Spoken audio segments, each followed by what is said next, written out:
guess I should add myself into the sound, and I should share my screen so you can see these gentlemen. So, oh, Boomer Zoo already fucking up tonight. Let's see here.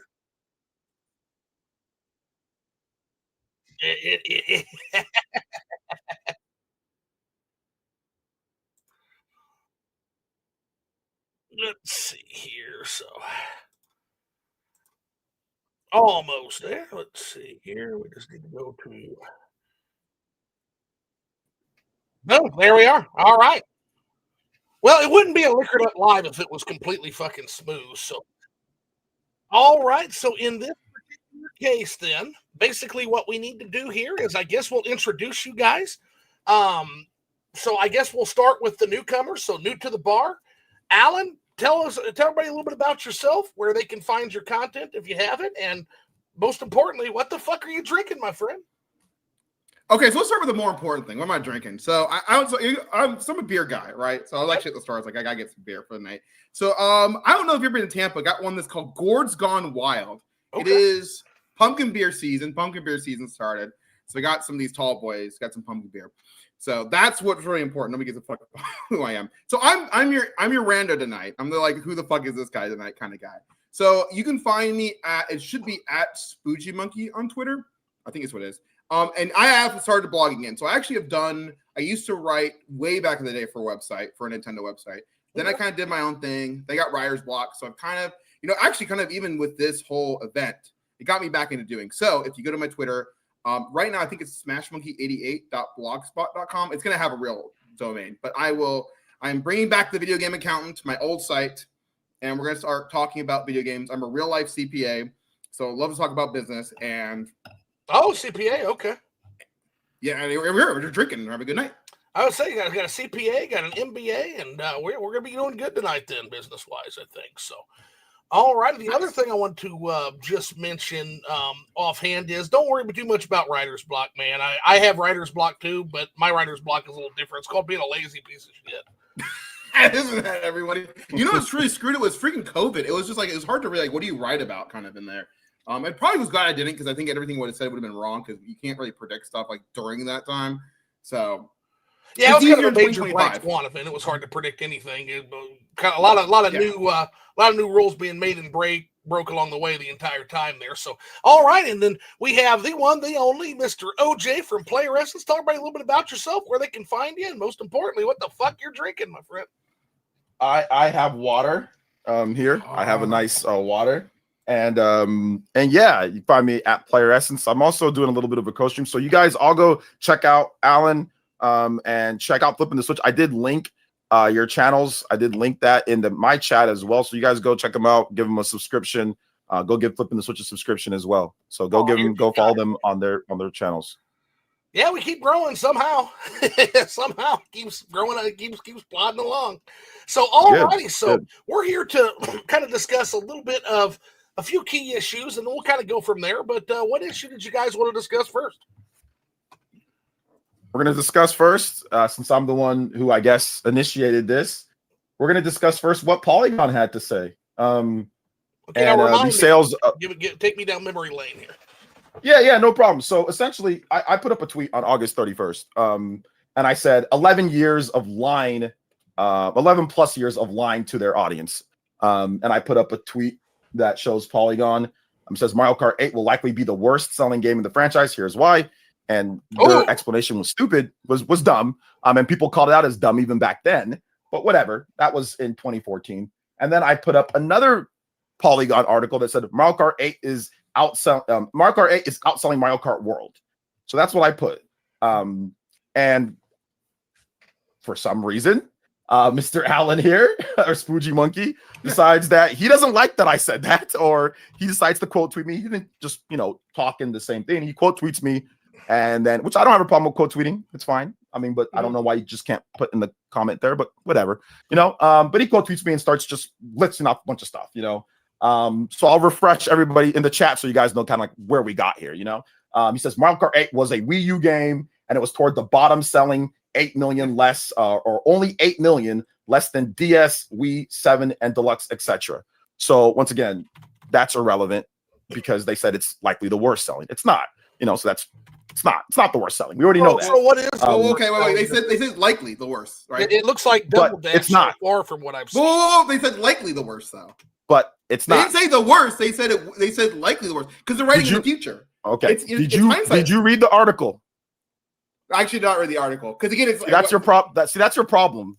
You Okay. didn't read the article, but you're arguing. So just let me finish, and then we'll continue. I'll let on you here, finish, okay? and I'll go into. Let me finish, and you'll continue on here. Quick interjection. They're writing in the future, and their predictions were bad. And if you read the actual article back then, which you didn't, or if you read the article now, it's bad. Their justification was bad. Their writing was bad. So I essentially said, listen, they already knew that a lot of this stuff was nonsense when they were writing it. They already knew that they were just trying to pull off of the Wii U flop failure, and they were lying in certain types of ways, lying through omission through their base. They were. Go read the article.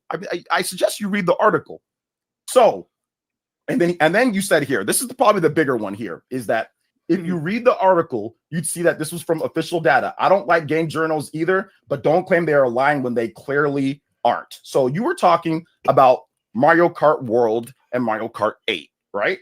You linked the best-selling games, and it shows that Mario Kart 8 is above Mario Kart World. And no, that's a lie. It did not outsell it. It did not. It did not outsell it. It did not. And you don't know that because you didn't know that Mario Kart World bundled sales are not counted on here. You didn't know that digital sales aren't counted on here. So you were arguing that 100% knew, but it wasn't irrelevant. No, you didn't. Both games would be. No, you didn't. No, you didn't. So then why You were you actually- asking me? Well, I was asking because you could. Okay. Yeah. Why were you asking why if it includes digital sales or not? If you already knew. Because everyone's claiming that, and I was like, well, everyone's saying that. Is that true or not? Because again, everyone's and answer the question. I Yes or found no? out later. I found out later because I read Matt Piscatello's Twitter. Oh God, it's already gotten me. The alcohol's already gotten me. You mean Blue Sky? You mean Blue Sky? You mean Blue Sky? It's Blue Sky, but yeah, it's the same fucking website. Hold on. Question for both of you, because I'm going to ask a question that means probably almost dick to anybody, because nobody in fucking video games knows how to actually do a macroeconomic analysis. But we're going to ask the question anyway. When you guys started stacking these games like Tetris blocks on which game sold best, did you guys at least do a pop increase analysis? No, we didn't. We were simply doing a straight up analysis of it, not of a pop increase or anything like that. It's a straight up analysis of what was on there. He said that since Mario Kart 8 is above Mario Kart World, which it's not even that many places above it, that they did not lie. They did. They did lie. So here's the question. So are we counting? Here's how they lied. Wait, hold up. Let me just put this last point in. Here's how they lied. In the post from Matt Piscatella himself on the Polygon article, where it says the Switch 2 and Mario Kart World might be doing well, but their older siblings have some most successful video game products of all time. That is the article where they say that Mario Kart World or Mario Kart 8 outsold Mario Kart World. Matt Piscatella himself says, important to note that US software charts, sales for software bundled and hardware are not included. Those dollars are allocated to the hardware sale. They're not included. The bundled sales of Mario Kart World are not included. Well, not only that, but Mario Kart World just fucking came out. Yeah, true. But what I'm saying is that Mario Kart, you cannot equate that Mario Kart 8 is outselling something. And by the way, they didn't even give it by region. They just said it's outselling it. So we're not even talking about other regions, which is whatever. They can do that too. That's clickbait. No, I see fine. your point there. But they didn't even state that in the Polygon article. The Polygon article did not know that bundled sales didn't even count. They didn't even know that. And it says that actually right on there that digital sales don't count. This guy, Spoogie Monkey or Alan, whatever you want to go by, either way, man, you were arguing all day that digital sales don't count. Or that digital sales are counted. My bad. Digital sales are counted. You were arguing the whole time for that. You had me and many other people telling you that, and you consistently argued that it did. So are you willing to admit now that digital sales for Mario Kart World in those bundles that have been selling extremely well are not included? Are you willing to admit that now? Well, let's go back a little bit because you're putting words in my mouth a little bit. Because here's the thing: is what I was asking as far as the digital is, everyone's claiming, it was there, it's not included, but nobody could really cite anything. Now, I did find after even then, it's right there on the page. Even before you did, even before you said anything, I actually found Matt Piscatello's tweet where he did that. Now I was only asking that because to me that sounded like a bit of a cope. It's like, okay, well, you're saying this. Where, show me where you're saying this. This is the accountant thing. It's like, okay, so it's like, is it you guys true, go to my stream. You guys go to my stream, and I'm going to show you exactly where it says it. Okay, I'm going to show you on the same page that you linked. I'm going to show you exactly where it says it. Fine. So, reaction live. Didn't Matt Piscatella also confirm directly via Circana? Yes, he did. He did. He confirmed it. It says digital sales That's where I found not included for marked titles. Mm-hmm. Mario Kart World, there is an asterisk right there, and it says digital sales not included. It's right there on the actual picture. Right, that says digital sales, right? So that was always my concern. You were pointing to digital sales, and like, okay, well, digital sales, which is true for both games, by the way. Both games aren't included. Mario, so that wouldn't matter for either report, because if digital sales are included for Mario Kart 8, they wouldn't be included for Mario Kart World either, because it doesn't include any Nintendo digital. The difference. Let me finish. So the problem is that I was specifically just asking about the bundle. I was really just asking to try and figure out if that was true or not. Now we can go kind of go from that point, but that was really what I was trying to get at. I was like, okay, does Mario Kart World come with the digital code or not? That I actually don't know. I assume it did, but you don't know. Exactly, that's my point. You don't know the Switch too. I don't know the Switch too. Why would I fucking know that? But yet you're quote tweeting me all day and you're arguing all day and you don't know shit. I'm sorry. Like, why are you doing that? That's so weird. Well, no, I was asking you about that. I was questioning your answer. That's what I was doing. I think you're missing the point a little bit, because it's actually not that relevant. I really don't care. But this is really not a matter asking. This is not saying. I mean, you can go through the tweets. You can go through the tweets. And now you can show us, like, where does it show that? And that's what I was saying. Is like, where did it show that? What I was saying is, where does it show that? Otherwise, it's attendee cope. Now, I did man Alan. And you did show that. Whoa. I did find that later, and you did show it eventually. Or some people in your replying did show that, and then I responded. Which in fairness, I kind of walked in that because I got into a bit of a gotcha. Is what it is. But we can kind of talk more about, if you want to go into it to a degree. I will say this: I do agree. Maybe they should have mentioned it, but I think in the greater scheme, if you read that article, it doesn't really matter. Because what the article is really pointing out is that despite kind of everything, Mario Kart 8 is still doing really well. If you dive into the data, if you look at the data and report, and actually here I'll have from Biscatella, dang it, man, I lost it. So, like Mario Kart World was number 1 on the June list, and it fell to, I think, 7th place. And then Mario Kart 6th. Was it 6th? Okay, it was 6th. And then I think, because I can't find it again. I drank this too fast. So, and then Mario Kart Deluxe shot up 4 places. The other thing, too, that's not really thought about in this data that we didn't really get to talk about is the data is actually, and again, Circana's not great. I'm going to be honest, Circana data sucks. But they're actually by dollar volume. So what that means is that it's not just that it's a sales ranking. So it's not a pure ranking of sales. So it's actually revenue. So what that means is actually that if you look at that difference, it's actually a lot worse, because Mario Kart 8 is an $80 game. So it gets weighted higher. Mario Kart Deluxe is $60 game. So it gets weighted less. Time out. Because basically this is not the argument. You are making a whole separate argument, and I see what you're trying to do, and we're not doing that tonight, okay? I appreciate you doing all that, and that's great, and that's fine, but that's not the argument. I'm not being dragged into that. Let's go back. Why? When you said we're not doing that. Why not? Because that's that is not the discussion. That is not the issue. The reason I took issue with the article, is Alan, I let you talk. Let me talk. Okay, what are you gonna say? What do you say? The issue was you said this. You said you were just asking questions. No, you weren't. You made a statement. I was asking a question about no. I was asking a question about that. I was asking a question specifically about that issue. Young man, let me finish.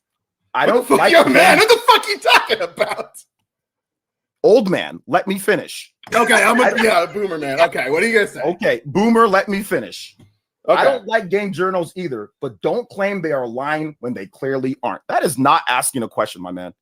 That is making a statement that I am lying. Okay, then let's go back there then. Okay, because I don't think they were lying then. Sure. How are they lying? Because it didn't. Because it didn't. From what they're showing, it didn't. The data does not say, because it's not. You don't have complete data. Well, what is the data? What does the data actually say? Okay, well, what you're trying to tell them is they should have actually bought the Cursana for like what for $10,000 and actually have gotten no. like, What I'm saying is that digital codes of Mario Kart World are not counted towards the sales, and we know that the sales of the Nintendo Switch 2 were insanely good, and that Mario Kart bundle is doing incredibly well. That is something that we know from the Circana data. So they cannot state that it's outselling it when they clearly do not have the information that it is. That's what my statement was. And you said that I'm lying. I'm not lying. I'm saying you're saying they're lying. Where's the lie? The lie is that they are saying that it's outselling it when they don't know. If you have incomplete data, you cannot make a complete saying that it is. The data is incomplete. And they didn't even know that they were just like you. They did not even know half this stuff. So that's all I said. It is a lie. That is a lie by omission. So here's the issue. I think the truth is, and this is kind of what I mean pointing out, it's just splitting hairs at the end of the day.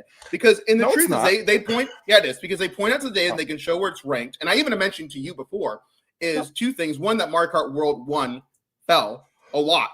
And that if you consider the fact that it's dollar sales, that Mario Kart Deluxe actually would have done, or 8 Deluxe, would have done way better if it's already above that.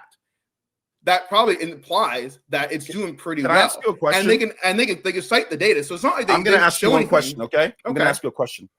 If you're going to buy a Switch 2, are you going to buy the game outright for 80 or are you going to buy it in the bundle? What do you think people are going to do more? What are they more likely to do? And what is the data showing with the Switch 2 being the number one system sold in dollar and revenue for the month? What are people doing? Before you answer that, Alan. What are people doing? Alan, hold on. Yeah. So wait. Alan, real quick. I think you're leading a question. Just say what you mean. Buddy, what are they doing? Quick, buddy. No, answer your own question because you're leading the question a little bit. Okay. People are buying the Mario Kart World bundle. The Mario Kart World bundle. Why are they going to go out and buy it when it's $80 when you can get the game for $50 in a bundle? So your claim of, well, people aren't buying it as much because Mario Kart 8 is doing better in dollar rate, that doesn't matter because people that want Mario Kart World are just buying the bundle. That's irrelevant. But then, why in June then was Mario Kart World the best-selling Switch game? Alan, why in June?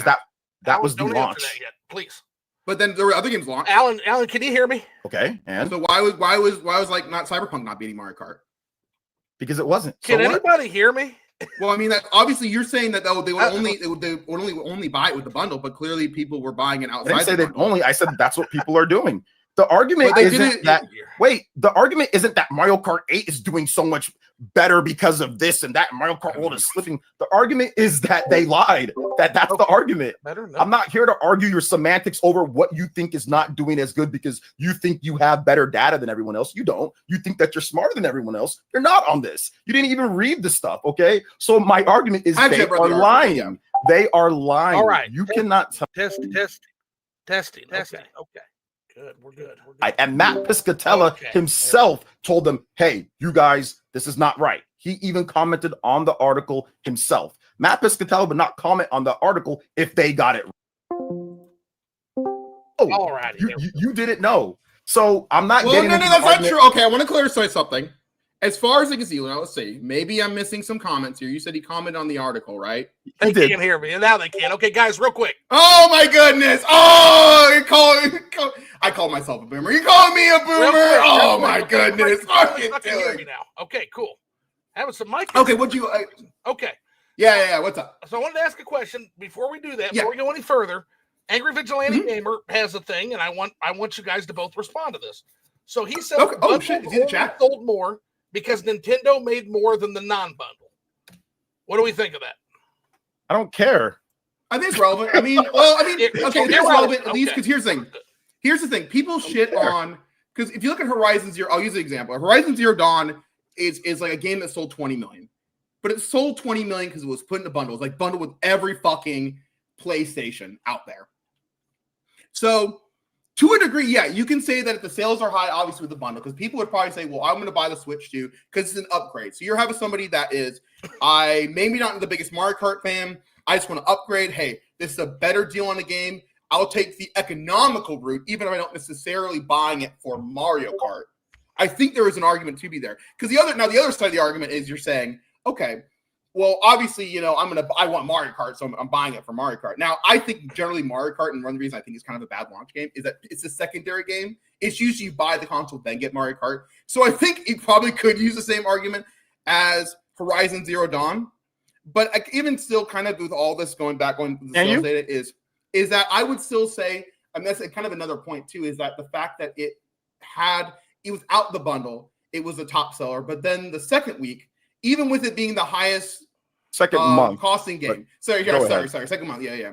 Even with the second month, that it fell so much, despite being an $80 game, which means it should be weighted higher on that list, does kind of bring credence to, I think, what maybe real quick Vigilante is getting at. When it comes to Circana, they do units and they do dollar sales for their things. It's not just dollar sales; it's units and dollar sales for the Switch 2 and stuff. So they have both.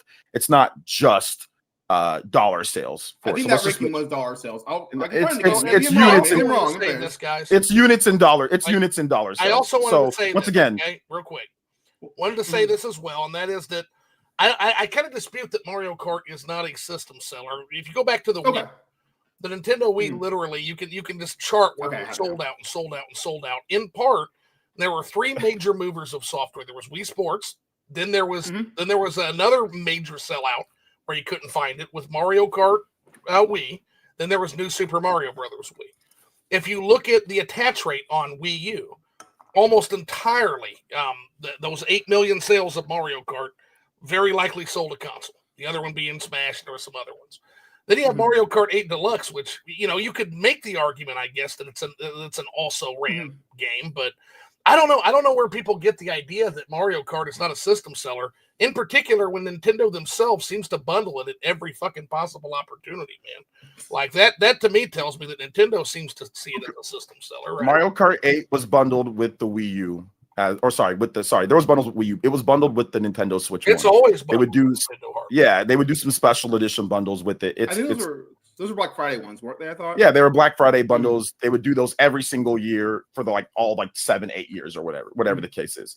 With this, they just started out from the beginning because people are gonna buy it anyway for that, whether it's dipping a little bit down or not. Mario Kart 8, when that first launched, it was not the top of the sales charts above everything else and selling. It just sells consistently good for a very long time. It will waver, it will go down, it'll go, but it's an evergreen title. Yeah. Sitting here and trying to pick apart this, and once again, you weren't asking questions. I want to make sure I make this very clear, Alan. You're trying to put this persona up that you were just asking questions. You were not. This is what you said to me next, by the way. I'm gonna show the correction. Chat. I want to correct it. Before you say that, I'm going to correct it. No, we're gonna. I was only asking about that specific thing. I was only asking. We're gonna read your chats, homie. Everything else is different. Yes, you can go read the chat. I stand by them. I'm saying that was. Here's what he said next, chat. Here's what he said. He said, "Yeah, look at the date. It's written in May 2014." The article that you didn't read. This is one of the. Wait, go back. This you're talking about the first one. Just clarify. You're talking about the first one. Okay. So I said, yeah. What's your point? I said, Mario Kart 8 on Wii U sold better than Super Circuit on GBA and Double Dash on GameCube, so they were wrong. What's your point?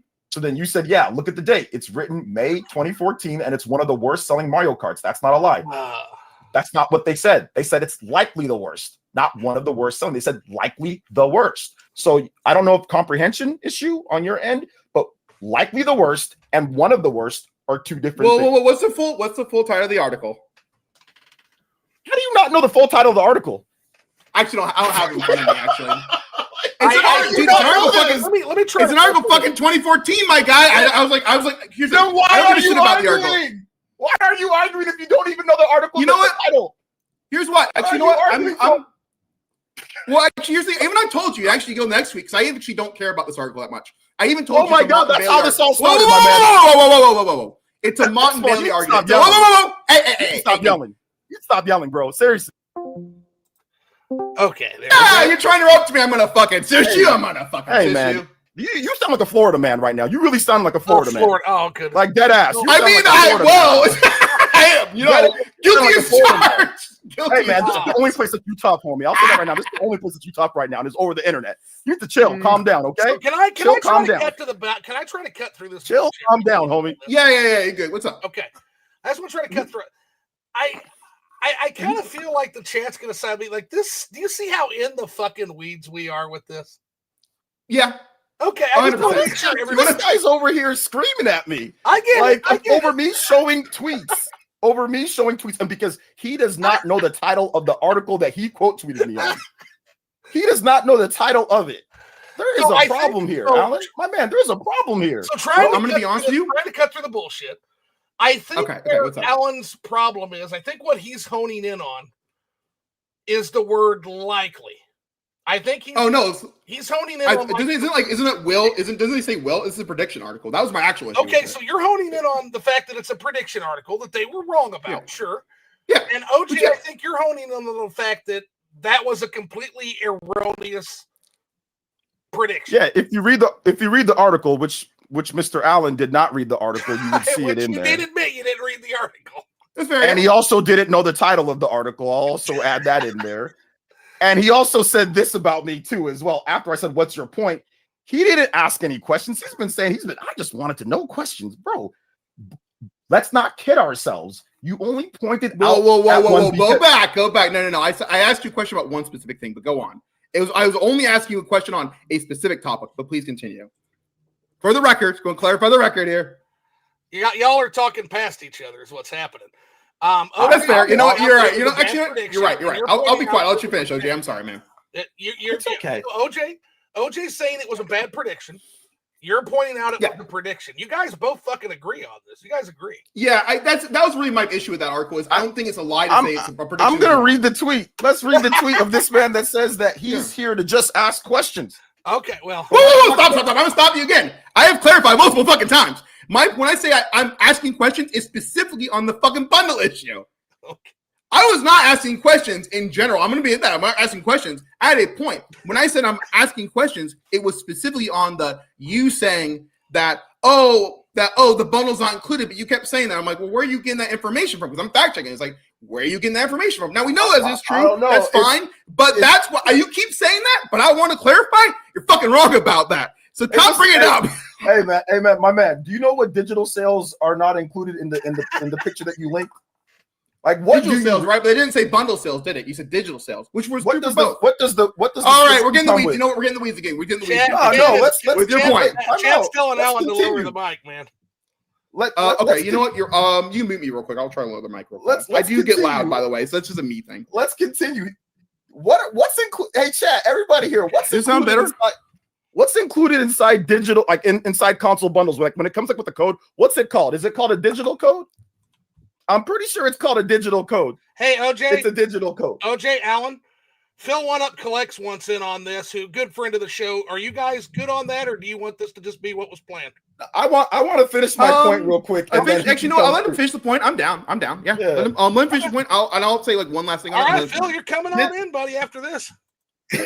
Digital, look, I have it up on my screen so people can see visually. Digital sales are not for the marked titles. So Mario Kart World Bundle, it's a digital code in there. Those sales are not counted. We all know this. The actual thing. So I don't know why you're asking everyone. I don't know. With that, when you got to that, it's literally said on the thing, by the way, that you linked. It's on that. It tells you right there. Now, when I get to what you said, now once again, you said, but let's not kid ourselves. You only pointed out that one because you're upset that they said Mario Kart 8 Deluxe is outselling World. You don't give a shit about the first article. This is just 100%. complete. This is complete nonsense. What is? Yep, you don't even know me. Bailey. It's a Mont Bailey. Absolute Mont Bailey. This is ridiculous. I don't give a bro. I'm just trying to talk about the facts. That's all I'm trying to do. I'm just trying to give my audience the facts. Since you clearly don't read the article, don't read the title, can't see that it's digital sales that are included on there, I like to give my audience actual correct information since you don't feel like doing that. Okay? So that's really what this comes down to. Now, when it comes to this being upset about Mario Kart World out, bro, I bought Mario Kart. Mario Kart 8's fantastic. I got the game. It's fine. If it outsells it, it outsells it. If it doesn't, it doesn't. Doesn't really matter at the end of the day. But I linked this as well as said likely be the worst. Once again, that's what they said. They didn't say it's one of the worst. It will likely be the worst. This is what happens when you don't read the article. When you don't will read likely it, be the worst. You know, right? Is what it said. Will likely. It says likely be the worst. Likely, not that it is likely be the worst. Not one of the worst. You were commenting on it like they said one of the worst. And right, it's a prediction. It's a prediction at the end of the day. So it's like it's hard to say the line. It was. I think they saw the way the Wii U was selling and said maybe it's going to sell back. Because here's the thing: the GameCube, Double Dash were sold worse. and there was, I think, Mario Kart Circuit sold worse, and then there was a live game that only sold like 1 million, but I don't know if we count that. Yeah, and that's fine. Mm-hmm. And that's fine. What I'm telling you is that we're now 10 plus years post that, so we already know what happened. Obviously, it didn't sell the worst, and all I said was that their justification for that was trash. That's all I said. And it was, people were complaining about it even back then. They made a stupid pie chart. If you read the article, which I did not read the article, there was a stupid pie chart in there. So that's really all I was saying on that. That's all I was saying. And that I said that, look, they're lying right now by saying that Mario Kart 8 is outselling Mario Kart World without even giving any context in the title. That's fine. You don't want to give context in the title. That's fine. But that title is flat out wrong because it's not in every part of the world. You can go to many other parts of the world and it's outselling it. So the title is clearly clickbait. Okay, so that's whatever, but it's not, you can't even definitively say that it is outselling it. Because once again, those bundles that are #1 in dollar sales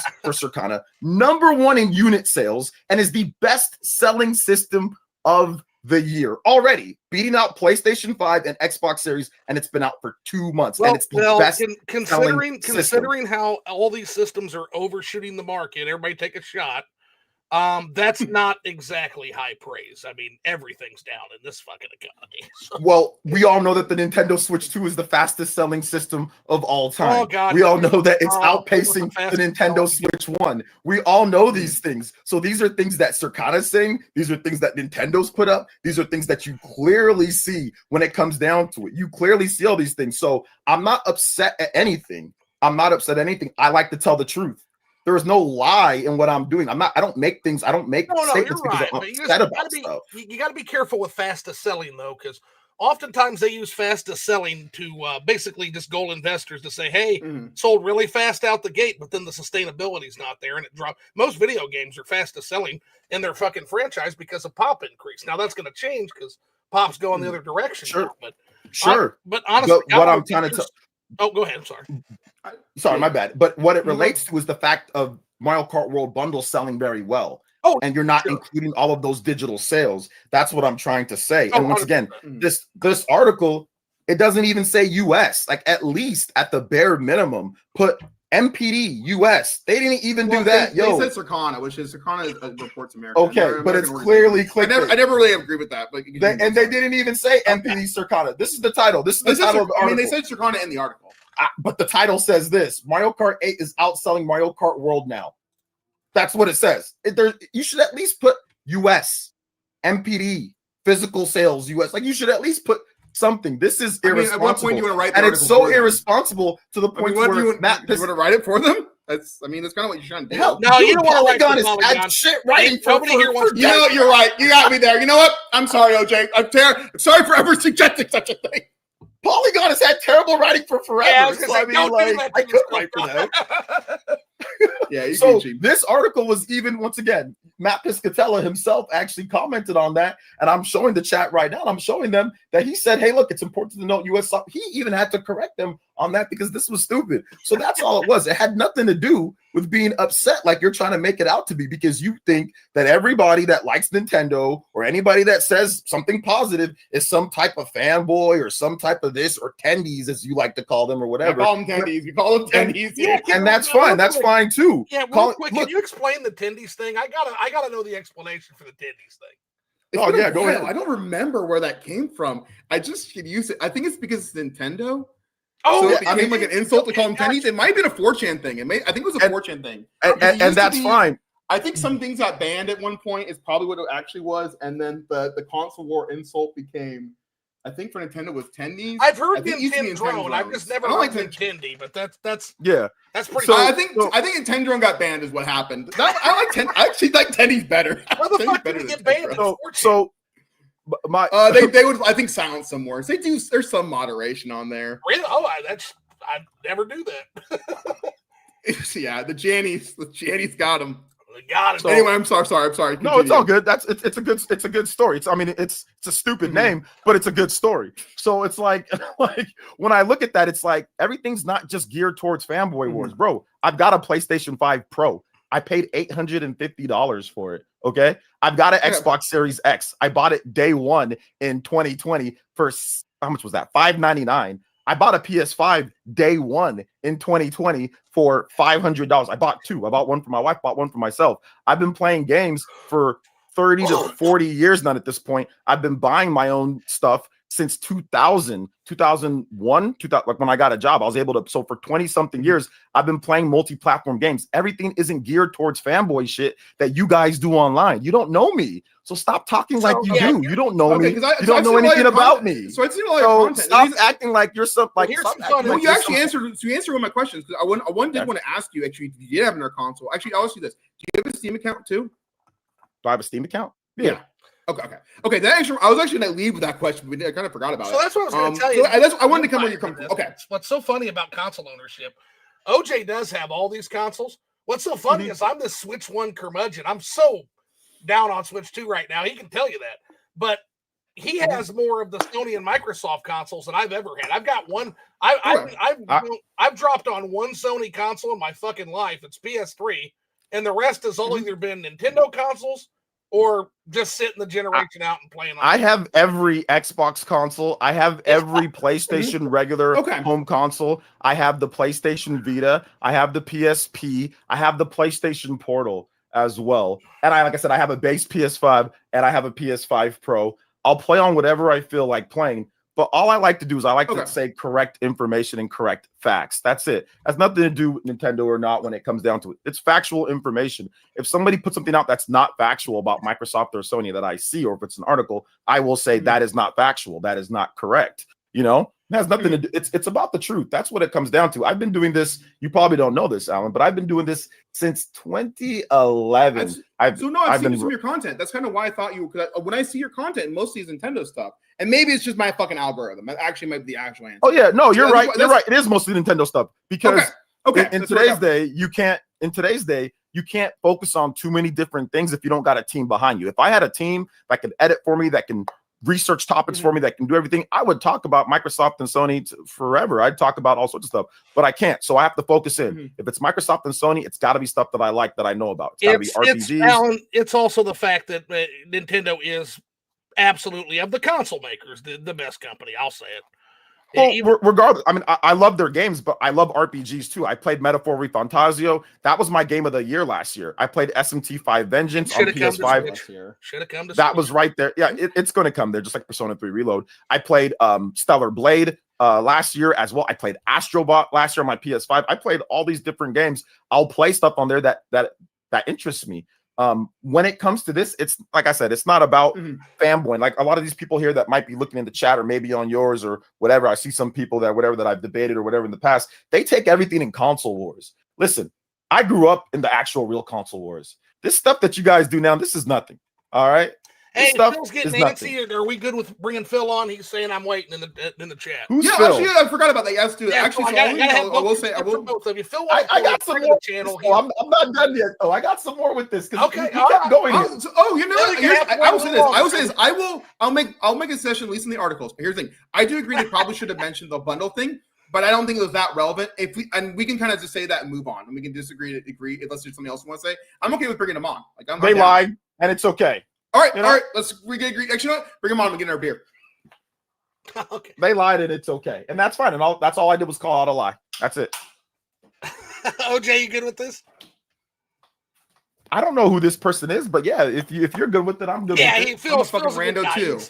He's been rando too. It's rando night. By the way, chat. Remember to like the video, hit the bell. Yeah, do all that YouTube shit, the star, the bell, and everything. Do the hype thing. I guess the hype thing is a thing now. So if you're watching on a phone, do a hype thing. I just go live and get drunk. Let's see. You know what? That's respectable. I gotta respect. Now I gotta find how the fuck do I add Phil to the call? I don't know how to do it. Oh, there it is. Okay. Nope, I got it right here. All right, Phil, you get one and only call. If you miss it, you miss it.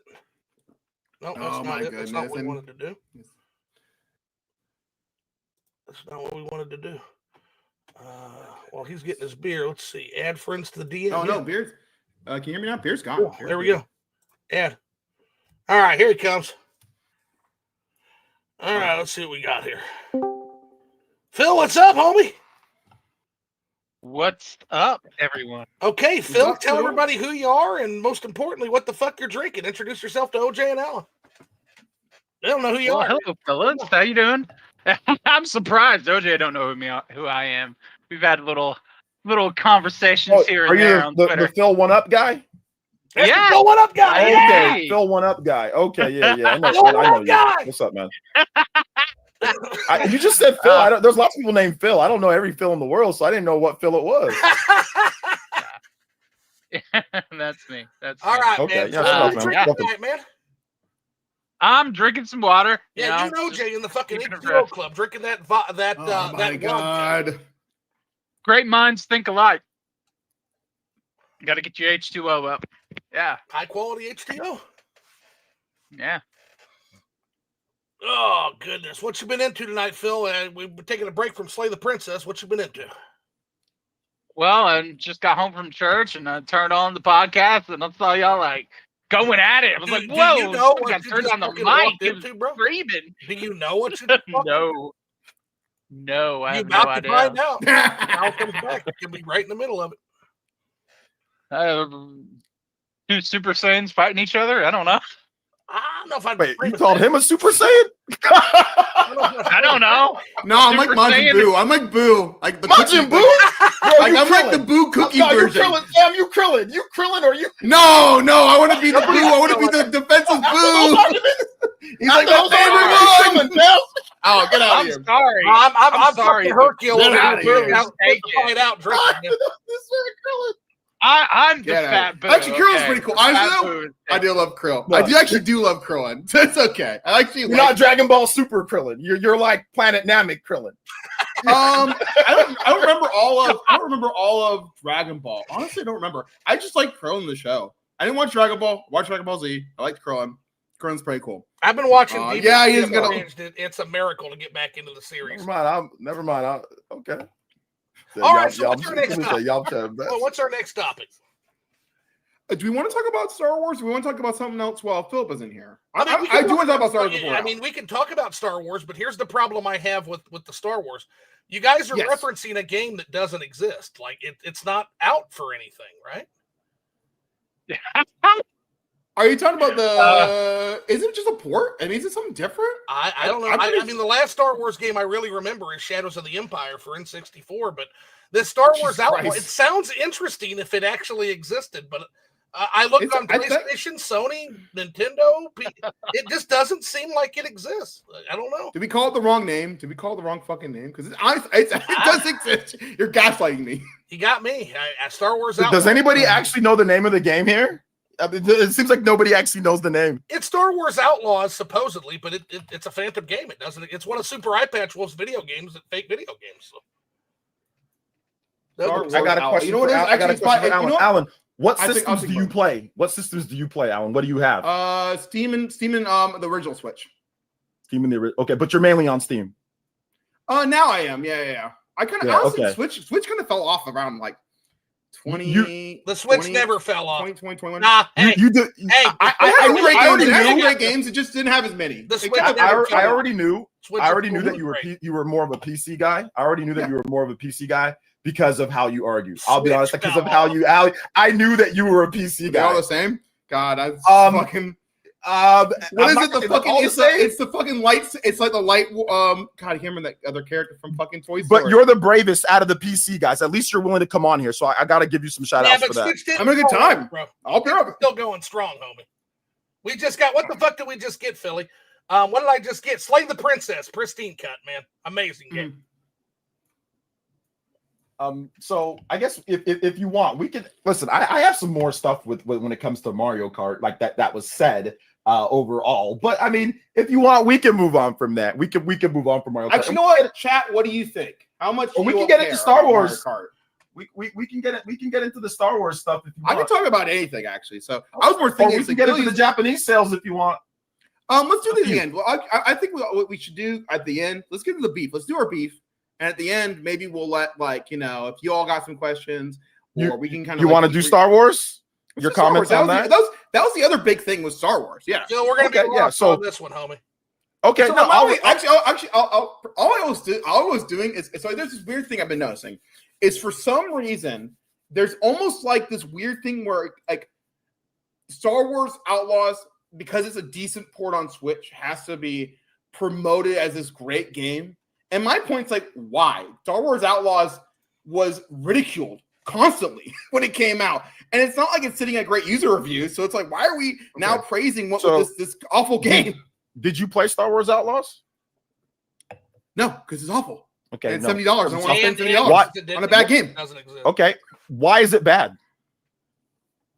Well, because one, it's a Ubisoft game. So I want to play a big open world Ubisoft game with all its jank, and it's just going to be boring and not engaging, and it's $70. Why do I want to play? Why would I not? Okay. And then it's like, you look at every user review, it's like 50. No, like what makes the game bad? Like you're just making general statements about, oh, well, it's a Ubisoft game, it's open world. What makes specifically in that game, what makes it bad? Because Assassin's Creed Black Flag is really good, and that's a Ubisoft game, and it's open world. So yeah, but that was made like a completely different team. The guys what makes you don't even know what team made. You don't know what team made Star Wars Outlaws. So what makes Star Wars Outlaws bad? What were the reviews? Why it was so bad? You know what? I got Steam right here. Let's find out. No. I want you to no. Don't tell me right now. I want you to tell me because you said it was bad beforehand. I mean, yeah, so you should have already known. Because I looked at the reviews and said it was bad. I looked at user reviews. What did they say? Bad. What else do I need? Why was it bad? Why was it bad? Because everybody that played it said it was bad. Why? So what else do I need? Did you read the reviews? What did they say? Why it came out a year ago. I could probably go if we talked about like back in So let's just establish, everybody in the chat here, he doesn't know why it's bad. He just knows that he saw that it was bad. He doesn't know why it's bad. It's sitting at a 55 on Metacritic. Even on Steam, most recent reviews are mixed. Am I going to think it's a good game? Why would I think it's a good game? How about that? Let me ask you a question. Let me ask you another question. What the fuck? Is Star Wars Outlaws the original? And Steam one more question. Used as a benchmark for game quality. One more question. Is Star Wars Outlaws the base game and Star Wars Outlaws Gold Edition, are they the same game? Are they the same exact thing? What changed? Is it really going to be like a Persona 4? I'm asking you a question. What I'm asking you, because you don't know why the game was bad.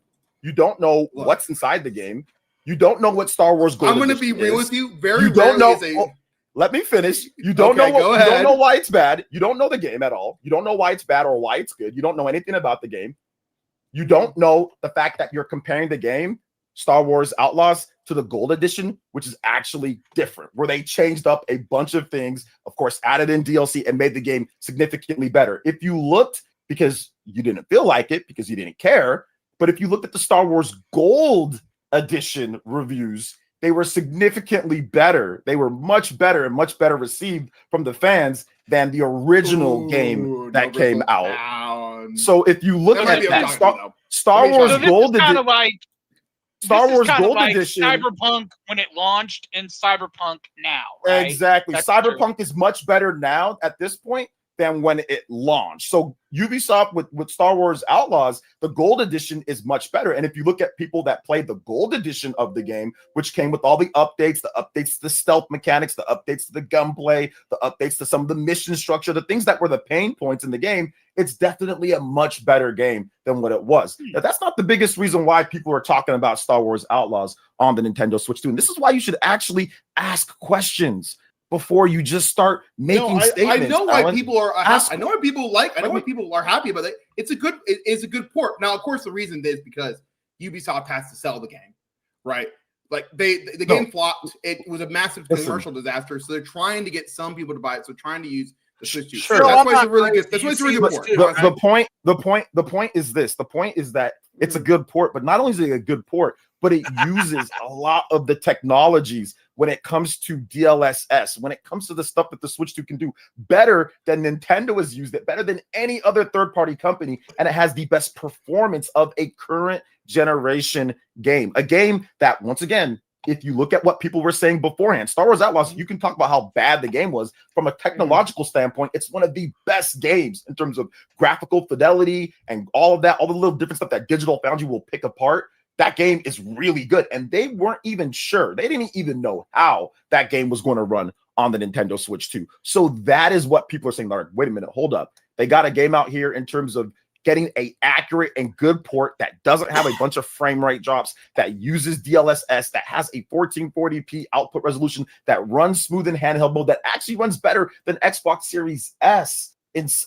actually runs better than the Xbox Series S version of the game. Graphically, there's some changes here and there, but it looks better in some parts, but worse in others. But for the most part, it looks pretty visually on par with that, with a small little tablet device. And that is the reason why people were saying, wow, this is pretty good. They were excited, one, because the game is much better than when it was at launch, but also two, because it's using technology that Nintendo isn't even using in the first year, in the first 3 months of the Nintendo Switch 2. That is significant because no other developer has been able to get a port this level on there. Cyberpunk was great. It was very good, but there was a lot of frame drops here and there. It wasn't consistent.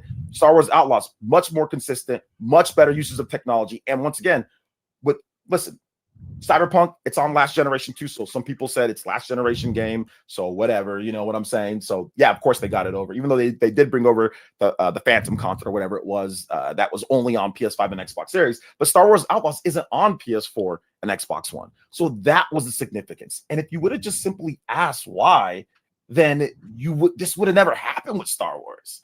If you would have just done just like basic level research, just look. So but the problem that people guys like you, Alan, honestly, this is for real. $5 has been deposited in your Ubisoft account. All the reviews of Cyberpunk, all the people talking about Cyberpunk and shrugging their shoulders on the Switch 2. What I'll tell you is Cyberpunk with the Phantom Liberty update, that is a benchmark for running a PC. My PC fucking struggles with it. I don't have the best PC. Mm-hmm. Yeah, but yeah, that game can make your PC hum, right? So people that are dismissing that just because it's a generation old. I mean, again, it's the point I always make about portable hardware. It's you expect some loss of results when you have a portable hardware. So and Star Wars has that, but right. the work that they did, if you watch the Digital Foundry analysis of it, that's what people were saying. Wow, this is really good, and it's good for the future because if Ubisoft can get this done, which nobody had expectations, but once again, it's good. They said that this game, they don't know. They made Digital Foundry made multiple videos before saying, how is this game going to run on Switch 2? There's no way that it's going to run good, because it's using all these different technologies, and it comes out. And yeah, it's not at the 60 FPS, but it comes out and it's running really good, better than Xbox Series S. They did not expect that. That is the big thing with this game. I am not a Ubisoft crazy. I'm not crazy about Ubisoft games. Their games are just to me. I don't play all their games or anything like that. But that was the point about Star Wars Outlaws. And I mean, all you got to do is ask, fam. Everything's not about fanboy stuff, bro. Even they were impressed. They're not fanboys at Digital Foundry. They're not crazy fanboys, and they were impressed too. But that's the thing about why I think that it was getting hyped up, because I had heard this from somebody else as this sort of comment, and then I see you and some other people talking about like, why are we praising this game that was ridiculed through like 2024 for being just the typical Ubisoft game, with the typical problem, more stealth section, bad shooting. It was a Star Wars road game, but not about freaking Han Solo's. I don't know where you got kind of bad shooting from. I don't know where you got bad shooting from. That wasn't the issue. That wasn't the issue. The issue with the game, if you read any of the issue with the game was the stealth. The stealth parts. I don't think it was just the stealth. I think when you have a review of 55, when you have like mixed reviews, because even now the game has mixed reviews. I've seen most reviews are mixed, so it's not like this game is like really great or let's misunderstood Jim. This isn't a great game. It's just not that good of a game. Why are we? Go ahead. Yeah. For some reason, you think only user reviews matter? Is that what I'm getting? Yes, over critic reviews. Yes, 100%. They always matter more. Yes, no, absolutely. No. Well, why are somebody else's on that point? No. Yeah, handle this. Wait, hold up. Time out. Why? Let's flip Let me handle this real quick. I got to ask this question. Why are user reviews from people who you don't even know played the game? You didn't even read anything. Why are their reviews more valuable or more important than anybody else's review? Well, first of all, on Steam, you have to buy the game to be able to do a review. So, and second, unless you think there's some weird review botting where somehow it got to a 50 of all things, usually when something's review bombed, it's usually a lot lower. Or if it's review bombed up, it's usually a lot higher. So I doubt this game was really review bombed, because I think even on Metacritic, it's like 3,000 reviews. Are you sure? I doubt. Oh, look, we're not going to entertain the conspiracy theory. It probably wasn't review bombed unless you can show me something. Was there a really culture specific. war? No. Stop. I don't care. We're not doing this. We're not doing this. I'm asking you a question. It's a stupid fucking argument. I'm asking you a question. Was there a culture war argument with this game? Yes or no? It was, I guess, maybe like every other fucking game that comes out, Western developers nowadays. This is why you can't trust. This is why you can't trust 100%. But again, I don't care. Wait. time out. This is why you can't trust 100% Metacritic reviews or 100% user reviews, because most of these people on Metacritic, you don't even have to play the game. You don't even have to talk about the game. You don't. Even No. But Steam, you do. Angry. Steam, you do. Steam But is you reference. I reference Steam and Metacritic. I reference both. Okay, so you're On referencing Metacritic. on Metacritic, you have on Steam. You have to actually buy the game. You're Reddit. No, you don't. Metacritic? No, you don't. On Steam, you do. On Steam, you do. You didn't reference Steam first. You referenced. I did Steam. I did reference Steam. I said. And Steam on top of that, you didn't. Even I did reference Steam 100%. And on top of that, you didn't even reference the right version of Star Wars. You didn't reference the gold edition. You referenced the original. So at launch, okay. Well, okay. I'm going to be honest with you. I'm going to be straight with you. Rarely do these extra. If a game was already kind of troubled, rarely is it going to really change very much. It's probably not that great. And seeing as Ubisoft's track record is they haven't really made great games, I'm not confident. Now, if the goal is to release, if you love it, great. I'm very doubtful this is somehow turns a 5 out of 10 into an 8 or 9. Probably if that's a 7 again. You have said nothing that actually even proves the game is bad. You didn't even read any of the reviews. You said nothing outside of it just is because people said this. So that's what I'm That's trying to all tell you've you done. So there's little to no research done. You did not have any opinion of your own. You are being manipulated by people that you have no idea about. And then now you're coming to a debate and saying, because of these random people that I don't know, that I have no idea they're because they are right. What are you talking? We random people don't know. These are people that played the game and actually said they didn't like it. So why am I going to sit there and say the game is good? Crazy. Okay, I'll be honest. Crazy? Who am I going to believe? OJ or a bunch of people that played the game? Am I going to believe OJ or a bunch of stop? Am I going to believe OJ or 300 people that played the game? Fam, you sound crazy. You're not even reviewing the right version. That's how you're not even talking about the right version of the game. Y'all sound crazy. Real quick, guys. No, that's fair. That's fair. You sound crazy, fam. Sound crazy. Let me tell you why. Hit me. You sound crazy, bro. Metacritic user reviews for Star Wars Outlaw. Everybody want to see them? Yeah. There they are. No results found. No For results what? found. So I don't know what you guys are talking about. I really Are you don't talking? What the fuck No. are you talking about? On Metacritic. You have to be gaslighting me. No, look, on Metacritic, they have reviews for the launch version of the game. That's not the gold edition. Yes, through patches and updates, a game can be considerably better. You're saying, well, I'm not sure about that. You haven't played it. Rarely is it going to be that much better. If the game is fundamentally flawed from the beginning, it's probably because again, if you're talking about again, what is good and bad about the game? Go ahead and tell me what's good and bad. Break it down. What's good and bad? Go ahead. Why do I now need to fucking now give every little thing? Why is the game good? You've asked me why the game's bad. Why is the game good? The actual game, not the graphics. I don't give a fuck about the graphics. Sure. Tell me what the story is good. Tell me what the gameplay is good. Tell me the story has sure. Actually, what did the story change? Because the story was bad to begin with. It's very generic. The story was bad and very generic based off of what? You didn't read a single review. I've watched reviews for this game, but again, I think Vigilante You're lying. You have not watched anything. You know what? Actually, you know what? I bullshit. You know what? You're lying. Pull this up. I'm pulling it. If you say I never watched pulling up nothing. You just said that you did nothing on this game. You saw nothing. Now you're telling me that you watched the review and the story's bad? Yes. Okay. I've seen this game. Like again, this game came out a year ago. This is not a new game. This is an old game. No, Star Wars Gold Edition is. Did you watch the Star Wars Gold Edition? Star Wars Gold Edition is just Star Wars with some changes. It's the same fucking game. Stop trying to fucking change the narrative. Chris. It's the same fucking game. Okay, fine. It's the same game. From the base game to the Star Wars Gold Edition, what are the differences? What are the games? Oh no, you're the marketing agent. You tell me. No, you tell me. Go ahead. No, you're the marketing guy. You're the one that's like, oh, this is somehow this 5 out of 10. This 5 out of 10 is now a 9 out of 10. How is the 5 out of 10 a 9 out of 10? Back at the stream, and they're gonna look back and say, dude, you are just saying whatever. They are. They're gonna just look back at the stream and just say these are two retards arguing. That's what they're actually saying. Nobody's gonna call me that based on because I actually have facts and actually state where I'm talking about. You are saying what facts did you talk about? You're just referencing another game. You're referencing a game. You're like, well, no. This bad game. Let me break down my facts. It's this. No, stop. You interrupt me all the time. Fuck off. It's this bad game that is like, bad, and everyone kind of agreed it was bad in 2024, and it's the reason why it flopped. And it wasn't very good. Well, no. Now we have the gold edition. It's totally different. It's totally changed. Did I say it's much better? Yes, because you're basically saying, oh, well, you're referencing the old version. Then you need to talk about the new one. And I'm saying it's the same game. It's the same fucking game. What changed? It doesn't change that much. I'm going to be honest with you, buddy. It doesn't Pull up change the that user much. reviews for the new one. Go ahead, pull all it up. this passion for a game that Wait, doesn't exist, man. Hold up. It's not I about know, that, man. right? It ain't about Gaslighting that. me so bad, Flipping. Listen, Flipping, you're listen. gaslighting me so bad. You don't even know the term of gaslighting. Like, listen. It totally exists. Pull up the new reviews for the gold edition. Go ahead, pull it up on Metacritic. When I pull it up, it says no You know- results. OJ, sorry. Or pull it up on are you Steam. talking about the Pull it gold up on anywhere else. edition? Okay. Pull it up. See what Actually, it says. you know what? Actually, you know what? Let's look at this. Is it on Steam? Is it out on Steam yet? I think it's fair because isn't the gold edition even out yet?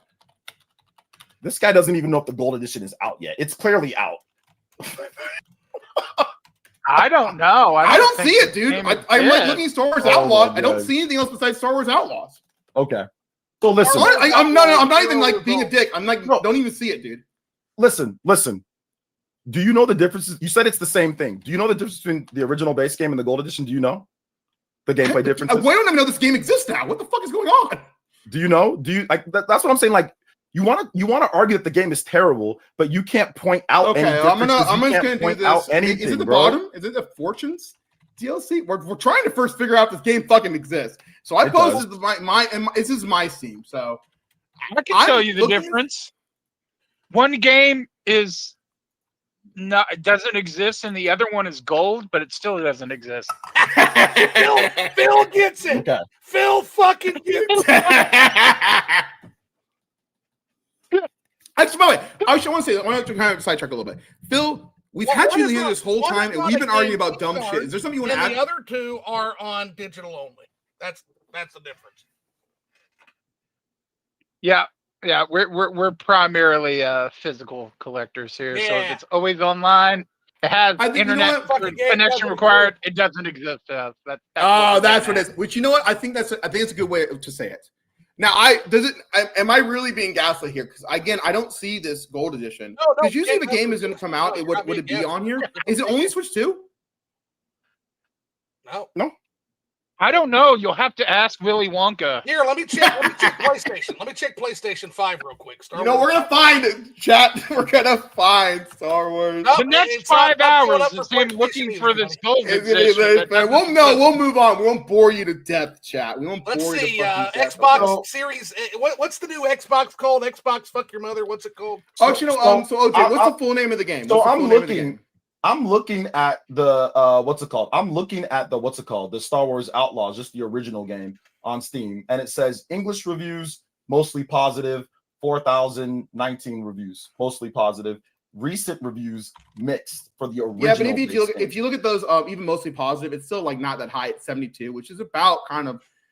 So it's like so that's kind a of terrible low. game. That's like the worst game ever. I mean, if you go look on Steam and a lot of other games, it's like you just said it was like terrible, like a 50 something and all that. It says I mean, if the mostly highest positive. it's hit is 72, that's not great. But you just said it was all like 50 something and it wasn't. So why is it mostly positive? I mean, because like that's mostly, it's mostly, but that's not that high. Oh, 72. you failed to mention 72 that. is like an average game normally. You failed to mention that one, huh? You didn't think I'd look it up? Oh, interesting. Interesting that you didn't say that. Are we okay? Interesting that you didn't say that. You didn't add that in there. Okay, now we're really splitting hairs. Are we saying this game is not great because Like, one side has a 70 fucking 2 as if that was an amazing game? What the fuck are you going on about, buddy? Nobody said it was an amazing game. You all hyping up like an amazing game. That's why I called it out. You all hyping it up like it's an amazing game. I told you exactly the reason why. No. My point was always actually. You know what? Okay. You want to pull my tweet? You want to pull my tweet? What did I say about it? Let's see what I What did did on you it. say tonight about it? So let I me think try to it's be a shit. soothsayer here for a second. So okay, You said it was I- a 50, I and you deducted I think I've got 20 you guys points again. because you're a bad faith debater. Okay, you're a bad faith debater, and you just want to talk over, and you just want to yell. No, that's what you've done the same shit to me, buddy. No. We both done it to each other. Don't say like I'm bad faith because I interrupt you sometimes. You do it to me too. We've both been doing this Berg Fest. It's all good. Wait, hold up. I said that you're bad faith because you didn't point out that it was mostly positive. That you intentionally I said recent reviews. left that. We part go out. back. Maybe I didn't. I didn't. Why have would 2 you beers. say recent? Maybe Why I had wouldn't- 2 beers, man. But Why wouldn't you recent just say, reviews? "Hey, look, it's wait, hold up. Why wouldn't you just I say said recent "Look, reviews. Recent it's reviews. mixed." Are, Hey guys, And then why wouldn't you say it's mixed? into It's now? mostly positive. Why wouldn't you say that? bring him in. Bring him in. We're gonna have. It's actually. Oh my This goodness. This I'll is never, everyone's in there. I'll never come back to this again. Like this is No, this is honestly. wild. This is fun. No, this is fun. This is what actual like hard. So actually, have y'all ever heard of Internet Blood Sports? Oh my gosh, have I? Yeah. You do know about Internet Blood Sports. Oh my God. They were the thing back in the day, which I thought before this was going to happen, that's what this would turn into with Internet Blood Sports. No, it kind of has turned into pretty good here. Maybe not as like cool. I mean, maybe we were talking about politics and stuff, but this is like gay fucking video game shit. No, it's just video. I feel like you ate way too much that type sugar of language. before you I'm just came saying on right now, here. I don't endorse that type of language. Yeah, let's not do that, man. Yeah. Oh, did I say something wrong? I'm so sorry. Yeah, using the G word as a pejorative. Okay. Don't do that. Okay. I apologize to anybody. No, you're good. All right, so sorry. So anyway, yeah. OJ, do you I want just talked Nintendo fast, 6 in here, or are there too many already? I'm okay with it. I'm okay with it. I'm good with it. Yeah, Let's but I hear it, gotta OJ. have everybody okay with it. That's part of consent, man. Okay. OJ, up to you. This is wild. At this point, man, it's like I said, it's whatever. Like, listen, man, all I ask is that we just be fair when it comes down to it. You can't just segment off information and say it's all bad, it's 50 something, when it clearly shows that it's mostly positive. Well, let's look at this. Like, Okay, I don't like, I'll be honest, man. It's like I feel like cutting off the mic and just getting off because of that. Because like, why would you not tell the whole story? Are you serious? Are you kidding me? No, I do. Let me tell you the reason why I kind of do feel like that. I kind of feel that way because that is bad faith debating. Why would you only say recent? Why would you not say mostly positive with all the amount of reviews from everybody? And by the way, not even the right version of the game. Hold on, that's just like really whack. Yeah, man. Like, I don't know, bro. So I think I can. If you're gonna debate, you need to have facts. You need to be able to come into a debate. Proper debating skills is to know what you're talking about, for one, and have something to back it up.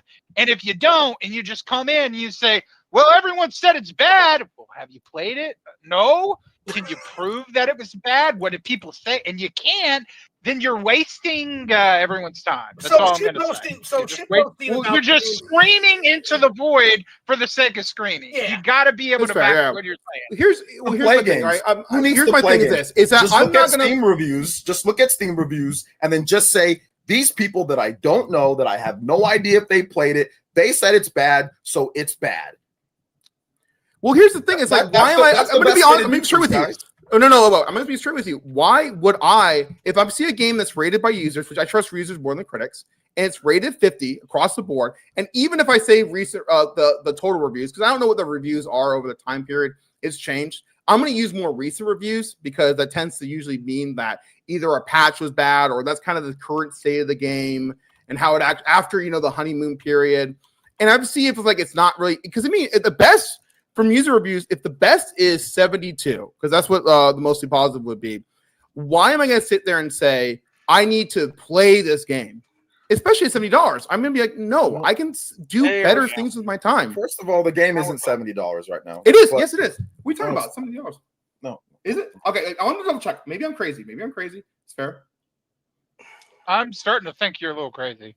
You ate way too much sugar before you came on here, dude. The physical edition of the game isn't $70. It's Steam. It's not on sale. It's $70. No, it's $70 on Steam. Actually, it is $70. But on the physical edition of the game on PlayStation or on Xbox or whatever, you can get it for cheaper. No, it probably would be $70. Because normal games are. So OJ, I think what you were trying to say, and having watched some of your video content on the Star Wars Outlaws, I'm going to go ahead and step in and pretend like this game exists for a second. So if the game were to exist and you were to cover it, your whole thing was basically saying that this game, with the way it performs technically, is a good. It's a good direction showing what the hardware can do. Kind of shut up the naysayers, right? Yes, that's part of it. And once again, if you look at the gold edition, or if you look at the reviews of people who have played it, you don't have to say you don't trust me. That's fine. Don't trust me. Talk to people that have played the game. They all say, oh, this is actually not bad. Talk to people that have played the game, the gold edition on PlayStation, Xbox, and say, hey, it's a lot better. Nobody said that the game is the greatest game of all time. I never said that. No reviews say that. Nobody said that. What everyone is saying is that it's a much better game than when it was. So Rush Dog has a good point here too. Rush Dog says, correct me if I'm wrong, but don't Steam user reviews show the number of hours the user played? They do, yeah. Yep. Listen, 100%. They to do. be honest, I'll keep it a Which buck. I'll be honest. I'll keep it a buck. I don't look at random people that have no right, like that.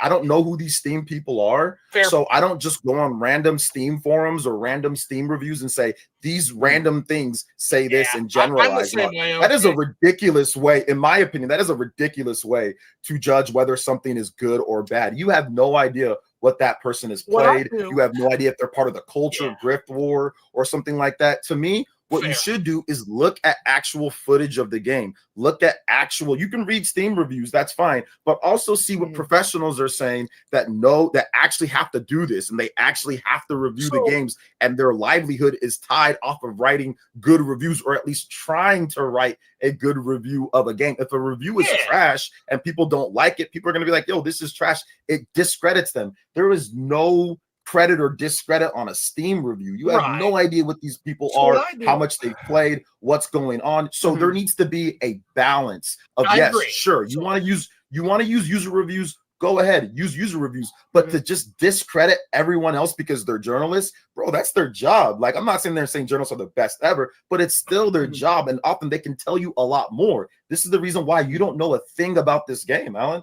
You don't know a thing because you didn't read anything. The Steam reviews don't tell you a damn thing. You just looked at it and said it was terrible instead of actually looking at some of the critic reviews, and they explain why it's one way. Well, let me kind of come from my point to kind of I think maybe this might see where I'm coming from. So the thing is, the reason I usually don't trust critic reviews because critic reviews are always overinflated. Basically, does your game turn on? It's a 70, and that's kind of been the case for a lot of games.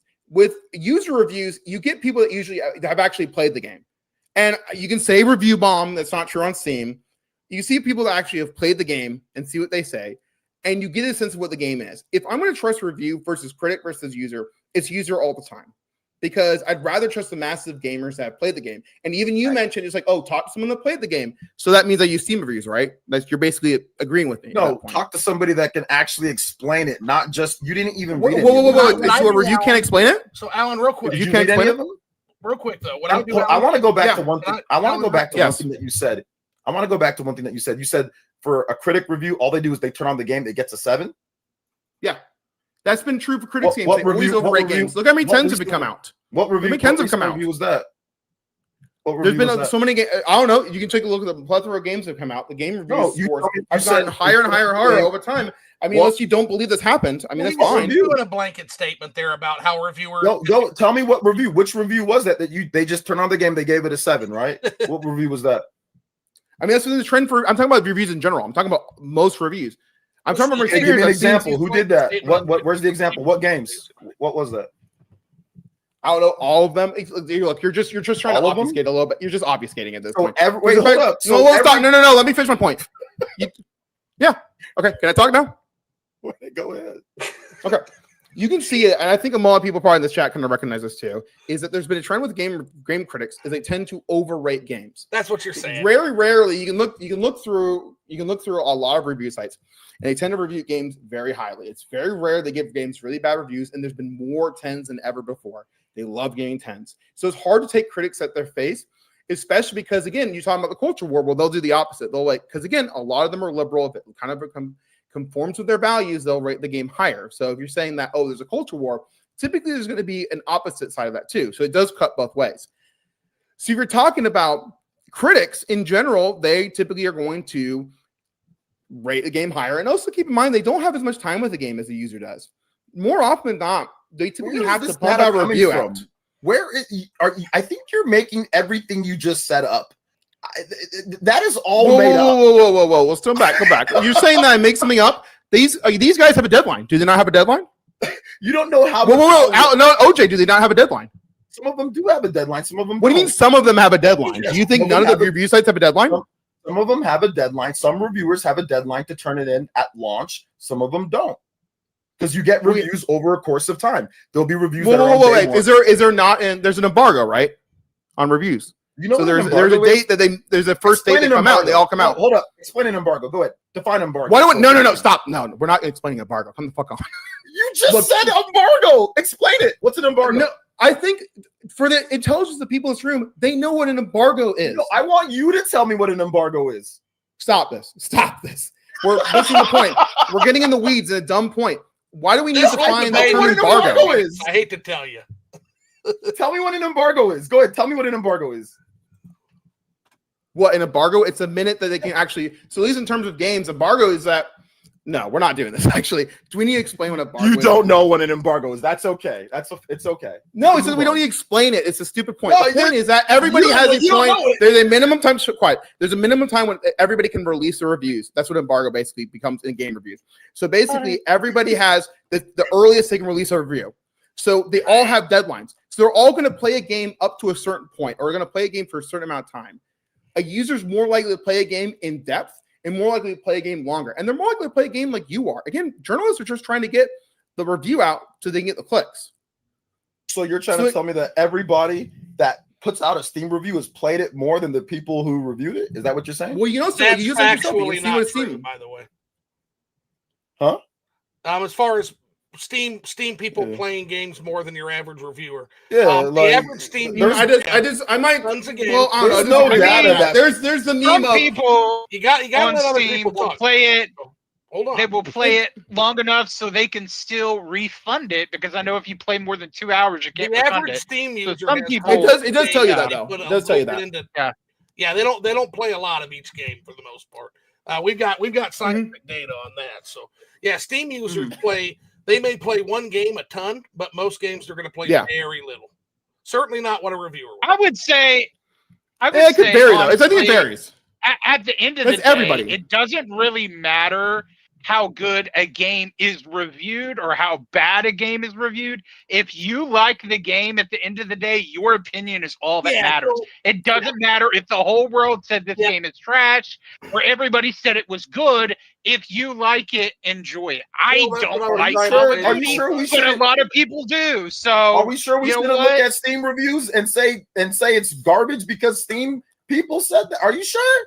Why would I? Are you sure are we sure that shouldn't be the way that we do things? No. I think that's a much better way. What do you suggest we do then? That's what I've been trying to. What do you suggest we do then? Give me 1 second. What I suggest we do. Well, one, I'm going to learn what an embargo is. That's the first thing that I'm going to do. We'll get to embargo. That's the first thing. Let me tell you guys what I do. I might be able to solve it. Sure. Yeah. Let's go. Here's Flip. And maybe I'm a more insular person than most, but I don't tend to read a lot of game reviews. I don't look at Metacritic. I don't even really look at Metascores. What I do is I have people that I trust. I look at what they say about the game. I go look up the game myself, and I play the game for myself. Like you'll notice, like in my discussions, I'll talk a lot about games, but if I haven't actually played a game, I'll never say it's good or bad. I'll just say I haven't played it. And I think that's just that's the only way I feel like I can be honest, is to say, I haven't played it, or I'm not interested in this game. So Exactly. And I would say, I think we need more people like that. I think that's a good idea. I don't think we need more people. I didn't play it. I think we need more people that actually play games instead of looking at online and being terminally online and telling themselves. Whoa. We need more people that play games, but you say that I can't use people that play games reviews to come to an opinion. So explain that.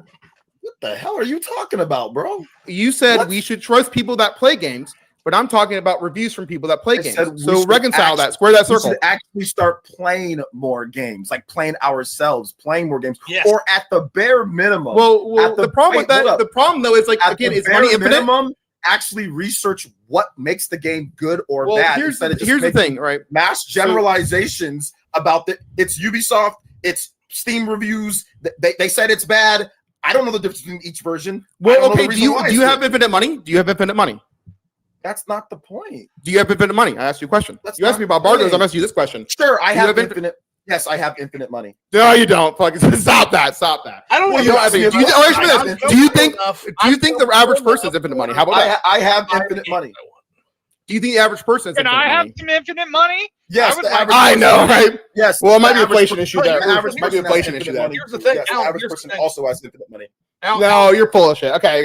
The point is that you have limited resources, right? You can only buy so many games. So why is it wrong then to use reviews as a metric?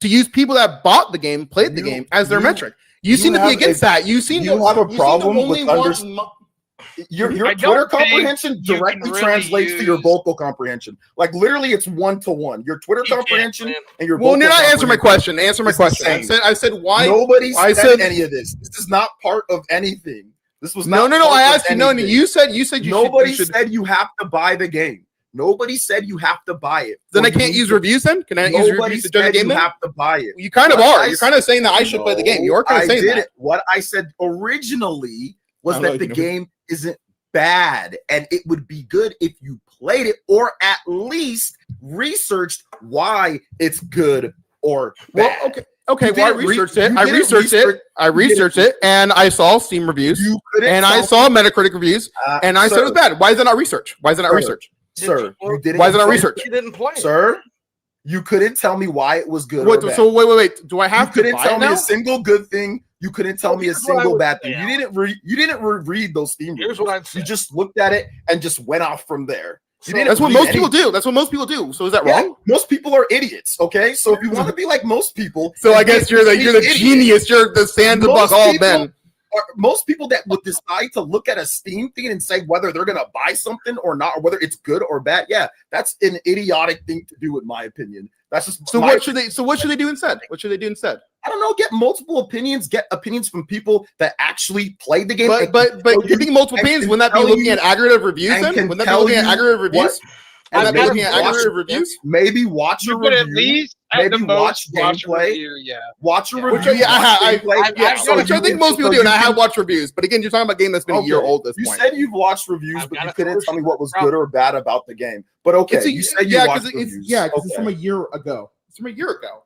So you I didn't haven't- mention remember a every- single the good. problem. You didn't mention anything bad from the game. You just said Oh it's my open God. world and it's Ubisoft. That's what you said. Yeah.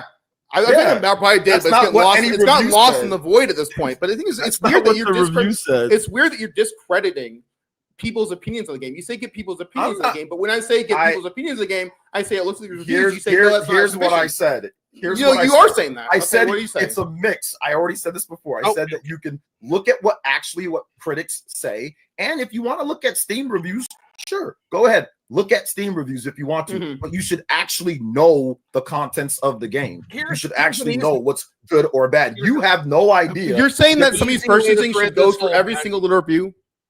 Easy way to thread All the right, man. needle, guys. No, that's not what he's Yeah. saying. Easy. Well, Okay, no, give me 1 second because I got to get my shots in where I can in this one, buddy. Give me 1 second here. Hit me. So, Actually, yeah. Okay, Alan. The way you thread this Mhm. hole is you can have if you haven't played a Sure. game, just say you haven't played the game, or Oh, I haven't played the game. Yeah, I thought that was pretty clear or from just the say I'm beginning. not interested in playing the game, and here's why.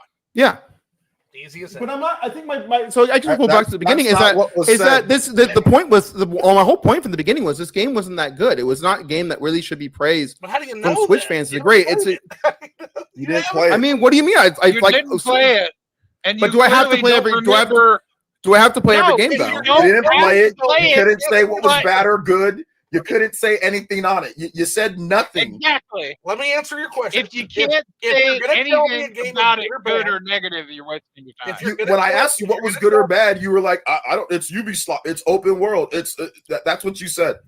You don't know anything about the game. You still don't know anything about the game. Nobody said I it's mean, the like- greatest game in the world, bro. You see, TMO6, this crazy game where you did hype it up quite a bit. You hyped it up for like 5 minutes. Questions, buddy. What did I hype up about the game? You're not Tell gonna me get what it. I We had a whole conversation about how great it fucking was and how great Tell the me gold edition is. What did I hype up the game about? What did I say? We need to why go back and people watch hyped the up VOD, I guess. We can kind of what you're saying. Go Flip? ahead, tell me. Go ahead, tell me. What did I hype up about the TMO6 game? was wanting in, and I'm just telling TMO6 if he comes in here, he's not going to get to answer any. He's not going to get to ask any questions if he comes in here. Actually, so you know what's a good idea? Because we brought in. I'm sorry, I forgot your name. Do we want them to ask us Building questions? up. Do we want to move to that? Because we've kind of been going back and forth. Do we want to move to that? I'm down. It's up to you, but we gotta let each other talk a little better here, Alan. Like That's fair. You know what? Yeah. That's right. Do you want to? I- You know what? I just want to say to kind of put a pin Sure. in this, like, Yeah. okay, like there's critic reviews, there's normal people reviews. You can't trust any of them 100%, right? You have to make Mhm. your own decision about whatever the game is at the end of the day, because sometimes some critics are not honest, and a lot of times Users will review bomb or puff up a title. So you have to use your own judgment to decide if a game is for you or not for you, because it's your money. And that's all I'm going to say about that. So I'll disagree on one point, just because you're talking about that. Usually, yeah, there are some users that will get bad reviews. You're right that some critics will get bad reviews. I think the critics do more often. But the thing is, you're going to get an aggregate, and that's obviously why I'm talking about the aggregate, because there's some reviews that are going to be shit. Some reviews are really, really good. People do write really, really good reviews on Steam. And I think that's why I would trust the aggregate more. So I think maybe that's a good way to get, if, as TM comes on. That's where I'm coming from. I think the aggregate and the people that are playing it are better judged than the critics. I think that's sufficient to say if a game is good or not. You said that you'll trust the people when you can confirm what you already think about the game. Because you didn't read the mostly positive. You didn't read all that. All you read was what you saw was negative, and then went with that, right? Where's your point that I didn't read anything at all? So what are you talking about? I'm just saying, because you said the Steam people, they make their reviews. You didn't look at everything. You didn't go off of everybody that talks about it on Steam. What you went off of was confirm what you already felt about the game. You didn't read and try to make your own decision. You already thought the game was bad, so therefore you looked at the bad ones and said, they're bad. Why knew it's bad? Because we've known this game has been bad for a year. It's been out for a year. What are you talking about? Reviews say mostly positive, which is fine, but you just have I'm not in. But the Steam reviews say mostly positive. So why aren't you looking at the good reviews and the bad reviews and saying, hey, you know what? Maybe I'm not going to buy this game, but maybe it's not as bad as what some people are saying. Why are you only going off of the bad reviews and confirming what you already think in your head? Why aren't you going off the good Steam reviews too? Why are those opinions not good, but only the people that write bad? Whoa! You're kind of doing the same thing in reverse. Then go ahead. I point out multiple times that on all the Metacritics it's bad, on all the mixed reviews it's negative. But you're like, whoa! What about this? So it seems like you kind of want to just focus. You want to focus on the thing that works for your argument. The one thing that works for your argument. It's most. So like I said, if you want to bring him on, actually, so I'll close it there. If you want to bring TM on. So that we can bring him on. We can still talk. You can bring him on. So what I'm trying to say here is that this whole Star Wars Outlaws thing, Red Rover, send TM right over.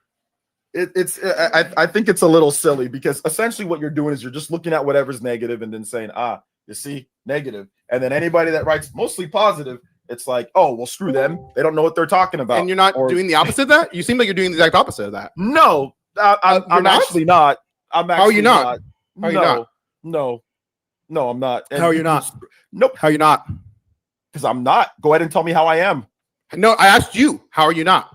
Because I'm not. Okay, so go ahead and tell me how I am. No. I asked you that question. How are you not? We got a new guest in here. I am not. Okay, we got a new guest. You want to answer the question? Okay. It's on you to prove that I'm doing something, my boy. The burden. No. I asked you that question. You just refused to answer it. So okay, whatever. Well, I guess we'll continue that point. Y'all should hang out in person. Alan, you legitimately need to work on comprehension, bro. Like, and I'm serious. What the fuck are you talking about? Working on comprehension? I asked you a question. You just didn't answer it. So is here. Yes, TM. What's up, buddy? TM. Okay. What it do? Look, what's up? I'm listening to. All right. I'm listening to this, and man, I don't even know where to begin. First off, with what you're drinking, I'm completely unbiased. Yes, I'm a mutual to OJ. Me and OJ agree on a lot of things. Me and OJ disagree on a lot of things, and I 100% agree with OJ on this whole entire topic and debate. Because and I feel like there are some points that aren't being brought up. I think that using Steam reviews is pretty insane when you're talking about a game that you haven't played, and then the reviews that you are talking about are coming from the launch of the game that was over a year ago. No, the launch of the game would be mostly positive. So I'm actually looking. So the mixed reviews would be the most recent. So actually, reviews have gone down on Steam right now. Yeah, on Steam it's mixed right now. Which are all anecdotal, right? So each person. Isn't a review always anecdotal though? Isn't a review always anecdotal? Correct. Yeah, but you're using somebody else's opinions, numerous people's opinions that aren't journalists, that aren't game reviewers. Who's to say we don't know if they're gamers? Because believe it or not, PC gamers don't finish their games, let alone get through a third of the games that they finish. So. I don't think using Steam reviews would be the most adequate thing to do. Okay. But what I'm confused about is what's the big deal behind Star Wars Outlaws and OJ? Like why is that such a bother to me? No. So the only reason this beef happened is I just didn't think it was that great of a game. It was this weird, like, because it seemed like, and it wasn't just OJ. In fairness, I quote tweeted OJ, but it's a lot of fans, a lot of Nintendo fans have been like hyping up this game, but it wasn't really even that good at launch. I mean, like, you can go back and look at the raw reviews, and they kind of a lot of the and now I'm talking about user reviews. A lot of the critics did give it better scores. In fairness, but at the end of the day, it just wasn't that great of a game. And it was a commercial flop for a reason. It just wasn't good. So it's like, why are we hyping this game a year later just because of port season? Well, games that was really my point. That was really my point. A commercial flop means that a game. So if a game doesn't sell well, that means it's not good too. I mean, sometimes it can actually. So a lot of times, I mean, like, if a game doesn't do really well, people don't reject it, especially for a company like Ubisoft, who has a big marketing budget. And they have a big reach. So if the game doesn't do very well, then usually kind of, and especially when you have a game that doesn't really sell very well, and you have a lot of negative user reviews, and you can go through YouTube and you see everybody talking about Star Wars Outlaws and how it really sucks from a year ago, then I can kind of say that, maybe if a game flopped, it probably flopped because people just didn't want it. And they thought it was a bad game. And they said, this game kind of sucks. This isn't very good. Everybody's telling me it's bad. And okay. Okami would like some words with that because that game flopped and it's an incredible game. Yeah. So there's, that's not a. So here's not always, but again, I think a different time though. And in fairness, that's a huge conversation because it's a different time. Yeah. Hold on though. Real quick. Here's what I would say to that. So, because I make arguments that are critical in terms of games that are successes and failures all the time. The way I parse this is a game. So sales are useful, and I use sales and argumentation all the time. And they're useful to point to what customers may want out of a certain IP or franchise, whether something hit or whether something missed. Doesn't necessarily say anything about the quality of a game itself. I'll give you a great example. Alnuma Zeldas, especially the later ones like Skyward Sword, etc., they still did okay, but in comparison to Zelda's great heydays or the absolute mind-shattering numbers of Breath of the Wild, those games bombed. Those games were outperformed by games like Dark Souls coming out and just disrupting them. Yeah. Now that was an indicator of the fact that maybe the market direction didn't like some of the weirdo Enuma puzzle shit, but it absolutely was not indicative of the quality. If you go play Skyward Sword, that's a quality game all the way through. That is a high quality game. Actually, so I'm curious about this. Why would you say it's a high quality game? It's the craftsmanship of the game. It's the way the puzzles are intricately detailed and put together. The boss fights are oftentimes well thought out, except that weirdo fucking like mud monster thing that she had to fight 3 times. That sucked. But general, like the sword fights with white lip gloss were amazing. Really, really good boss fights. There's parts I like, but overall I can't say that it was a bad game. It just wasn't a game for me. Right.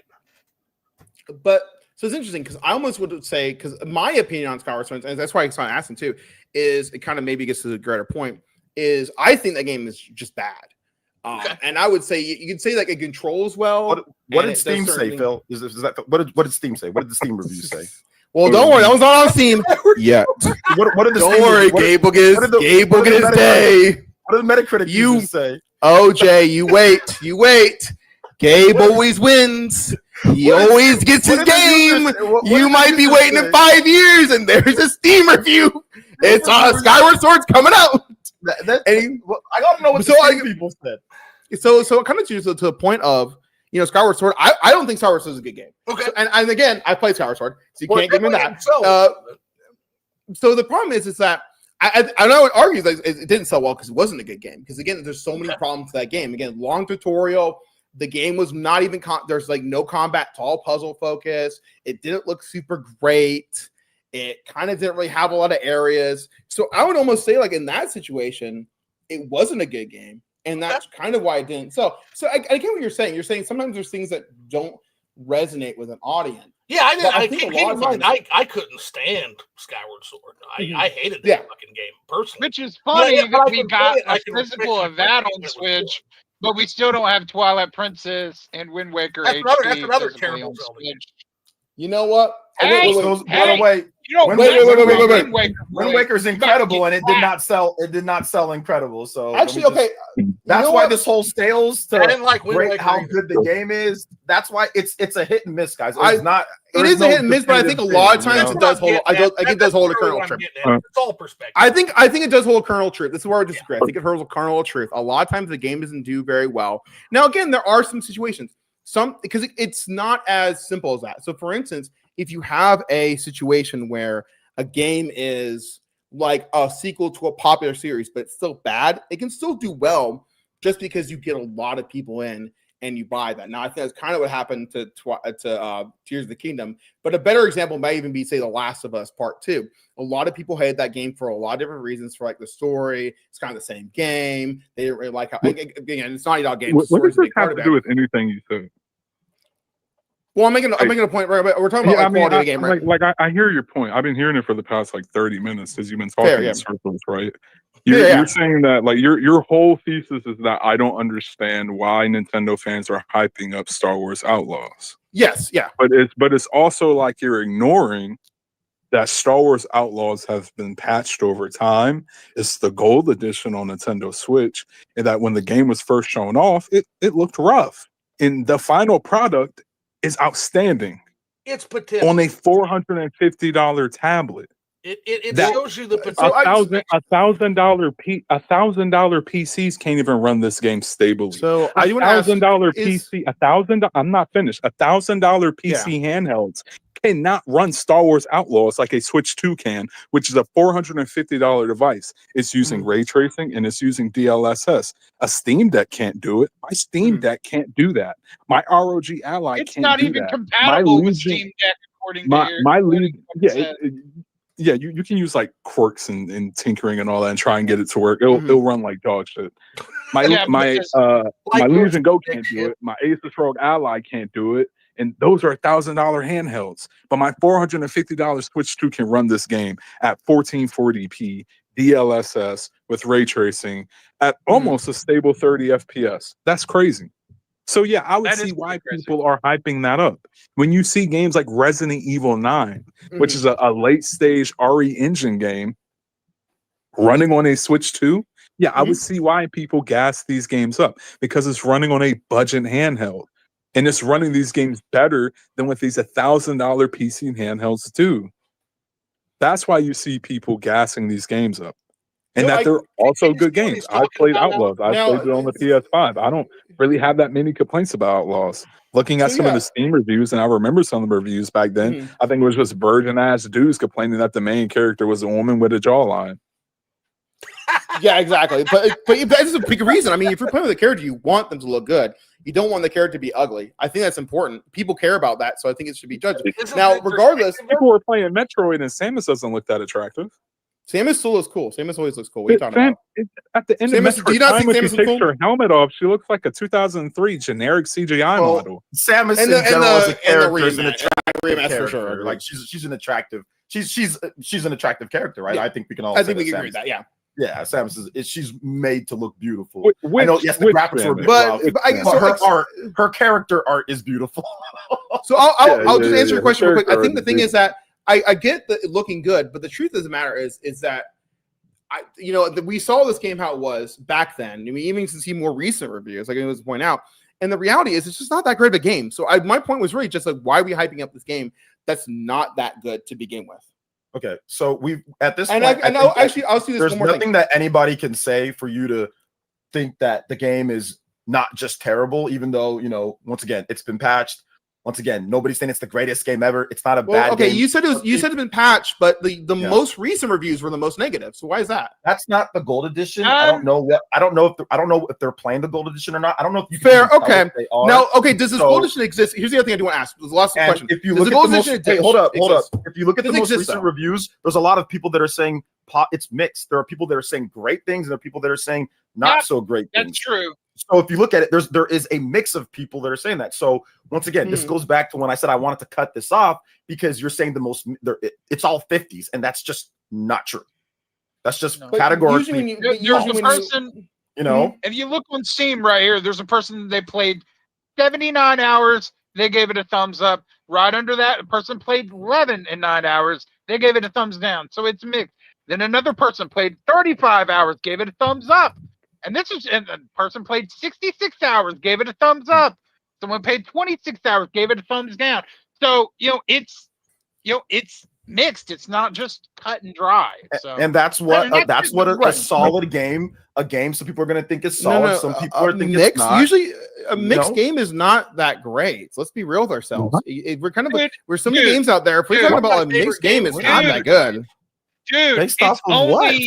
It's only 363 reviews that are mixed out of 72% that is positive, and that's 4,019 on Steam alone.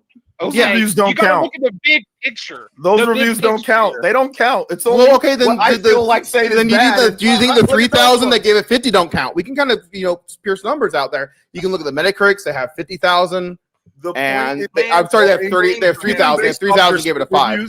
Even based off your Steam reviews, what you're saying doesn't compute.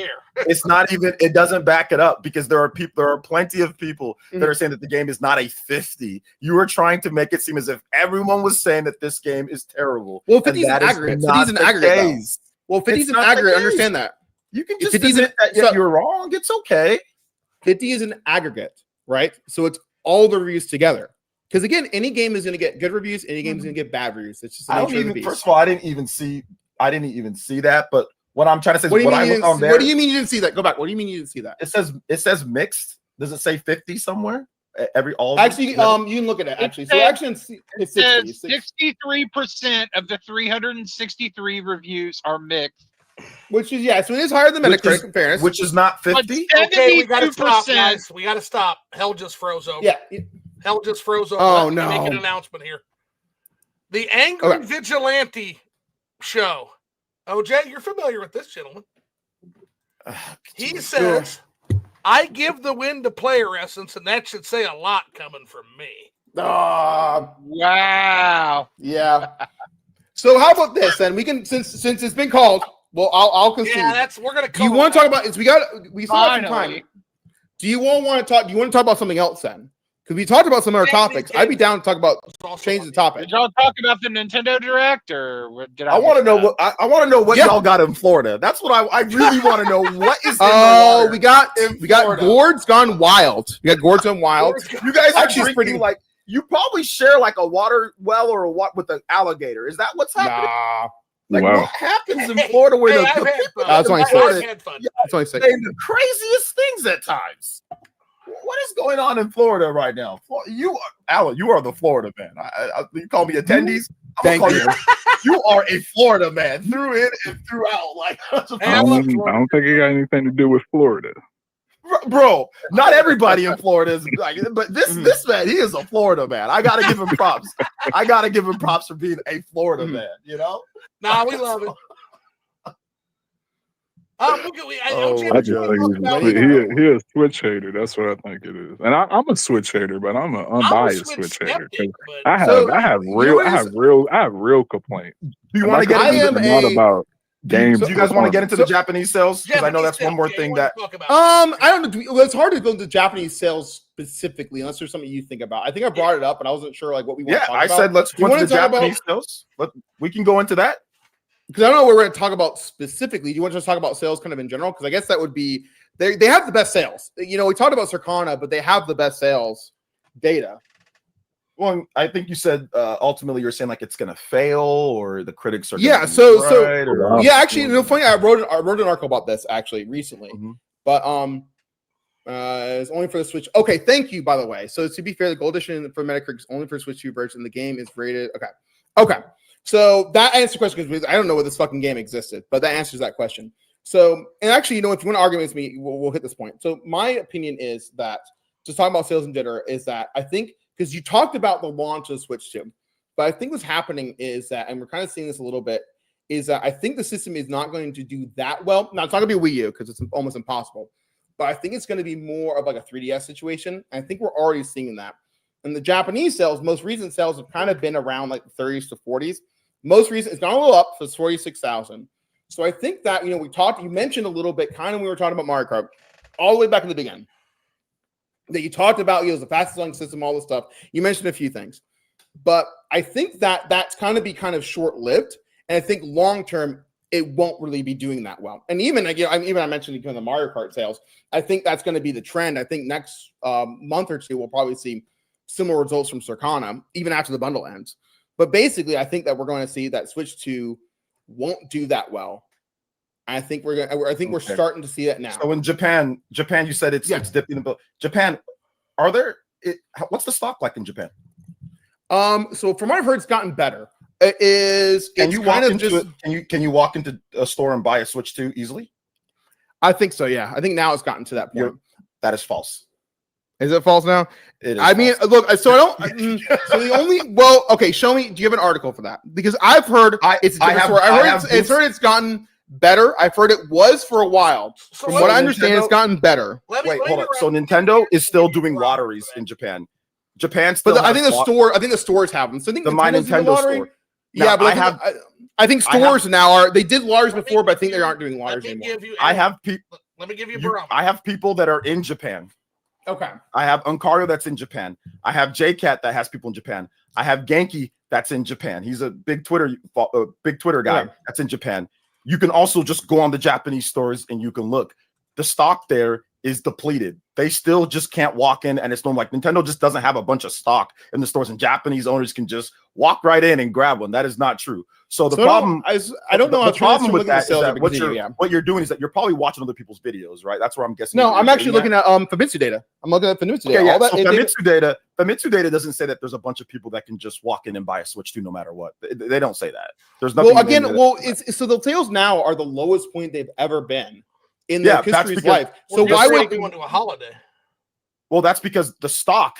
I don't know. Their holidays are a little different though. I don't think they have, because theirs is Golden Week. It's really their big holiday. Different. The best sales for Japan are in the holiday. Yep, it's in the holiday season. Yep. Yeah, that's Christmas, the best. okay. Right now, sales everywhere. Buying anything because everybody's getting ready for the holiday rush over there. Any Switch they had a holiday recently. That was it was about 4 weeks ago. That's Oban, and it sold 180,000 units over Oban because Nintendo tried to get as much stock there as possible. But guys, so what I'm trying to say is that any stock that goes to Japan, it sells. It sells. They don't have a bunch of stock. Let me say this. Yeah. In terms of what OJ's saying, it is correct. Now, in terms of, arguing sales right now, what I would tell you, Japanese sales or otherwise, I don't argue sales will switch to right now. Reason being is we had the launch period. We had the huge launch rush that we knew that was going to be big. Right now, there's a little bit of a lull as people prepare for the holiday, and then it's going to go right back. Whether you can find a system in stores or not, that's going to change because it's going to be sold out the entire holiday. Everything sells during the holiday season, right? So what I'm waiting on before I finally look at numbers and kind of give some real analysis is I'm waiting for the investor numbers this coming spring. This coming spring, the holiday rush will be over. The launch rush will be over. Nintendo was brilliant in putting it out in the summer because they got they got two holidays. They got their launch rush and they're going to get their holiday rush where everything sells out. Once that clears, once that fog of war clears and we get into the spring, we will be able to see one way or the other what is really going to be fucking going on with the Switch 2. We're too early. I think we're all too early. I do agree. Now I kind of like to kind of go predict a little further out, so that's kind of why I'm doing this. Because I think that's a good way to think of it. I've heard other folks do the same thing. Sean Malmstrom, if you ever read him, I read Sean. I actually like him. Yeah, he's great. He's one of the best. My thinking, the reason I disagree a bit with it's a stock issue is that if you look at the sales, it's kind of the same trend, just downward. If it was a stock issue, we'd see more of a peaks and valley type graph, but we're not really seeing that. With the exception of that holiday, we kind of are just seeing not really, it's just consistent going down. So it was actually teetering in there and the stock's been a lot down. All the stores are doing lotteries right now. And if you go on their websites, you can look, they don't have a bunch of stock.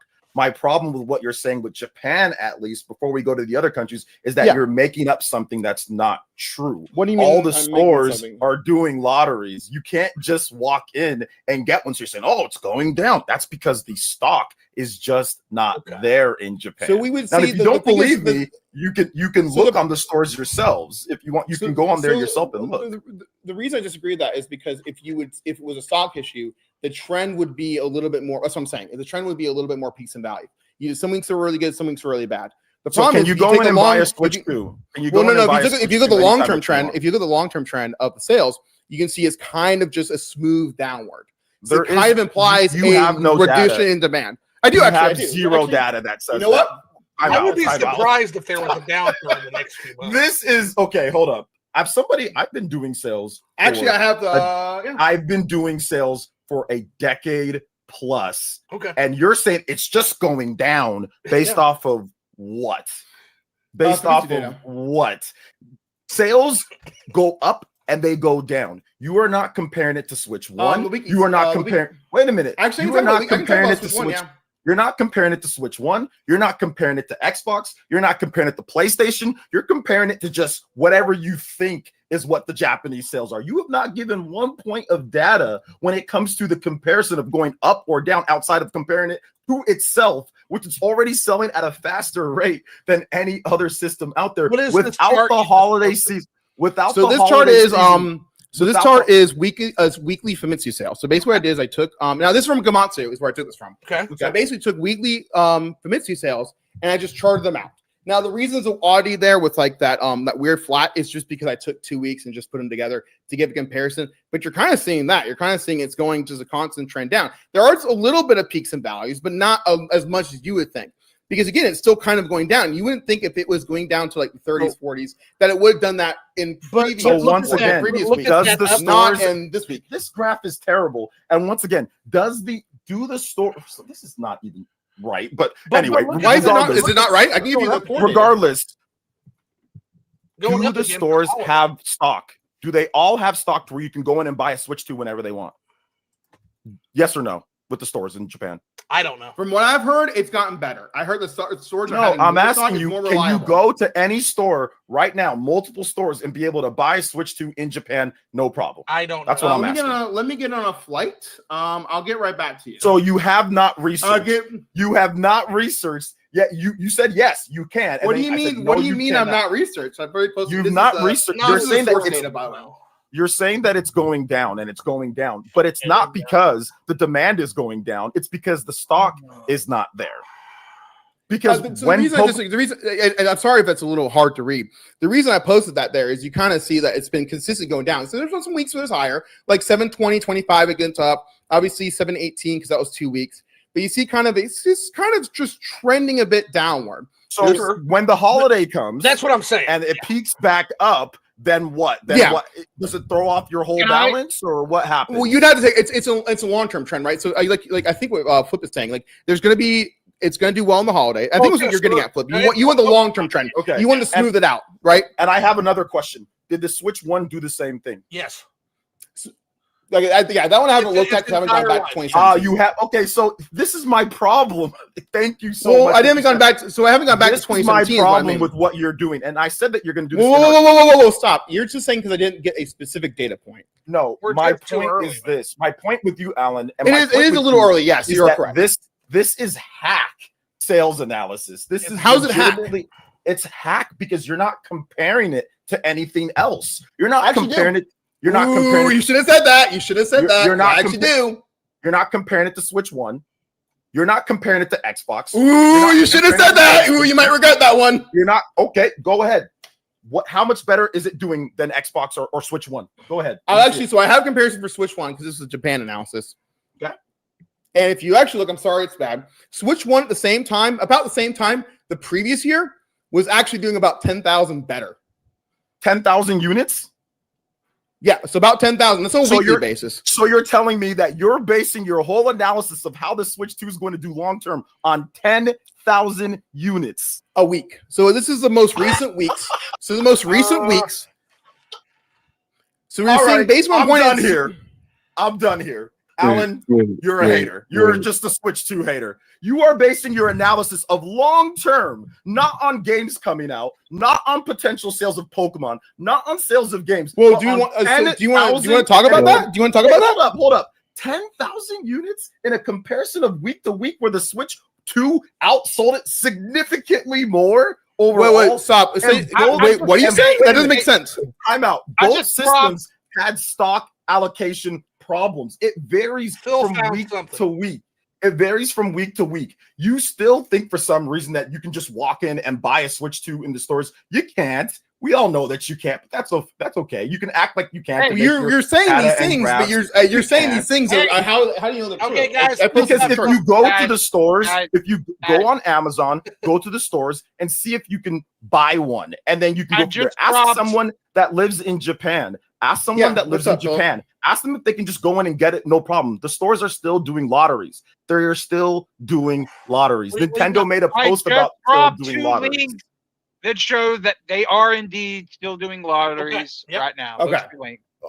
Thank you. So this graph and these charts are ridiculous. You just throw all this out. They're very ridiculous. Not only did you compare them to Switch 1 sales from last year, what I thought you were going to do is what, something that somebody, would research, and, they say they do, articles and stuff about sales that, they would compare it to year one Switch sales during the same time. And so, and I can link you this. I'm gonna I can link you this. Yeah. Because again, this is in OJ's defense with what he's saying. Yeah. In the week 36 of 2017, September 4th to September 10th, the Nintendo Switch sold 45,000 units. That's why I said this is Switch. It's not even. I said it's not even correct. But isn't that higher than what? So what week was that? That was week 36. That was September 4th to September 10th. Okay. Of 2017. September 4th to 20. Okay. So that would be, and you said 46, so it's about the same. So it's not necessarily doing any better. But here's and if you look, you're not accounting for that. There's a lottery system, and that the Switch 2 is more limited than the Switch 1. There's also they were both having stock. They were both having limit. That's why I said that this whole thing is you need to throw this whole thing out because it's the first couple. It's the first year. It's the first 6 months. You cannot determine the overall sales of something by saying it's trending downward. I can. Of this. Well, so do you think the trend is? Do you think the trend is going to change? Do you think the trend is going to change? How do games sell? So how do systems sell? What sells a system? I have yes, the trend will change. Yes, the system sales will go up as they actually get more stock because there is lotteries going on. Yes. When they get the reason more I disagree, a reason I disagree with that is because you look at the long. If you look at, hit me. Is there anything else that anybody can think of that's going on in Japan right now, macroeconomically, that might also be a reason why those sales are down and could potentially remain down? It might be a point. There's nothing macroeconomically right now because if you compare it to Switch 1, it's right around the same as Switch 1, and it's already sold way better as they have stock. There are lotteries. This guy is a hack sales analyst, and he is a hack sales analyst. And the reason why I'm saying that he's a hack sales analyst is because he's saying even though he didn't know that there were still lotteries, yet he's making graphs saying nobody's buying it as much. He didn't know that there's lotteries at all. He didn't know. He didn't compare it to Switch 1 in the same exact I think I figured out something, OJ. I think I figured out something about you, OJ. Analyst. What you do is if you can I go first? Yeah, go ahead. Yeah. Consider the fact that Japan is in a population implosion right now. Population is actually decreasing in Japan right now. That could be why, as of right now. So if you adjust those numbers, you're probably looking at the Switch doing pretty similar to the Switch 2 if you adjust those numbers. But nobody ever does the pop. No, nobody does that. So when Pokemon comes out, right, and the numbers jump all the way up, then what? Then we're gonna sit there and say, oh well, it's going up now. Maybe it's gonna do better. Correct. And then if it goes back down, oh, now maybe it's gonna do worse. Well, that's in your favor. This is ridiculous. No. OJ, that's in your favor then, because if Pokemon comes up and sells the same level as Switch 1, with a population decrease. Now Switch 2 is outperforming Switch 1. But I guess the question is, has the population decreased that much from 2017? I don't think it has. From 2020, there was a significant decrease across not like well, like I said, to me, it is impossible. I don't know that would make that big of an effect. I don't. It is impossible. And then it right would now. also explain the comparison of 2024 to 2025, which is what I use. 2024 Switch sales to 2025 Switch 2 sales. Oh, that's why. Why are you? You're That's launch align the sales. Why are you not launch aligning the sales? Wait a second. That's why I brought up. That's why I brought up week 36 of 2017. That's right around this time in September, and they're right about the same when it comes to Switch. Listen, guys, listen. You can't compare. I told you all that. What? So the reason I did that is to try to see, what demand for the Switch was a year ago and compare it to the demand for the Switch 2 currently. Dude, that's because they weeks old. The demand wouldn't be as high as it is for Switch 2. Yeah. What are you even? Wait a minute. What do you mean? What are you drinking in the water down there, dude? So why would that be? So the problem is, what I'm trying to say is, what I'm looking at is like, okay, Alan. No. Let me finish. Honestly, bro. Honestly, Alan, this is not your forte. Like legit, bro.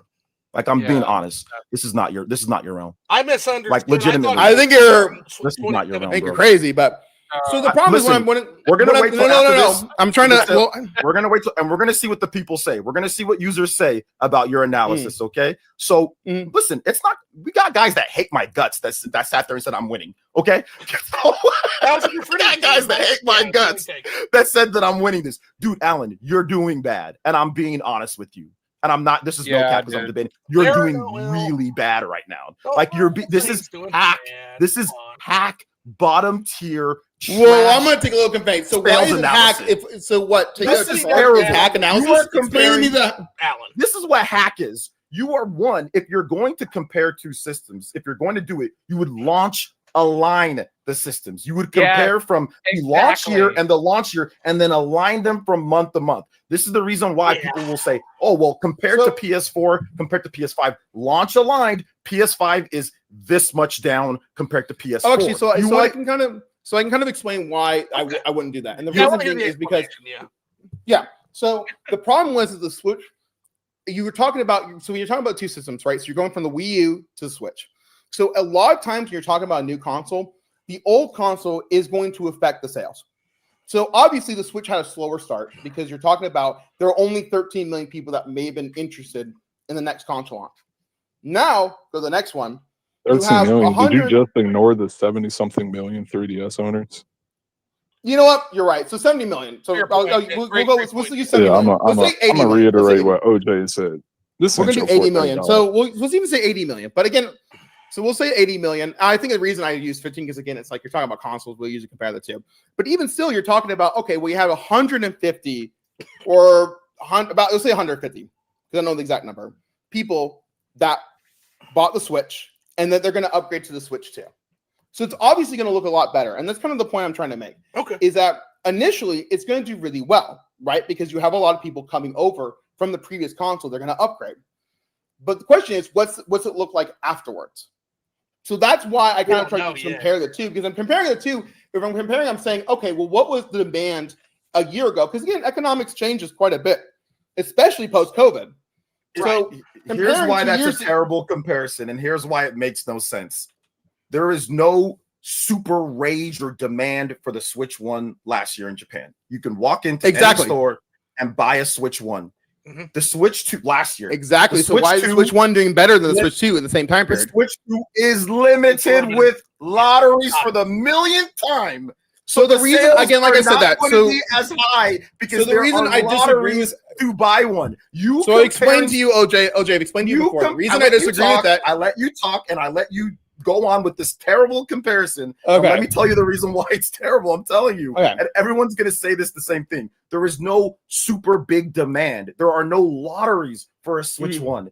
There are lotteries and there is stock limited for Switch 2 in Japan. It just is. You comparing the Switch 1 sales where you can walk in easily and go buy one and there's plenty of stock for anybody who wants one last year compared to a new system launching with limited stock. Whether you need a lottery just to get one, that doesn't matter. it is irrelevant to long-term sales for this system. You cannot deduce that the system isn't going to do as well by comparing an 8th-year, 7-year system and where you can just get one to a stock limited system where you can't just walk in and get one. There is no comparison to be made between those two. No, actually, can I answer? Actually, I'm gonna just be honest with you. I am not a pro Switch 2 guy right now, but No, OJ takes the win. Like, dude, you are completely out of it. Like, none of this makes sense, and I feel really bad for you. This should probably be deleted off the internet because this is not going to look good for you. No, you can keep it up. I don't know. Oh, so this is flipping content. Flip it. You keep it, buddy.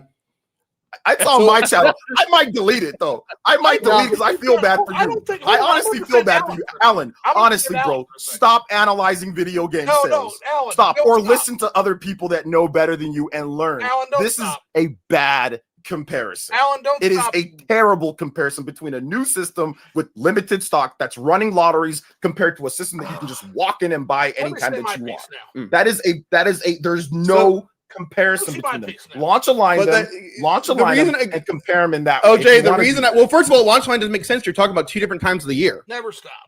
No, launch a line. So you in the first right, but one was launched in March and one was launched in. That wouldn't make sense. One's launched in March and one's launched in June. One launched in March, one launched in June. But if you're talking about different times of the year, that's why I did this comparison. Well, if you're going to do but why would I launch at 2 different times of the year? Sales trends change all over the year. Sure. Sales trends change all over the year. Yes, absolutely. So why would I use launch aligned in that when you have 2 consoles? Because usually you can do launch line because they usually come out in Christmas. This one didn't come out in either of those 2 times. You can do it. You just you can. Maybe you can, but you take a little bit long. The only problem with launch line is that again. Here's the reason why launch aligning is better. Because there are more circumstances that suit each launch. They're both going to be limited in stock. Switch 1 was severely limited in stock in Japan. It was limited. Switch 2 is also limited in stock where they're doing lotteries as well. So it is a more of a better comparison in the first years to see how consumers are responding than in a 7-year system where you can just get one whenever. People already have it, blah, blah, blah. Not as many games. The next system's already announced or people are anticipating compared to a brand new system. There's not enough variable factors or there's not enough factors that are the same in there to compare the 7th year of a system and that you can get anytime that you want and a limited stock system that just launched. And again, you keep saying limited system. The reason I disagree with that is because if you look at the trend, that's not what the trend line is showing. Again, tell me what analyst doesn't do launch aligning. Tell me what analyst does. Every single analyst, every single sales analyst, everybody does launch aligning.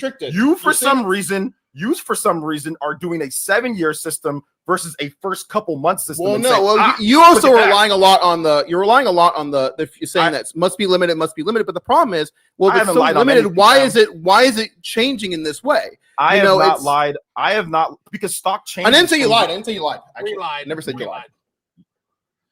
Anyway, what I would say, Alan, is first of all, First of all, Alan, never stop doing analysis. The reason I'm going to disagree on that. No, I'm going to keep doing it. Don't worry. And the reason analysis is trash. It's garbage. I think this is Nintendo. You know what? I will. Nintendo's alt. Let me see my piece. Nintendo's alt. I actually know at the beginning though, I told you my blog. You can read my whole blog. That's where I got these charts from. Bro, I ain't reading that blog. I will read. Whoa! You told me you should read reviews. And you don't want to read the blog now? Come on, OJ. Come on. This blog is Come on, OJ. You said you should read things and you're going to read my blog. I'm not reading it. This is the information that you're doing in here, misinforming people by not launch aligning sales, by comparing a 7-year system to a first-year system, by comparing a system that has lotteries compared to no lotteries.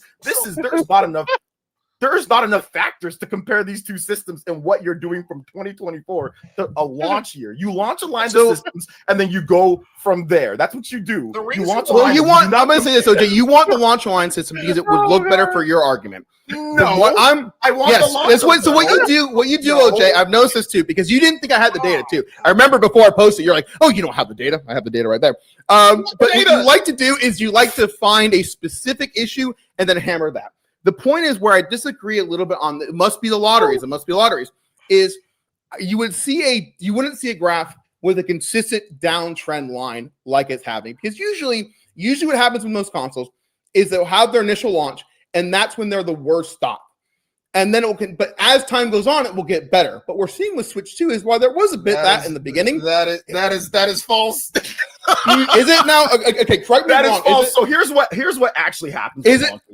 I don't disagree. Usually here's what actually happens. It peaks, okay? It peaks and it goes up near the launch, and then it kind of goes up and it goes down as stock allows for it. PlayStation 5 was the exact same way. Xbox was it for a bit. Switch 1 was also it as well. Peaked at the very top, goes down, kind of goes up, goes down, kind of goes down more depending on the stock for the first year. That's why you launch Align It, because there is a variable. That's what I just said. OJ, I said that the biggest gap is going to be in the very beginning, because again you're going to have a big initial demand, a big push, everybody buys it, brother, and then you're going to have a decline. Let me ask you this, Ray. You keep saying that you look at like the analytics and the sales numbers, and you try to compare, but then you show us Switch 1 from 2024, and then you compare Switch 2 to 2025. Now I've been quiet because I've been doing your job that you supposedly do by just simply asking Google, how many weeks has it been since the Switch release to now? It's been 13 weeks. So if we compare those 13 weeks to the same 13 weeks between from March 3rd to early June 2017, because that would also be 13 weeks. Lo and behold, the Switch 1 sold 37,000 units in the first week of June in Japan. I was in that, right, but that would be Japan. We're talking about September. So yeah, oh my Jesus! So you didn't understand what the hell I just said. Didn't you just say? You're just saying you're talking about week 13. We're talking about July, right? Listen, please, week 13, July, right? Please listen.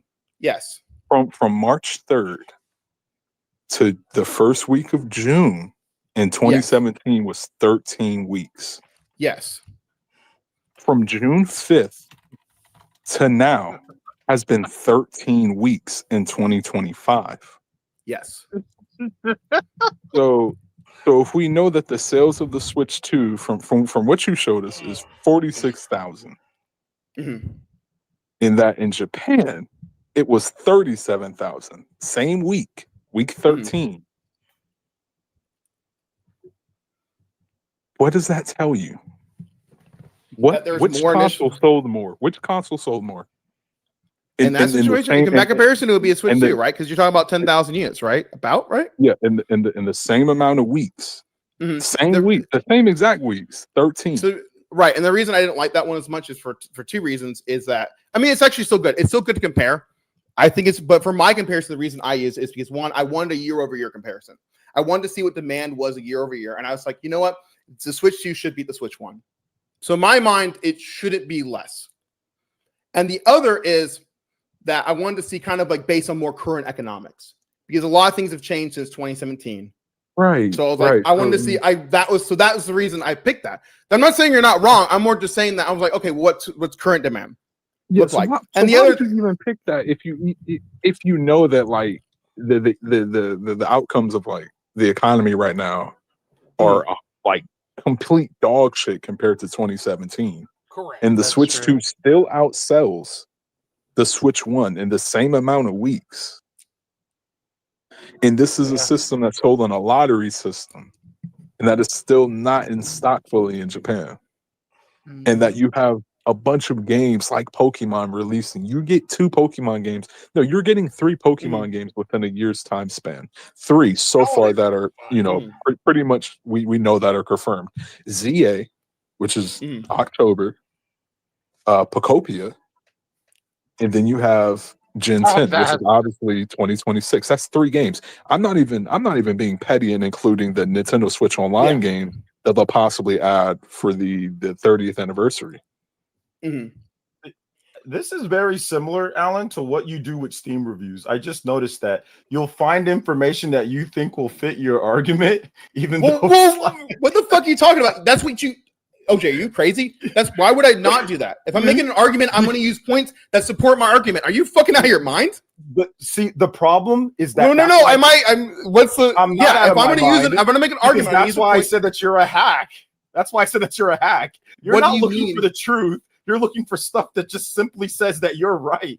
And No, here's what I do. As you'll play Twister. You ever played Twister before? It's a great game. Play Twister to get to that point. You know what I'm saying? When you'll bend and contort your body in different types of ways, to the point to where you would compare a lottery. First of all, you didn't even know, so I mean, you didn't even go into. No, I knew about the lottery. Now I disagree with you. I've said this multiple times. I don't think it's as big as you're saying it is because I talked about the sales trends. Yes, but because again, why is it so low now versus other weeks earlier in the month? I think we're discounting OJ is. I think you're just counting OJ is. And what you're not understanding is that when you see the trend line, because there are going to be weeks where it will be supply limit because supply has been stronger in Japan than other regions. And you see it in the graph, but then you see a constant trend downward. So why would I think that these most 3 weekend reads are the worst stock issue? That have the same trend line. What about the Switch 1? Why did that go back? I'm not talking about the Switch 1. I'm talking about this. I'm talking about your point about your stock limitation. No, stop. You changed the topic. Oh my goodness. We're on the same topic. No. Stop. You are comprehension deficient. That's because you're problem with you. No, you changed the topic. So what I'm saying to you, OJ, is you're saying that Switch's supply is limited. That's why those sales are so low. The 3 most weekend reads. Okay. Well, then I look at the graph. I would say, okay, what I expect that. Okay, I kind of like that. That the 3 most weekend, I would say that, okay, well, if it was supply limited issue, I should see it be more inconsistent because again, if it's a problem of people can't get them, I should see those issues throughout. And you do agree, but then I'm consistently seeing where it's like, okay, well, here it's 90 and here it's 60, and then maybe it has up, but then it goes down and down and down. I shouldn't be seeing, if supply, I should see more kind of peaks and valleys, but more consistent trend lines. I shouldn't be seeing a downward trend. Off of what system does that? Based off of what? Where are you saying it should be this? So based off of what system? Go. Wait, what do you mean based off what system? I just explained to you how I should see do more you need to explain based it off of what? Based off Let me explain it again, OJ. If a system is out of stock, I got what you said. No, you didn't. Why should your information show what it shows? Because you're saying I should see more peaks going this way. Based off of what? So if the issue is supply where demand exceeds supply, that's when you get shortages, right? That's the basic definition of a shortage. You should see a more peak and valley because what you're going to see is some weeks they cannot meet demand. So that week will be lower. So what happens is that week will be lower because they didn't meet demand. That's all they could supply. And then when more supply comes in, the numbers will be higher because what happens is that week they met demand a little better. Do you know how much it goes up? No, wait. Do you know how much was shipped from each week to week? I only know how much was shipped total because Nintendo reported 1.2 million at the end. So you don't know how much is shipped from week to week, but you're trying to tell us that it should go up based off of a number that you don't know. What I'm telling you is a theoretical of how supply. I'm not looking for a theoretical. I am looking. Do you not know how OJ? What are the numbers? No, listen, Alan. OJ, do you know how shortages work week to week? Give me the numbers for the peaks that are going. Give me the numbers. What are the numbers shipped? What did they ship out? OJ, do you know the numbers that are shipped out? Do you have the information? I am not the one who is sitting there and trying to say the. But why are we? But why are we now going to ship numbers?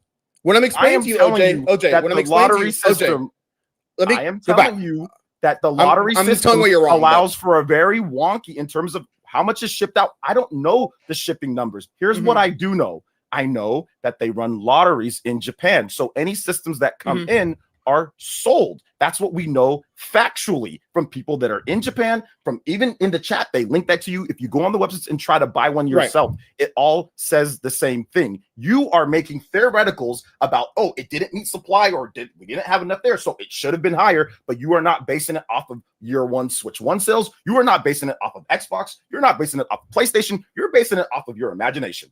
On what you think should happen. Imagination. I gave you the data. Yes, anyway, it is imagination. Legitimate. So, OJ, it's imagination. This is your OJ. I think maybe you misunderstand how much. Do you understand what a shortage is? Do you understand how shortages work? I understand. From the basic economic principle, can you explain it? The basic economic principle of what? Of a shortage, supply, and demand? Yeah, explain it. With how whatever the supply. So there is demand for a product, right? There's a demand for a product, and there is supply. And when the demand outstrips the supply, that causes a shortage. Right. So you will have some weeks because, again, you can't sell more than, and you agree that you cannot sell more than what you supplied, correct? Sure. Yes. Okay. So you would see then if there was a supply issue where Nintendo has struggled to get supply, that you're going to see a week where you're going to see weeks that are bad. because you're going to see some weeks where they couldn't get supply. But then you should see weeks where they will have supply, right? So you should see. So if you see a downtrend, why would you think that would be a supply Can I stop issue? you right there? So Sure. how much supply was sent in the bad weeks? In the down weeks where you said it's keep going down. How much supply was sent? Is there enough supply to meet? Is there supply there? Can you easily buy it? No, you can't. And that's what you don't understand. Yes. What I'm saying is the data doesn't necessarily support your argument. And again, No. you all poison the online lotteries, but sometimes and this happened with Switch 2 as well. You usually could go in the store and just get one. So sometimes online, so usually Switch had this problem in July where you couldn't get one online. But if you went to the store, you were easily able to get one. That's why you launch Align the Sales, so you can compare factors like shortages and what TM did for you. He did it himself and showed you the data when it comes to launch Aligned and what was happening in 2017 with the Switch. What I'm saying is, I think you're wrong about there being supply being so limited. Because as far as I know, I'm not seeing that data, and I'm not. The data doesn't support your argument. Research, Alan. You have proved that you like to do minimal research. That is something that is consistent throughout this whole thing. Even to the point where you didn't even remember you didn't read the article. Whoa, how much research did you do? How much research did you do? I did more than you. No, I didn't. Oh, fuck, you didn't. No, how many drafts have you prepared? Here's why I did. Did you prepare a graph on this? Did you prepare a graph? Here's why I've done more research than you. One, I know that there's lotteries in Japan. You do not. And you're going so far to try to prove I know there's lotteries in Japan. I'm saying they're not as extreme as you're saying. That's what I'm saying. I'm saying that you are overstating the lotteries. You're saying that the supply is very constrained. I'm saying it's not. Can you go in and buy a Switch 2 whenever you want in Japan? Do you know? Have you been to Japan? When was the last time you've been to Japan? I have people in Japan that are on my stream all the time. People. Yes. But have you been to Japan? And also, if you go on the stores, you can go online and try to buy one, and the same thing comes up if you try to buy one. That happened in America too. It's a lottery, and you can still get it. You can still get it in the stores. So why do you then think that we had? What did you just say? In America, we're talking about. Well, we had so I was comparing the online stores. The online stores were online stores. You can't just go buy one, no problem. It's a lottery. Right. But I'm saying I was comparing it to the online stores had the same problem. You couldn't buy the Switch 2 online, but you could get in the stores. That happened a lot. Listen. I am telling you that since we do not know the shipment numbers from each week, and there are you're saying that I'm exaggerating the lotteries. I'm not. Yes, I am not exaggerating the lotteries. You are making an assumption about something that you do not know about. You do not know about the lotteries. You did not know about them before we OJ, what I did, making an assumption. What I did, OJ, is I looked at the data and saw, there seems to be a consistent downtrend. It seems like that might be an issue. You want to talk about the lotteries because the data didn't really work for your opinions. You're like, well, what about the lotteries? And you really haven't said much besides the lotteries. So you're like lottery. And you all mentioned you have. And I do not know because listen, I do not know the weekly shipments from Japan. If Nintendo shipped more to there, they would have sold more.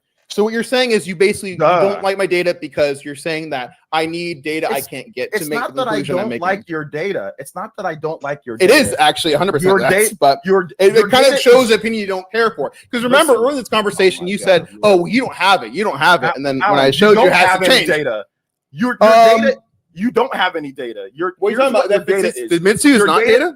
Your Famitsu data not good enough. It's a Famitsu data not good enough. Everybody has Famitsu data. Your comparisons, that's why I called you a hack. Your comparisons are trash. That's what it is. TM launch aligned the sales for you that give you a launch line to see how the Switch 1 did compared to the Switch 2 in similar circumstances in terms of their months that they've been out, and you threw that away. We have data here that says that there are lotteries. You say we're exaggerating. Everything that we say when it comes down to it, you have some type of stupid response to because you don't like the fact that your comparison is bad. And nobody here thinks that it's a good comparison. Not a single person in the chat here, not a single person that's going to watch later says that you should compare a 7-year-old system to a launched system and then make predictions on long-term sales, not based off of video games, because systems sell based off video games, but based off of a 2-week trend of a lottery system that you think is their lotteries are not that bad because I don't know, but I'm just going to say that. That's just say that, but I pointed out where I disagree with that, and I've told you multiple times. You have no data on the shipment. So okay, zero data. But that's kind of you're asking for the impossible. You're kind of zero data. You don't know what you're talking about. You never know. You're what appealing. talking You're about. appealing a bit to the impossible are because a none of us will Switch have it, 2 and we can only really You get are a from Switch Nintendo's 2 financial hater. reports. And then later, when the system does way better All right. than what you're saying, when the system sales go up because of Pokemon and because of more stock and all that, then your data's going to say what? Then How about it's that? going to Actually, say, you know what? Actually, that might be a great. Do Let you me- want to cap it on that? Let me take a crack at this, can I? Yeah. Okay. Yeah, hit me. oh my gosh, I'm sorry. I'm sorry that I subjected you to this, flipping the switch. Goodness No, gracious. no, it's I will okay. never Okay. do No, this. it's I will never do this again. No, I want you guys to come back. Maybe not. I can't. I'll come back. Yeah, I don't care. We're not going to debate bad faith hack sales No, analysis. I DM gave you so let me- perfect let me- sales analysis. Well, I want to hear. data. I want to hear a flip. I want to hear a flip side. You know, Let me step and in here. this I want to hear a is- flip side. Alan, This is is I'm- disrespectful. So what I'm going to do, This is Alan, disrespectful to is I'm actually Flip. going to step in on the Switch 2 skeptical side for a second here. I think it's needed Yep. at this point. No offense, buddy, but I do think it's needed. OJ, do you mind if I step in and give you an argument here? Feel free. I Okay. hope you have better. I hope you have something logical to say, Flip. So we don't have any long-term data that we can actually use to do an analysis. It's certainly not a macro or even a micro analysis right now in terms of Switch 1 versus Switch 2 or Switch 2 versus anything. System's been out for what, 3 fucking months? About 3 months. About 3 months. Okay. Yep. 3 fucking months this goddamn thing's been out. You guys, what we can do is we can take a look at conditions and we can take a look at certain market conditions that can give us some clues as to how the Switch 2 may perform. Okay, so factors that I want to analyze in this. Yeah. Increased competition. The Switch 1 was a disruptive, innovating device that had no competition in its class until later when the Steam Deck came out. We're likely to see at some point a Steam Deck 2. We're likely to see other maybe not the ROG Ally X. That thing's a fucking joke at $1,000. But we are very likely to see other hybrid handhelds enter the market. Now, are these going to eat into the Switch 2 significantly? I don't think so. But they will eat in more than handheld consoles ate into the Switch 1 because just by virtue of there being more of them. So increased competition is one thing that potentially erodes a little bit of Switch 2 sales.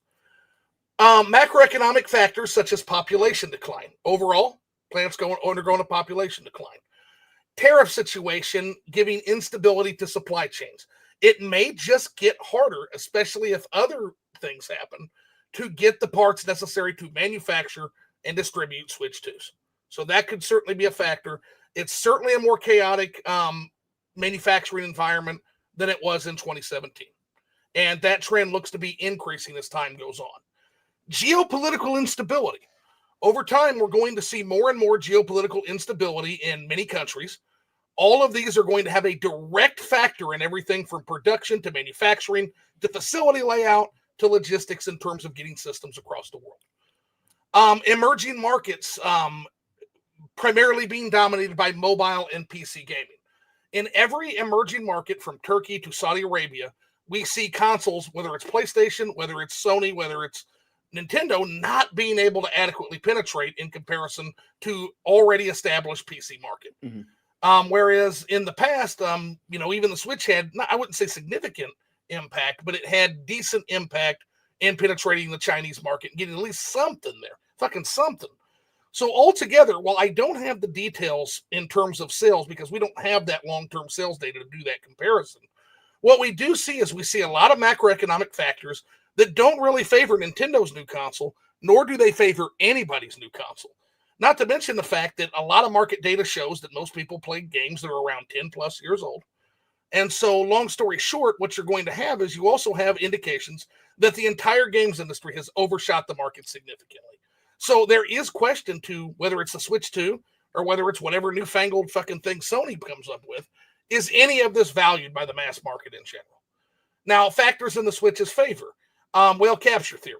Could very well be that as economic adjustments are made and more wealth is stratified in the top in the upper percentage of people, so top earners, that video game companies, including Nintendo, which might explain some of these price increases, might explain some of the DLC, all video game companies are beginning to leverage what my friend V calls whale capture theory, which is you're not selling as much, but yet you can still increase profits by just leveraging the gamers that are wealthy enough to stay in the hobby. That's certainly one factor available.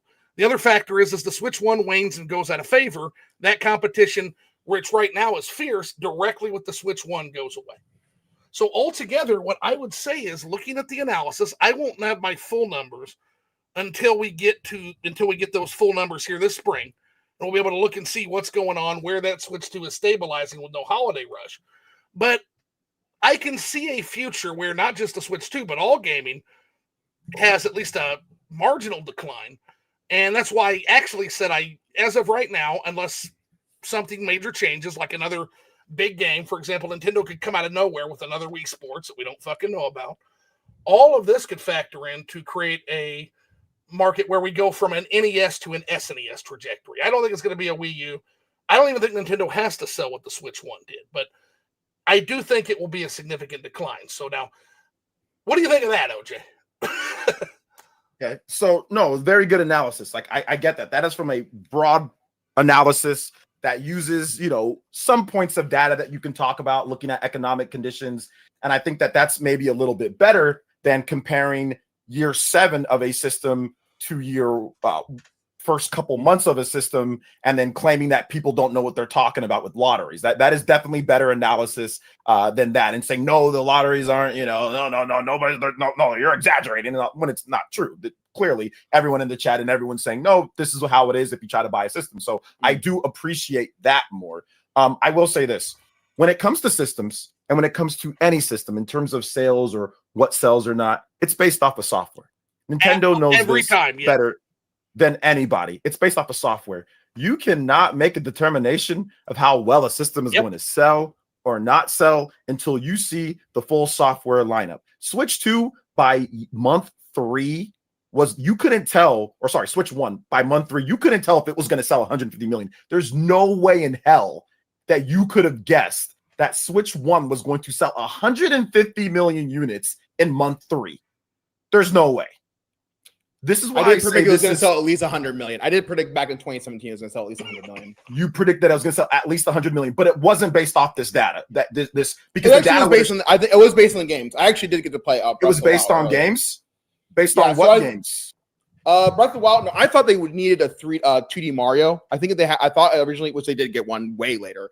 But my thought was if they had the Zelda, I thought was going to do really, really well. And I thought, because again, it was basically, I think just it's hard to get into. Maybe not. Everyone knows that Breath of the Wild is great, but I figured they need a 3D Mario. Not 3D Mario, 2D Mario. They didn't necessarily need one. COVID helped a lot too. Do you have? But I didn't predict it. Do you have anything that shows that you predicted that? Ooh, it might be lost to time. It might be lost to time. Okay. What happened was the old.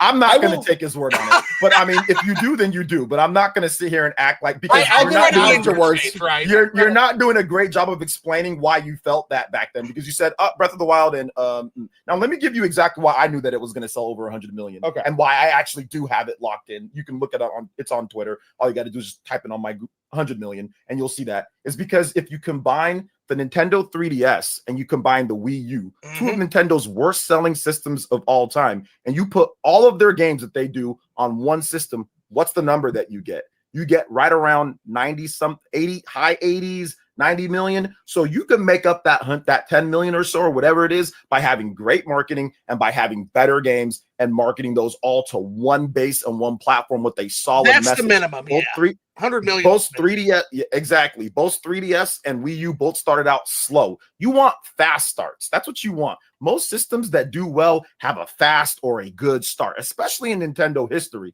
So if you're going to look at trends, you're going to want to look at fast starts. The Wii, fast start. The NES, fast start. All of Nintendo's, the DS, not quite as fast, but they turn things up as fast as they could when it comes to the DS. You want quick starts and you want them as fast as possible. Even the Game Boy, fast start. Old school, but fast start for back then. So that's the reason why you're going to look at the Switch 2. You do not want to have a slow start. The 3DS had a slow start. The Wii U had a slow start. The GameCube had a bit of a slow start. Their worst systems have slow starts. You want fast starts, and you want all your games on one platform. So what I would that's the reason why Switch 2 is going to do well, because you're going to have the big 3D Mario, you're going to have the next big Zelda, you're going to have the next big Animal Crossing, you're going to have the next big Pokemon Gen 10 and maybe even another gen. You're going to have all these games, that drew people to buy the Wii U and the 3DS, even in their lowest point, those people are going to be back when they see something that they like. Looking at a Japanese sales chart trend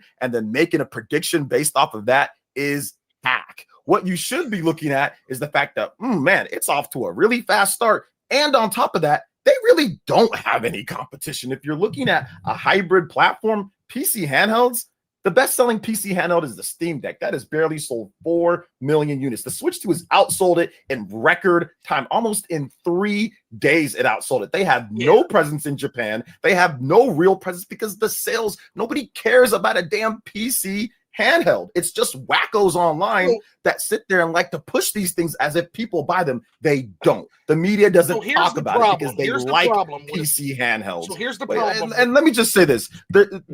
The sales numbers are going to be based off of the big games that come out. That's how every system lives or dies. It's based off the big games. It's not necessarily true for PlayStation, but OJ, can I interject for a second? It is true for PlayStation. On, it is. Yes, I'm sorry, Flip.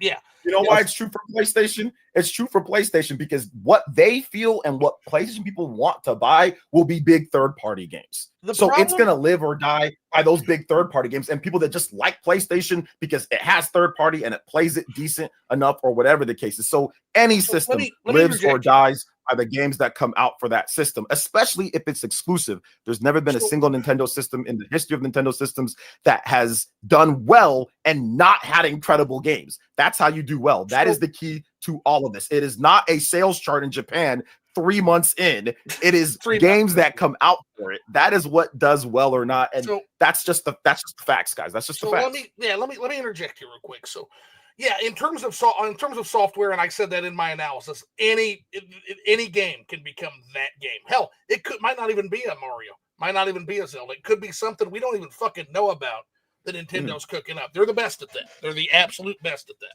Nobody does it better. So absolutely, I agree with you that everything always hinges on software. It's the games. It's always been the games. Like Yamauchi said, Nintendo is just the box you buy to get to Mario. Now, to kind of clarify on the portable PCs, the hybrid PCs, right? I don't think it's going to be a significant increase eating into the Switch's sales. I do think that there will be more. All I said is I think there'll be more that eats into Switch 2 that eats into Switch 1 by just sheer number alone. There's just, again, these are economic birdmen. So these PC handhelds are $1,000 for the new one. Correct. So that's the other problem. They're up to 1,000. So let's say it eats in, flipping the Switch. Let's say it eats in. The Switch 2 does not have to sell 150 million. No. It can sell 120 million. It can eat in, but the problem is that I don't see where is it eating from. It's eating crumbs or it's eating out of the trash can. So yeah, it's not significant. So going to add something. There actually is an interesting point. Alan, real quick. Hold on now. Yeah. So I agree with you. I don't think it's going to be a significant eat-in. It's just something that you want to look at. The reason for that is because there were zero in the Switch 1. There was zero competition. When that thing set sail in the blue ocean, nothing around it. Now, with these PC handhelds, now they have a problem. Mm-hmm. The problem they have is that they overshoot the market. The problem they also have is that PC gamers are specs obsessive, hardcore gamer freaks, and they care about specs and they care about frames per second. And there's not really a reason for them to drop down into the hybrid world. They already mocked the Switch for that. They're not going to want to eat that hardware dip, right? They're just not going to want to. But I think there'll be enough, and I think there will be more people buy these other hybrids than bought them during the Switch era. And I think that is an easy prediction to make. If I'm wrong, I'm wrong, but I think that's going to come true. And even if it's not significant, because there's just more of them on the market. You're true, and there's a lot of them on the market, and a lot of them not selling well too. There's a lot of them. A lot of them aren't selling very well at all. They're too expensive. They're not selling well. They don't have custom software built for it when it comes down to it. And at the end of the day, you're looking at the sales numbers, and you're looking at the Switch 2 and even the Switch 1. At this point, they're blowing them away in sales. Even the Switch 1 is blowing these handheld PCs away in sales. I don't think it's. There's going to be more. I think it's. Listen, when the Switch won, it was about only, I think, about 3 or 4 years before the Steam Deck rumors started. And when Steam Deck was coming out, people were saying Steam Deck is going to eat right into that market. And I swear, I kid you not, there are YouTube videos from Review Tech and other people out there that were saying that the Steam Deck is going to eat into the sales because it's such a better device. Did you really believe Dickers? Did you believe Dickers? No, I didn't believe him. Just like I don't believe you right now. No one believes Dickers. So let me actually. So I can either one of you guys. Can I jump up to your point, Flip? Because there's actually something interesting. Sure. So talking about please note, I'm not saying. I want to be clear for people because I'm getting torn apart on the fucking PlayerEssence shit, guys. I'm not saying it's significant. I'm listing you about 20 fucking factors that are going to result in worse macroeconomic conditions than Switch 1 had. That's all I'm telling you. The thing that's really going to but don't worry about PC. I feel you guys. They're all hold on, OJ. They're all spurging out about the handheld, the PC handhelds. What I'll tell you guys is, don't worry about those. That's the minimal thing I mentioned. The thing that's going to eat the Switch 2's lunch is the economy. It's the economy and it's the geopolitical 100%. Instability. It's going to eat its lunch. But it doesn't mean it can't do well, and it doesn't mean it can't put out banger games, and it doesn't mean it can't make Nintendo a profit. It will. You mark my fucking words. It will sell less than Switch 2 or Switch 1. It absolutely will. And that's fine. Nobody's saying that it needs to outsell. How many times has Sony outsold the PS2? How many times has anybody outsold the PS2? Never. Nobody's outsold the PS2. Hold on. Switch 1 would do it if not for Lion Crying Jim Ryan keeping up in the number. And that's fine. Lion Crying, but even the DS. The DS was a magical, tiny little system that had a bazillion games and that was at 99 and was cheap as hell. And the games were cheap and everything that people complain about today, that didn't even outsell the PlayStation 2. So even if you want to take the DS, that cheap little system for $50 they were selling at some point or not, that didn't outsell it. So getting these numbers, first of all, getting to 150 million is almost impossible. You know how many systems have done it? 3. Switch 1, DS, PS2. 3 systems in the history of systems. Nintendo knows, we all know that that's almost impossible to have 2 systems that do back-to-back 150. It's very likely to not happen, which is why people tell me, is it going to outsell Switch 1? I'm like, probably not, because nothing outsells Switch 1. No. Nothing has been able to get near that. Nope. You know? Can I add to your point, Flip, that you kind of made about PCs? Alan, I'm sorry. Go ahead. Yeah.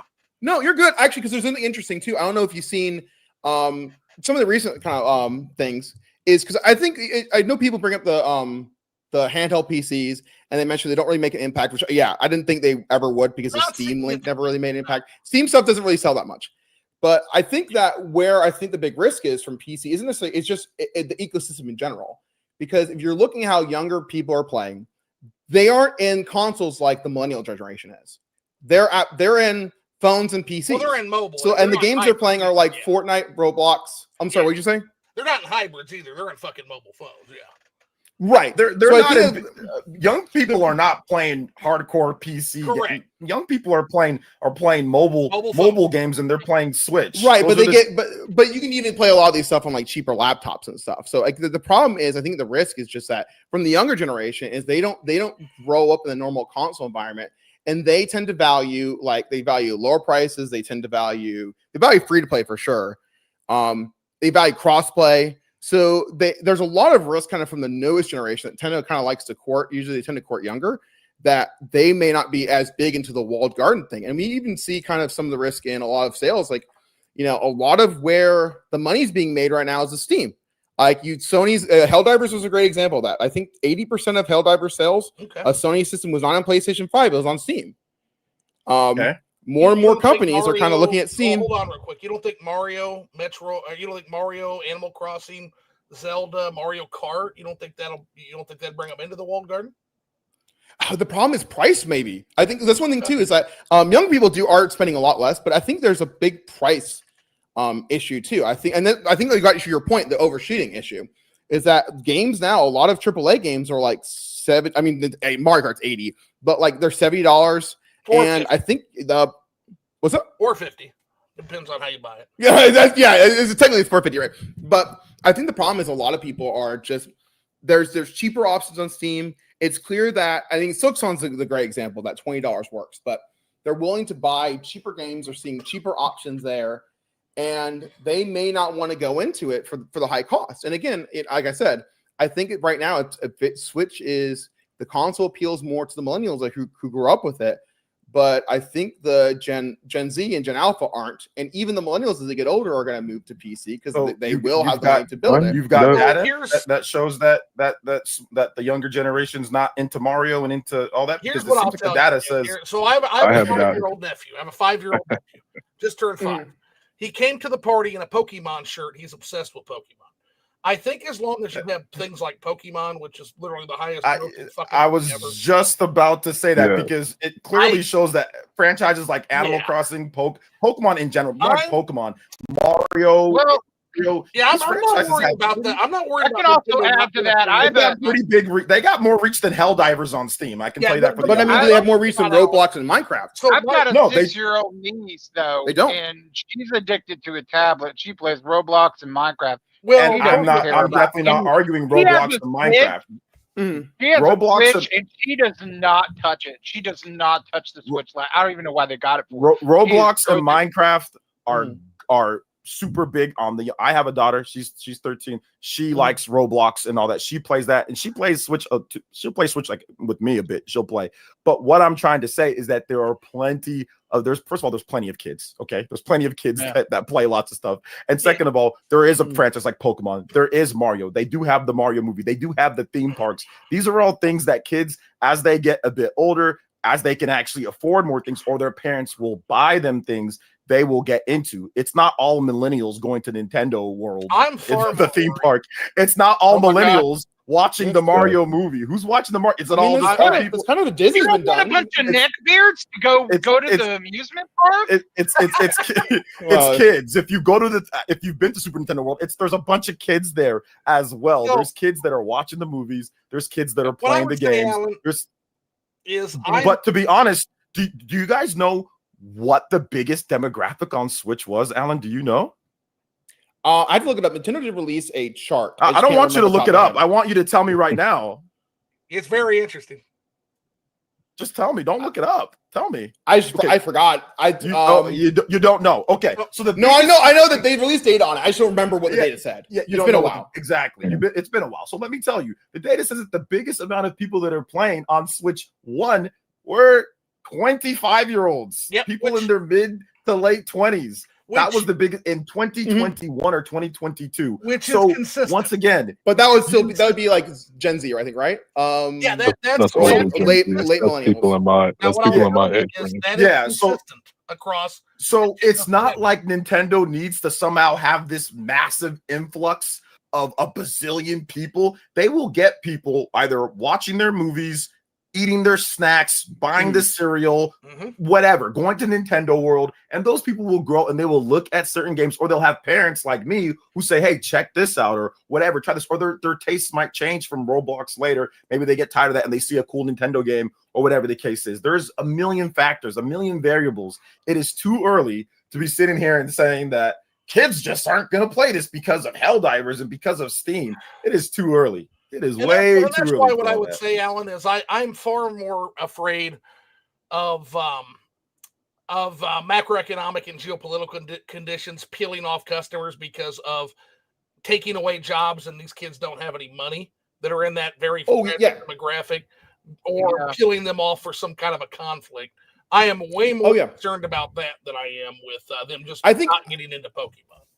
I think in the near term, you're right, because I think that, what was it? It was a report released in August. I think, again, like 24 to 18, spending's down 35. It's down in Japan too. Weirdly enough, they're down for different reasons. I had to find the article. It's been I didn't save it, but I think you are right economically, and that might be one of the big risks to the Switch, at least in the United States, is that I think this is going to be a very bad Christmas. And if you can let me know if you think otherwise, but in 2024, a lot of big companies like McDonald's, Dollar General, we're kind of sounding an alarm that the consumer's been tapped out. There's a lot of issues. So is this just for Nintendo, or is this for other? It'll be everybody. Any articles it's for Microsoft and Sony? So is this just for? Is this just a Nintendo thing, or is it for everybody? No, this is global. It'll be affect everybody. Okay, because I haven't seen a single article that you've written for anybody else, and I haven't seen you quote tweet and call other people that it just seems to be just me and anybody talking about Nintendo. I mean, I want to quote you two times, but I've been around. No, I'm just saying because you're saying that this is for everyone, but there's nothing on your page that you've written or that you've said that it's for everyone. Oh, I've just gotten back into writing, so it'll come in time. I actually do want to talk about. Just to clarify, sure it will. Yes. Because, like I said, there's nothing on your Twitter page that has you saying anything with Microsoft. I barely see anything. It's be a problem for everybody, OJ. Always. It's going to be a problem for everybody. Yes. Flip has been saying that, and you can see that. Your page, Alan, not so much. You've talked about video games a lot, a big problem. but it seems like you don't talk about these issues and these problems on these. Seems like it's only Nintendo. Seems like you're missing Microsoft and Sony because it's the most recent thing. Now I will say Microsoft sell. Microsoft is kind of. I'm going to be honest. How much did Microsoft sell? Okay, now what's the PlayStation 5 sales compared to PlayStation 4 sales? I think less. They're about even. Last I checked, I think they're about 2 million or so underneath it at this point from the last. Yeah, so they're pretty close. They're very close, and they're about 2 million underneath it, even with all this economic stuff that is happening and way less first-party games. Yeah. You seem to have nothing to say on that. But I can talk about that if you want me to. Like I can absolutely talk about it because you talk about PlayStation. Sure. Let's talk about the PlayStation sales in Japan. How's it doing? And let's talk about the PlayStation. Not well, but talking about in general PlayStation sales. Let's talk about PlayStation. I'm talking about PlayStation. So well? How's it not doing so? Why is it not doing in Japan? Because Japan doesn't buy consoles anymore. They haven't bought consoles since I think the Wii, because we didn't do that great there either. They do. Switch is a hybrid because they love handhelds. They definitely buy handhelds. So that's the reason why it's not doing so. So you're not going to talk about any charts or trends there. What happened to that? Where's the charts and trends there? Whoa! Stop! I need to see talk about every little trends for PlayStation in Japan, like you're doing for Nintendo. I need to see that, my man. Well, I'm making a specific argument. I'm seeing the speaking argument, so it's a little weird. I think you want me to talk about literally everything and anything, and I can talk about PlayStation. No, there's interesting things to talk about. Well, let's stop. We're going to talk about PlayStation. So go ahead. The thing about PlayStation, and because you talk about launch a line, I think what's interesting with them is they're still kind of a COVID console a little bit, the PlayStation 5, because it came out right at COVID. So it would have been, so really COVID was like those years of 2020 and 2021 and maybe a little bit of 2022 where you really saw a big boost. Because I think that, you can correct me if I'm wrong, Flip, but I think the industry really started to decline in 21 to 22. And Sony definitely got a big boost. And Microsoft actually did a little bit too, I understand, because I think they were bought when people couldn't buy a PlayStation 5. So that console, even though it's keeping up with PlayStation 4, I think it really benefited from like the COVID boom. Now, the question with PlayStation is the PlayStation 6 going to follow that trend? Because the PlayStation 6 is not going to get that same boost. And I don't know. Maybe we should look at the first few weeks and look if there's a trend one way or not. Then we'll find out how the system's going to do for the duration or the lifetime of it. We'll come back to me in 2028 when it comes out, or 2027. Here's the thing. I'll come back to you on Twitter later this year when the Switch 2 is higher or because of stock or whatever the case. I'll come back. Well, Flip, what was your target? Spring, right? Was for you wanted to see the I want to see what the spring financials bring, and then from there I'll be able to get something more solid. We could probably do if we're still around, we could probably do this again, see how we came out at the end. Here's the thing that I find, like I said, I find very funny. Once again, Switch, you can compare it to something. There is something tangible to compare to that you guys don't want to compare, that some of you guys don't want to compare to. You can compare it to Switch 1 in the first year. Yeah. You can do that. Yep. You can just compare it to Switch 1 in the first year because they have factors that are the same. New system. Well, they also have a lot of factors that don't. That's kind of the other thing. And that's fine. But it has way more factors that are the same than the factors that are not, compared to a 7-year system, which nobody compares a 7-year last year to a new system that's coming out. Nobody does that, but that's fine. If you wanted to, that's fine. You can do it. But nobody does that when it comes down to it. So we can compare it to Switch 1 and we can look and see. Or you can compare it to what Nintendo says that they're going to sell. Or you can do that. You can compare it to their own projections of how they think it's going to sell. So that's what you can do. We can do that. And it's very simple and easy to do. Compare it to Switch 1. Or if you want, compare it to PS4. That's a good selling system. Compare it to that. Compare it to PS5. Compare it to the Wii. Compare it to systems that sell well. That's all you got to do. And so let's go back to what you were talking about, Flip, because I think we got way off tangent again. No, it's okay. I think we talked about. I mentioned you brought up the PlayStation. I can't remember you because you're talking about this whole economic downturn will affect everybody. Yeah, and, I think we're just mentioning that. I think what OJ brought up a great counterpoint to that, which is how's the PlayStation 5 doing in comparison to PlayStation 4? And they're not too far off. That's a great idea. I think the PlayStation 5 has weathered the least because again, the trend is that the economics are going to get worse over time. I don't think many economists right now think they're going to get better. Now they could. If they get better, then you can erase this whole thing. Yeah. But not really seeing that charting, nor am I seeing what I read on things like Stratfor and other long-term future analyses, right? So in terms of these take a shot words. But I'll say this though. Here's the thing, and I know that you're talking about that. I'll say this. Listen, guys, and like I said, I can't stay too much longer. But listen, guys, when it comes to this type of stuff, when it comes down to it, like I said, it's going to be based. You can't make any predictions on long term in the first year. Nobody thought that the Switch 1 was going to sell 150 million units by the year one. Nobody thought that. Nobody said it's going to sell 150 million units. Nobody did that. You can't make any these predictions of using Japanese sales for 2 weeks and all this. This is hack. This is hack, and we all know it's hack. And this is hack analysis. What we need to do is that we need to look at the first year. You can evaluate that. You can look at the software lineup that's coming out. You can look at the Nintendo Directs that are coming out. You can look at the sales numbers, whatever. That you can look at the MPD. You can look at Circana. There's many things that you can evaluate. But really what it's going to come down to, it's going to come down to a long years. And Nintendo's going to throw everything at this system. They're going to throw every single major game in their repertoire. They're going to throw everything. You cannot predict and say it's going to sell like the 3DS, a system that had a slow start, a system that didn't have all the biggest games. There was games on Wii U, there was games on 3DS. It was splitting games. The system that just wasn't it. It wasn't as exciting as the Switch 1 or the Switch 2 at this point. Yeah, it just wasn't. I didn't buy a 3DS. I bought a Switch 1. I did not buy a 3DS. And it had a slow start. And 3DS, even then, people were looking for HD graphics.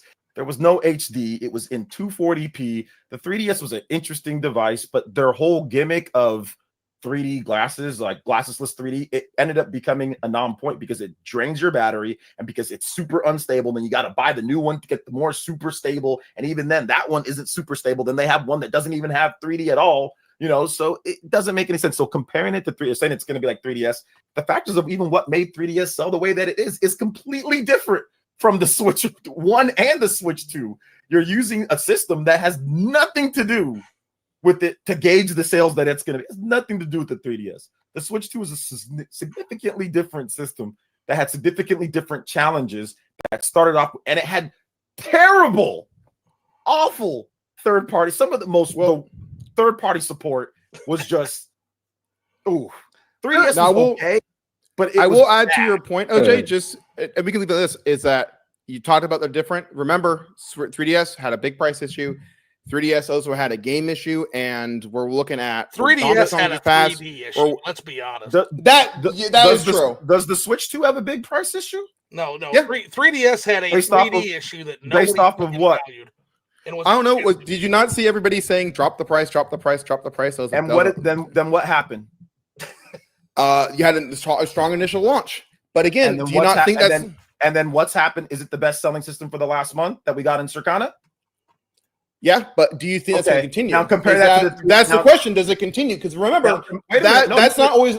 It may not continue. You said, and that's what I've been pointing out. It had the same problem as 3DS. The 3DS did not have a big launch. The 3DS did not sell the most. Oh no. So the other problem the DDS had was the which was getting to was the drought. No, so it had a long time of just not having a lot of games. And how many? That games seems to be that the response from the Nintendo Direct is that there's not. That is not a lot the of games response there. From the Nintendo Direct. The response from the Nintendo Direct from people who actually play video games as well. We have at least a game a month. That's what the response is from. I'm going to be honest. What I saw, and I was in the 4chan thread. Basically, everyone hated it. 4chan. That's the worst problem is that you're in 4chan. That's the worst problem. On the video game board. You're in 4chan. Because you know what 4chan said? 4chan said that nobody was going to buy the Switch 2 at launch. That's what 4chan said. 4chan said a lot of things, but they were saying it was pretty awful. And I've heard a lot of people say, no. Don't use 4chan. I'm saying what I'm saying is I've saw people's opinions. they didn't like it. So you can Okay, say you don't like those Sure. people's opinions, but they didn't like and it. that's Hold fine. up. And that's Th- fine. But the This facts is are so that it didn't launch crazy, yeah. Nintendo. And I'll let you talk right now, TM. I know you haven't been talking. I'll let you My talk. bad. Yeah. You good? You No, good? I'll let you talk right now after this. The facts are that it didn't have the same launch as the 3DS, and that you're saying it had a price problem like the 3DS. The price problem with the 3DS was proven by the sales being bad. The price problem that you're making up here is not proven by the sales right now. So you have to wait till the actual people are saying, "Oh man, nobody's buying this because the price is too much." You're just going off of what random people are saying on the internet. We need to go off the facts. And the facts right now are people are buying it, so they don't think the price is too much. You know what they think the price is too much? Portable PCs. $1,000 systems. That's the problem with the price, not a $450 system or a $500 system that gets you markup. Right now, there is no data when it comes to sales that says the price is some type of massive problem like the 3DS. So that's not true. You're trying to make something that's not true. About the price was for the software, the $80 Mario Kart, not the console. Mm-hmm. I think it was both. I think people expected $400. I think the price wouldn't have been as bad if Mario Kart was 70 to 60. I agree with that. Sure. Let me ask you this, right? Because this is insane to me. First off, you mentioned opinions of people from 4chan. Online degenerates. That's like me going to 4chan looking to see what people are saying about politics. Hell no. I wouldn't go to 4chan looking for people to talk about video games and having a constructive conversation that isn't about bad faith. That isn't bad faith. Now, when I hear people on 4chan were complaining about the price, they were expecting $400. Can somebody please, dear God, find me a console that is under $450 that can do handheld console, mobile, hybrid, whatever you want to call it. Find me that console that's under $450 that can do ray tracing, that can do 1440p 120, that can use DLSS, aka hardware-based AI upscaling and machine learning. There's no other device. Spoiler alert. So I don't get the whole price thing, especially when you have people. Go ahead. Oh, I'm sorry. I'll just say quickly then. The market sets the price. So if you can say, "Oh, well, it's not 550 does all these things," but if they don't value that and they say, "Well, this should be priced at that," then that's kind of what the So what do the sales say? So what do the sales say? The Steam Deck was 400, and people were capping for the Steam Deck, saying that the Steam Deck was better than the Switch 2. When hardware-wise, it's not. Maybe the CPU has a little bit of oomph to it, but overall hardware, it's not. I'm looking at the data, guys, when it comes to the sales. If you're saying something that has a problem like the 3DS did not sell well at the beginning at all, and it took a long time. It took a price drop for it to start selling decently, and even then, it didn't sell that great in comparison to Nintendo's other main portable systems outside of the GBA.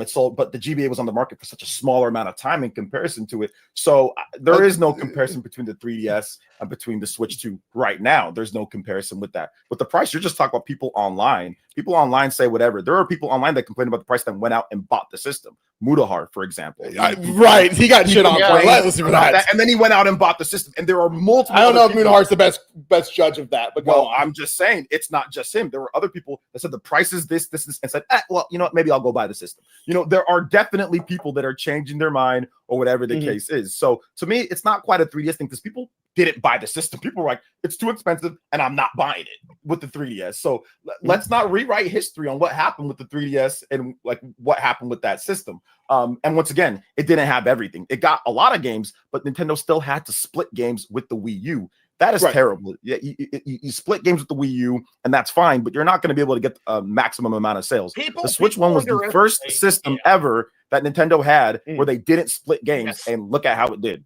People underestimate how significant combining both eggs in one basket. It was a big risk. It was a big risk at the time, but the reward they got is incredible because now they're firing on all software cylinders on one system, and the software pipeline used to be one of the biggest weaknesses because of the split hardware.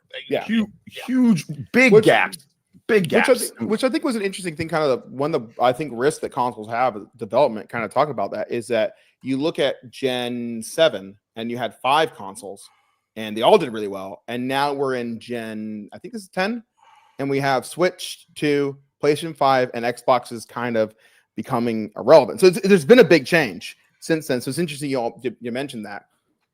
I don't know. Maybe I should bring that up, but it's no, just, but you're bringing, but it kind of falls into the point of the Switch 2 probably doing better because Xbox has been phased out a little bit. There's a little bit less competition there, and for as bad as Xbox is sold, PC handhelds has not even sniffed Xbox Series sales, so not even close. The point I'm making is that it's kind of, and it is a risk. Kind of talking about, I know Flip makes a ton of risk, but it is a risk is that there's been this kind of long trend of just because even PlayStation and Xbox, they together have been declining. Nintendo's been kind of the weird variable because they go up and down.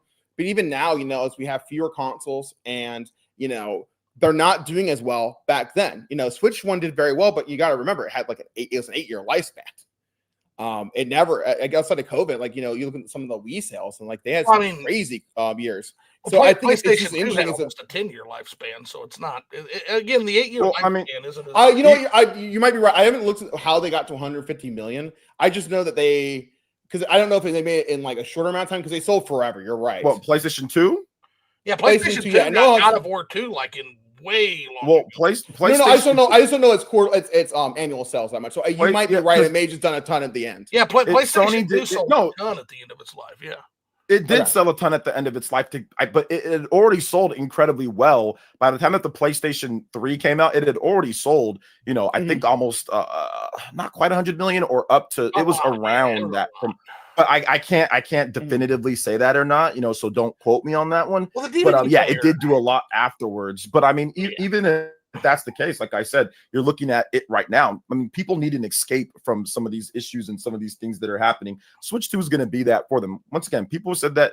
Alan, I don't think you actually said the Switch 2 was going to start out good. I don't think you thought that it was, and now that it's doing that. And I think that's where your analysis comes from. It's for looking for points to where you're right. You know what I'm saying? Like you're looking for points to where, oh man, like maybe I didn't think it was going to do well at the beginning, but it's going to do. It was always going to do bad later.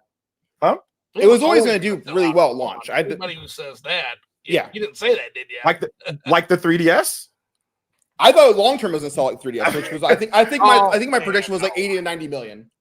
Was my okay, 80 to 90 million. Okay, 80 to 90 million, which I mean 90 million is not a bad number at all. That would be like the high number. So 3DS was like 75. So I think it was never going to do as bad as the 3DS. So because it's going to have a good launch, but I didn't think it was going to do like. So the sales are going to slow down significantly because the 3DS was on the market for like 10 years or something like that plus, and so the sales are going to slow down to the point to where it's going to be really slow when it comes down to that, right? Because it's already started out way faster than the 3DS could have ever dreamed. So you are predicting that the sales are going to slow to the point to where it goes below the 3DS or, on par or actually, you said 80 to 90. So that would be about 5 million more than the 3DS. So is that what you're predicting that the sales are going to be as on par with the 3DS? Like that's how slow it's going to be. So in Japan, it's going to, not sell as much anymore without there being any competition in Japan. Really, there's not much competition at all. I can't give a number. So, I can't do quarter by quarter. That was kind of my long-term prediction, like what I think it's going to end at. So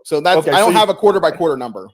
So, but you think it's going to be selling at a pace of around the 3DS? I think it's going to end at close to that price. That's what my overall analysis is in terms of decline would be NES to SNES, which isn't huge, but I would say anywhere from 100 to 130 million units probably. That is an incredible. Like if you get to 100 million units, that's already you've done something that very, very, very few systems. Only the PS1. Yeah, PS1 was the first system to get to 100 million. Obviously, there's pop growth.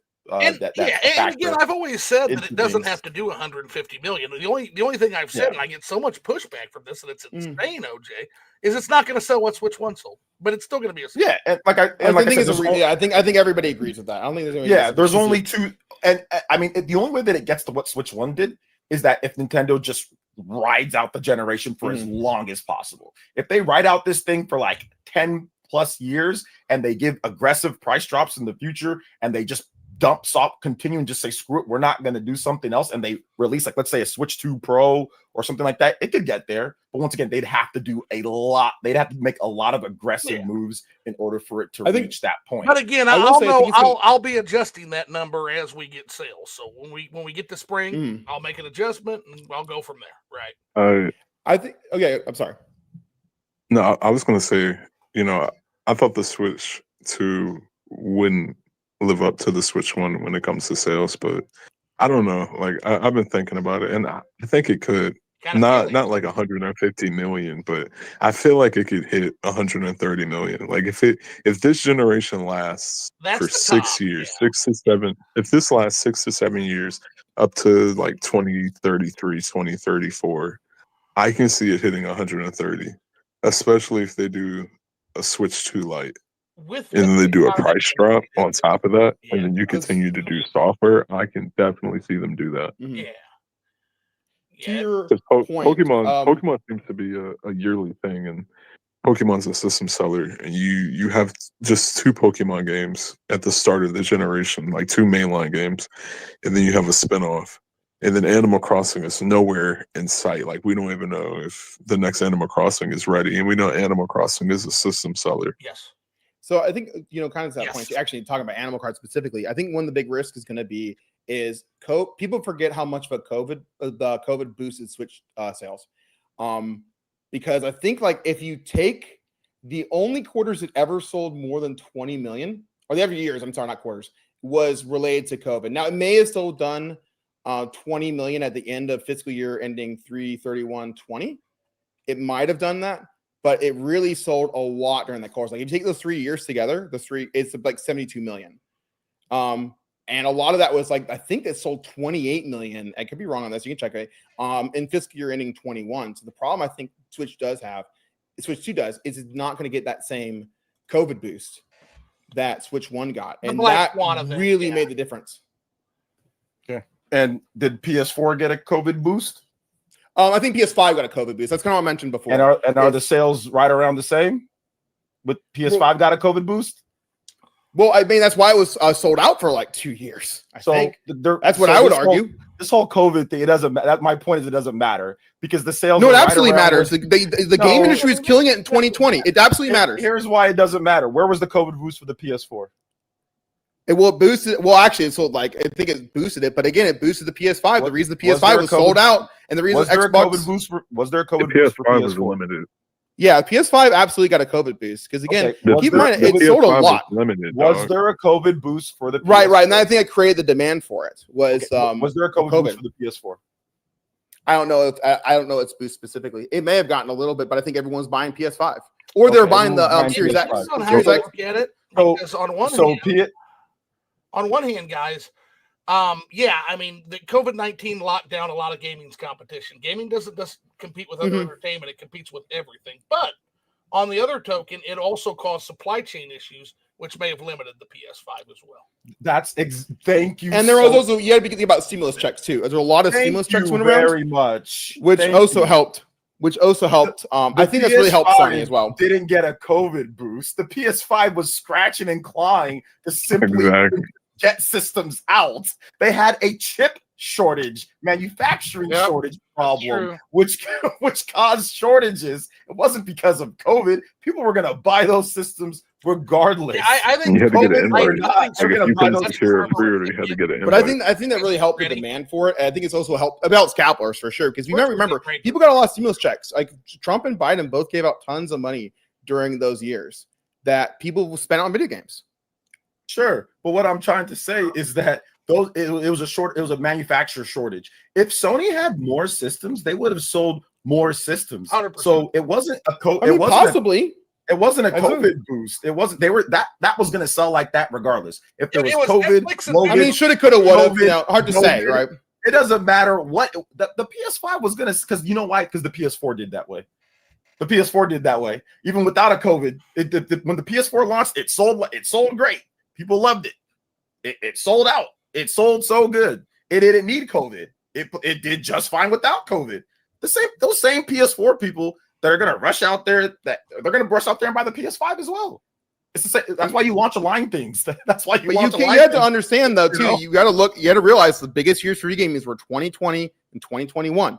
There was a massive spending on video games. So I think to ignore that, it's a little silly. But sure, there might have been a COVID. There might have been a COVID boost where more people play games or more people buy things. But I'm telling you that whether they have a COVID boost or not, when the PS2 launched, people were rushing out and buying it. When the PS3 launched, people rushed out and bought it, but that didn't do as well. But when the PS4 launched, people rushed out and bought it people are probably just going to rush out and buy the PS5.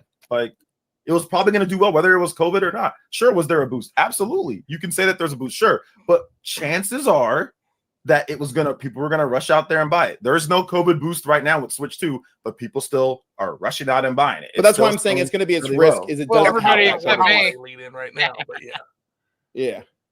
Sure. I mean, but I'm just saying, like, the PS4 had no COVID. It seemed like people rushed out and bought it. And that was coming off the PS3, which was their worst selling system of all time, home console of all time. And people rushed out and bought PS4.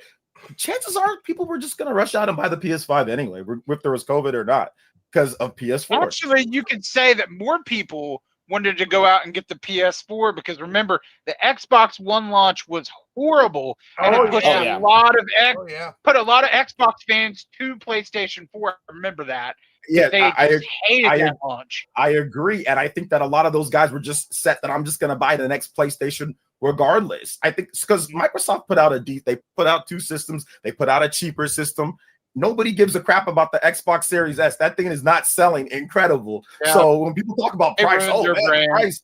If people were talking about price being a problem for everything, why is the Xbox Series S selling incredible? Can anybody tell me that? Why is not the Xbox Series S selling? Because price is a problem, economics. Why is not the Xbox Series S blowing up in sales? Why didn't it? I mean, they got a price increase, but before the price increase, for all these years that it's been out, why isn't that system blowing up in sales? Can anybody tell me the reason why? It's cheap. People don't got money. I mean, it's Microsoft. I mean, it's a dying. I mean, according to Phil Spencer, he claims that the Xbox One generation was the worst generation to lose because that was the generation that established digital libraries. So he believes that really screwed them long term. That would be digital libraries. What can you do with Switch 1 to Switch 2? Wait, why are you talking about Switch? What the fuck are we talking about Switch? Just in general. Digital libraries, right? People love their digital libraries that they can transfer over. That's a big generation to lose. Switch 1? No. I think Switch owners, I think for sure Switch owners, and you can tell me what you think about it. I think Switch owners, and I'm the same way, it's physical all the way. Physical, baby. And it's 50-50 right now at this point. But what I'm trying to say is that regardless if you have physical. If you're talking about data, yes, it's 50-50. But for me, fuck digital games. But regardless, whatever, even if it's not, even if you have physical games, you can take everything that you have from Switch 1 and put it on Switch 2. All your physical games work, all your digital games work. So that's the reason why some of them are a little funky if you don't give that update. Sure. Some of them are a little funky if you don't give that update. But for the most part, most games tested either run better, run at 60 FPS, or run way better, or run at lock 30. You can finally play Hyrule Warriors Age of Calamity at a decent frame rate without emulating. The thing about specs though, when it comes to the Switch 2, I remember so many times Nintendo fans would be like, the whole argument is like, we don't care about specs with the 4K twins or whatever. We care about having fun. We care about playing games. And to use the whole spec argument with Switch 2, it's like, I thought y'all cared about fun. There's a lot of Switch owners out there. When Pokemon Scarlet and Violet came out, did Switch owners care about the performance of the game? Yeah. How about Hyrule Warriors? Yes. That one I don't remember as much. Yeah. So people wanted something that was decent enough to play the first party games that are coming out. Do they care about 4K, 5,000 frames per second? Absolutely not. If the next Mario game isn't in 4K, nobody's going to give a damn. Nobody's going to care if the next Mario game is in 4K or not. All they want it to be is to be good and play decently. That's what most Nintendo fans want. I see what you're saying though, Phil. People were saying, but it's the overshooting. People don't care about a PS5 Pro level graphics. Most Nintendo fans don't need a PS5. I think pros were a mistake. I really dislike that Xbox and PlayStation got rid of their identities and decided to chase the PC. Like, you ruined your consoles. And maybe they had to. I think they had to. Yeah, they had to. They had no choice. That said, I will say that Scarlet Violet still sold incredibly well, despite people claiming to care so much. It did sell incredibly well. It did sell incredibly well. I agree that it did, but people were still pretty burnt about that. And the thing about Scarlet and Violet, now it's rough. It's rough. It's that if you play the multiplayer, you're actually set. because the I'm playing multiplayer and it's rough. it runs just fine. The A launch, I remember there was issues on it, but I meant it's still rough. It's still competitive multiplayer. Sorry, cooperative or not like where you're running around in the world, but like raid battles, actual right? battle. Yeah, like actual battles, it's fine. But everything else is jacked up around it. Switch 2 fixes that and so much more. So people, obviously, Pokemon Scarlet and Violet is still a bestseller. If you go on the eShop charts, it's still a bestseller on Switch 1 because people are buying it on Switch 1 to play on their Switch 2 and all that. The next Pokemon game is coming out. You're going to see a huge spike in sales. Gen 10 is coming out. Now, let me give you guys another thing, too. This is I think maybe we'll have to end on this. But there's been no system. The 3DS is the lowest system when it comes to mainline Pokemon ever in the history of Nintendo when it comes to sales that has a mainline Pokemon game on it. 75 million.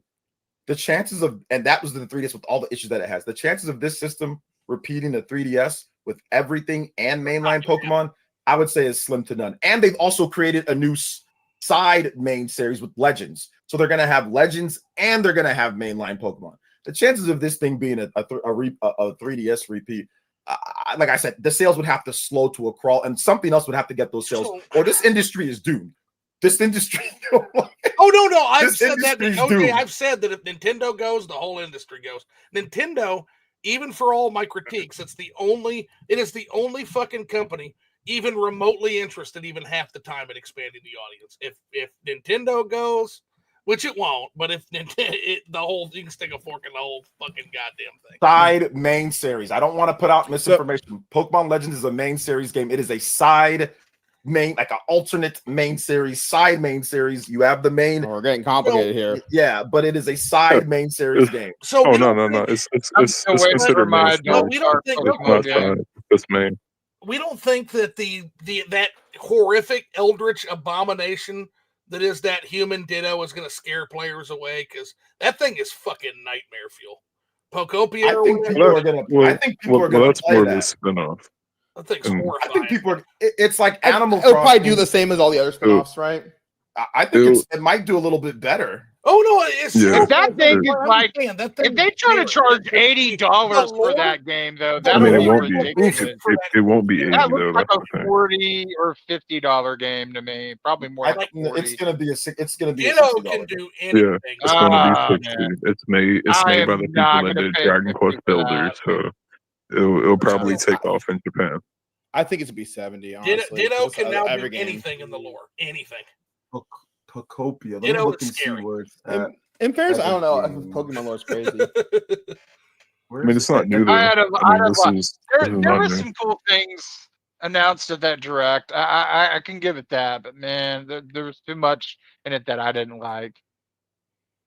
I mean, yeah, that's fine. You don't have to buy a Switch 2 right now or at all. I mean, even if you didn't buy one, that's fine. Don't buy one. There's plenty of other systems or plenty of other games. If Microsoft and Sony have better stuff that you want, you can buy on there too. What I'm trying to say Steam, baby.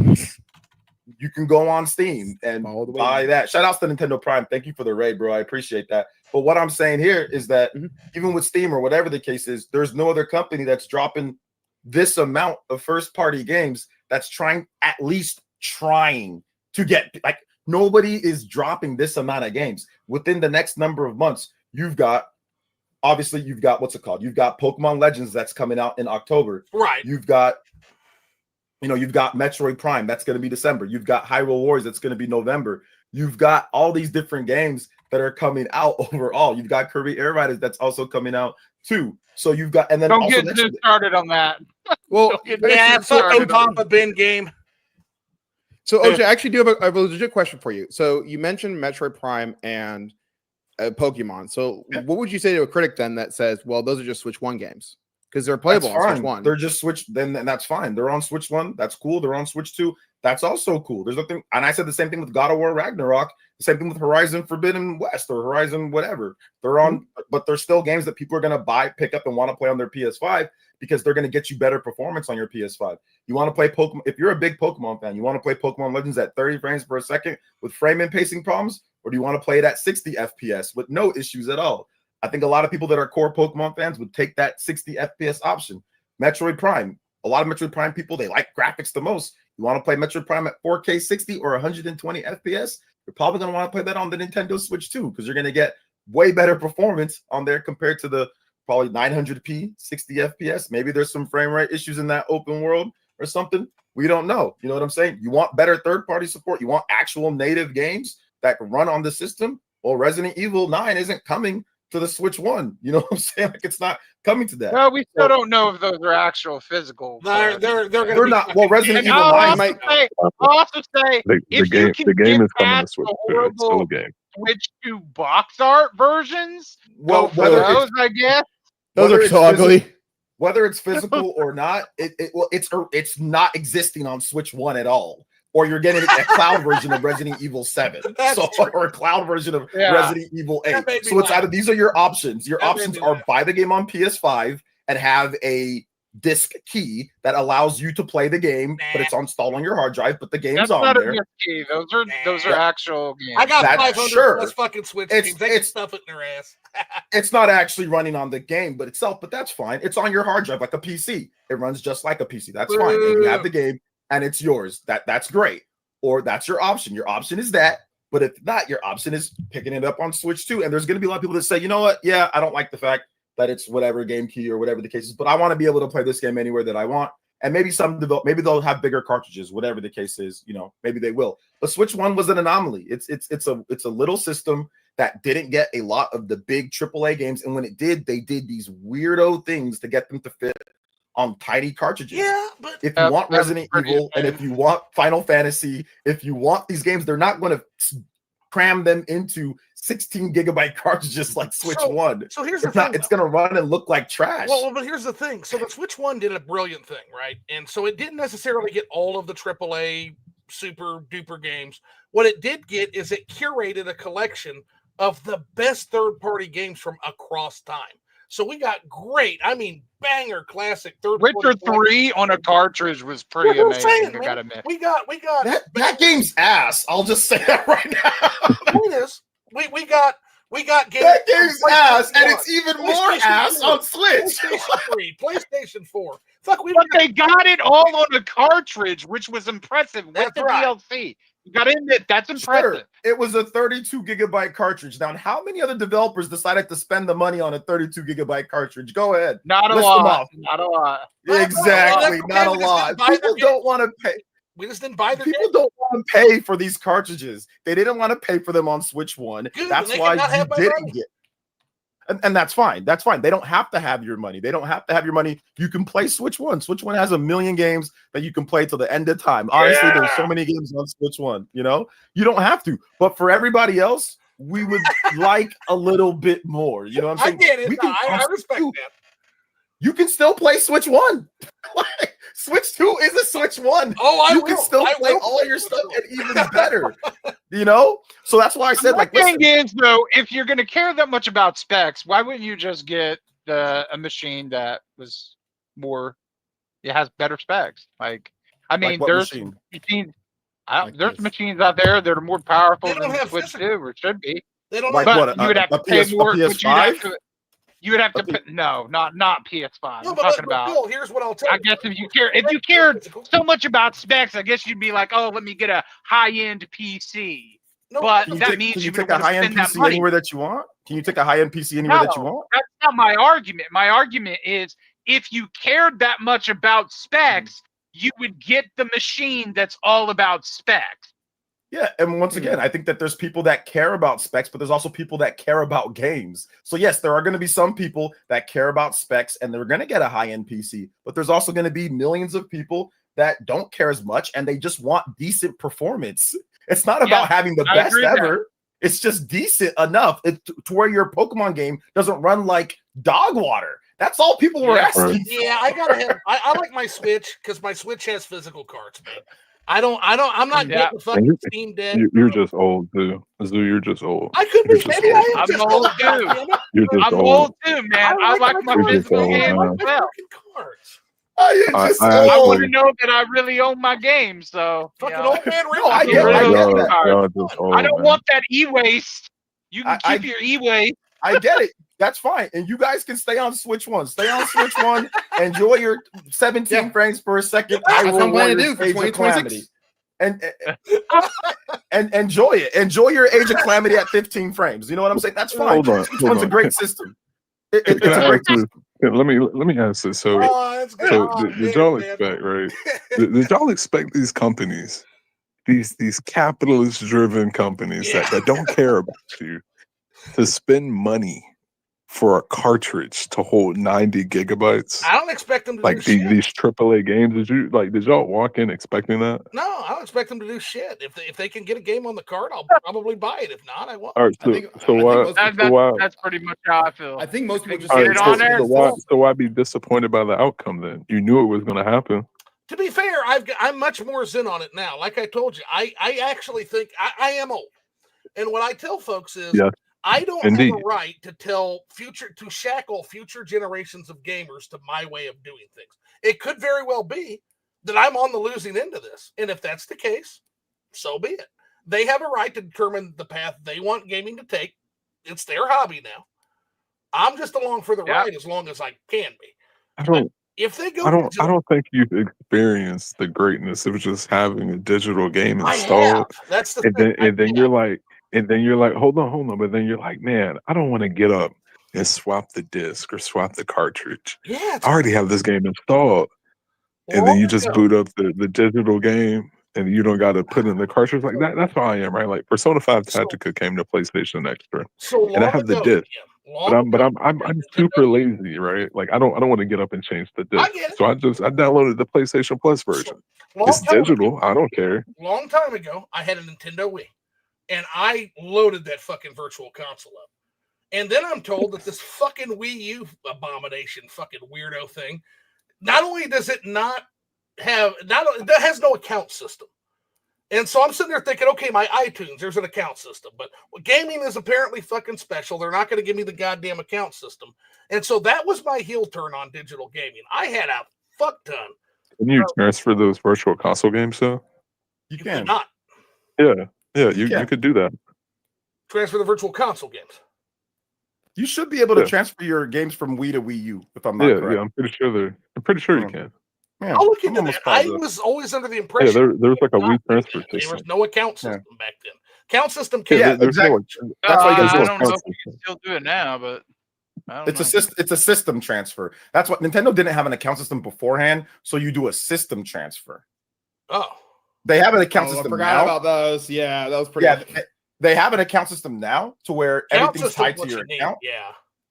Yeah. So all your digital games are now at this point, but back then they would do system transfer. I know, but I'm sour on it now.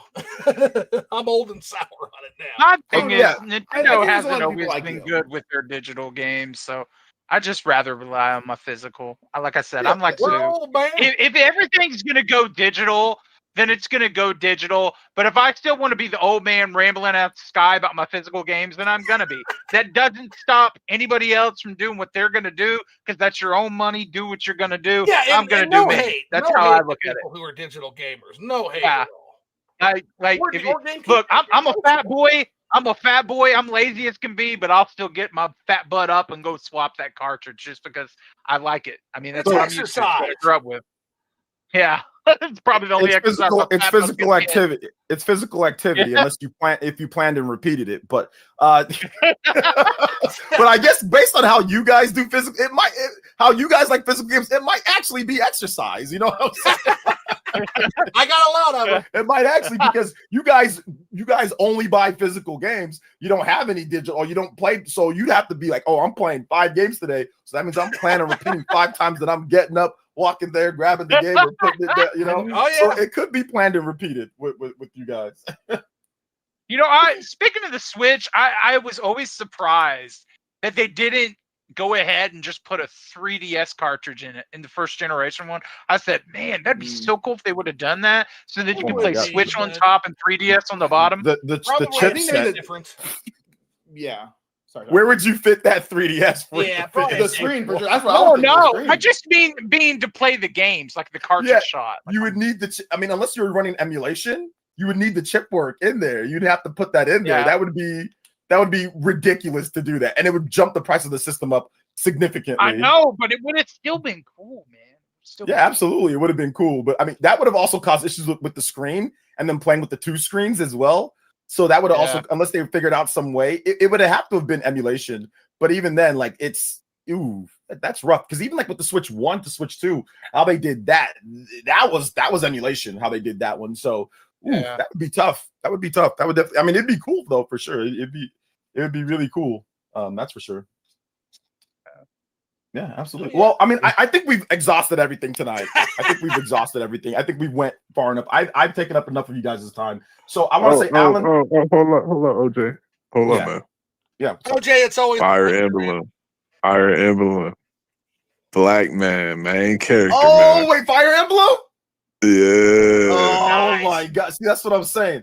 Some of you guys are uncultured. Fire Emblem is an incredible announcement from that Nintendo Direct. Fire Emblem is going to be so good. I cannot wait. Yeah, Fire Emblem was cool. That was one of the games that I was and then the Fatal Frame 2 remake announcement. 2. Wow. I did not expect that. That was the Yoshi game. The Yoshi game geeked me the fuck out.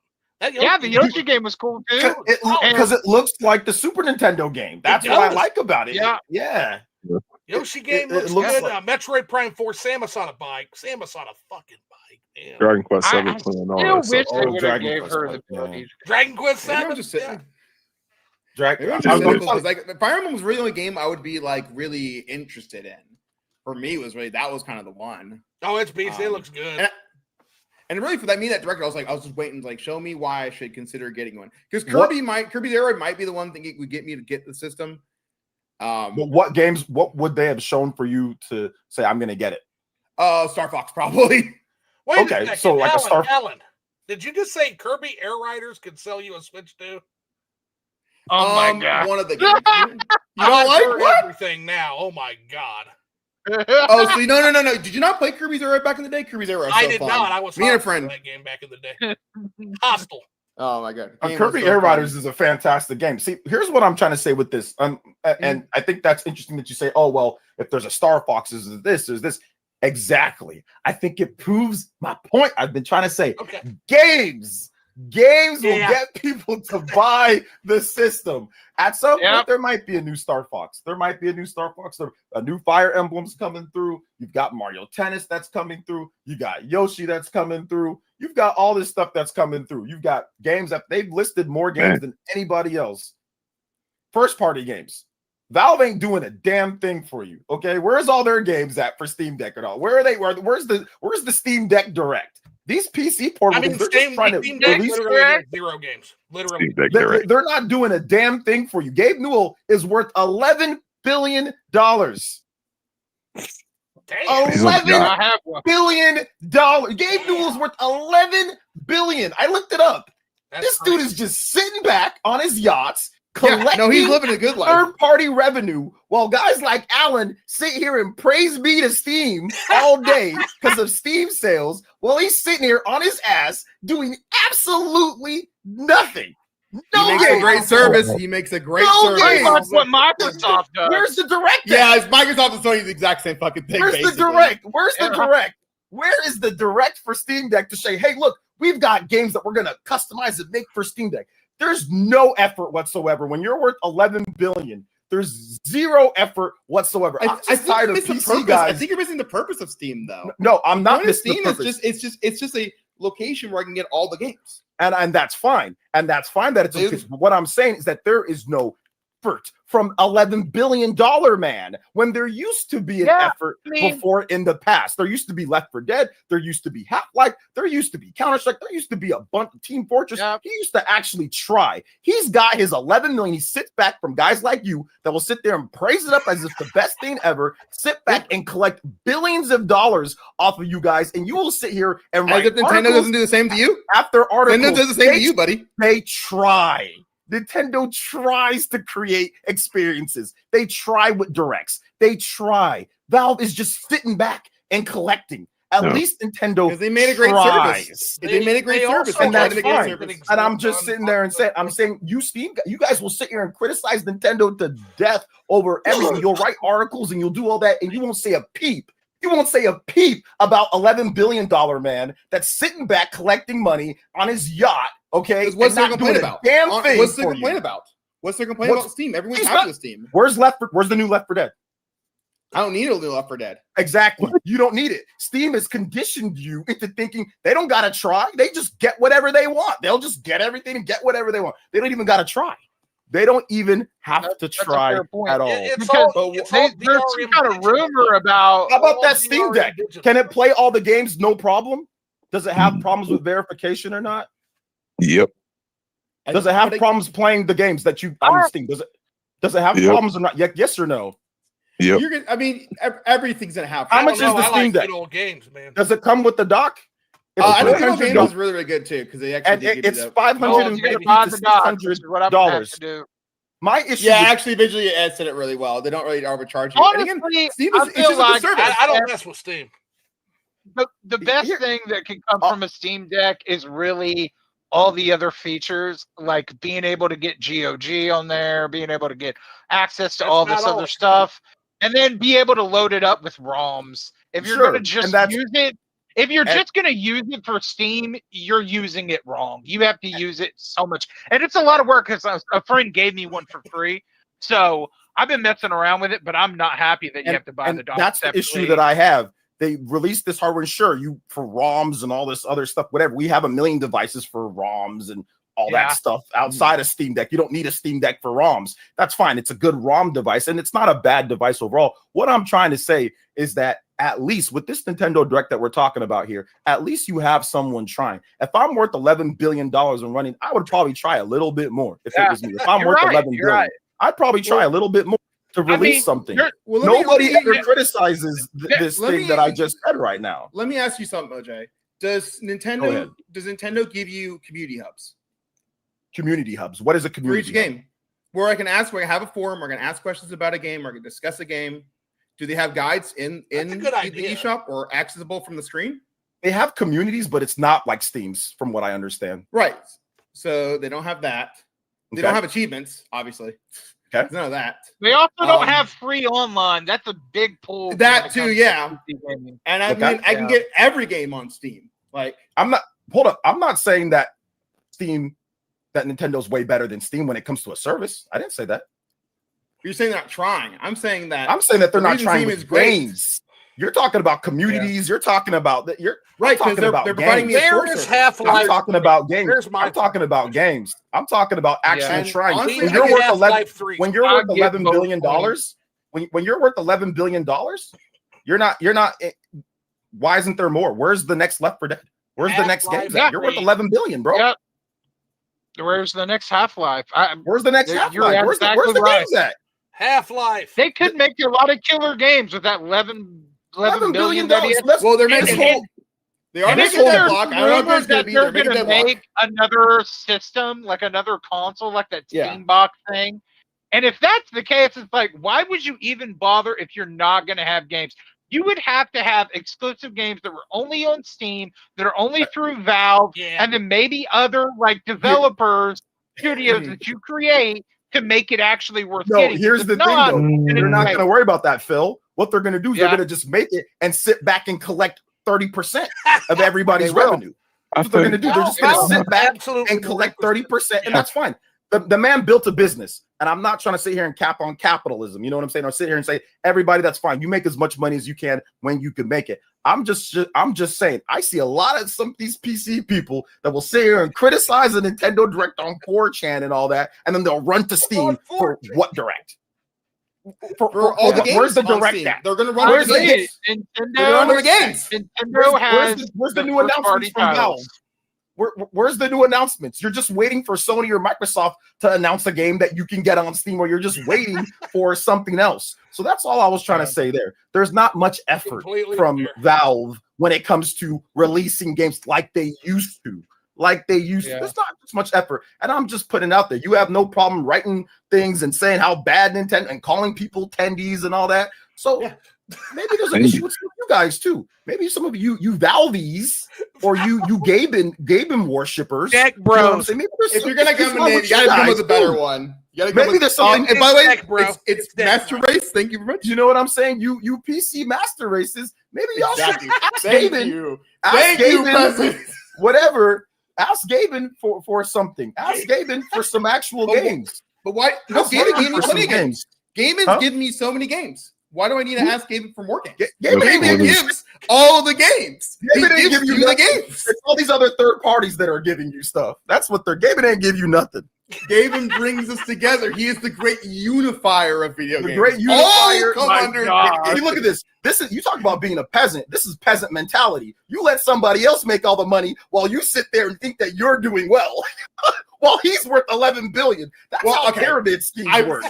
Well, again, I don't have access to be able to make a storefront or even make exactly because again. Keep in mind, Nintendo, Sony, Microsoft also take the 30%. So it's not just and Apple actually too. They do. They at least try to make something in the process.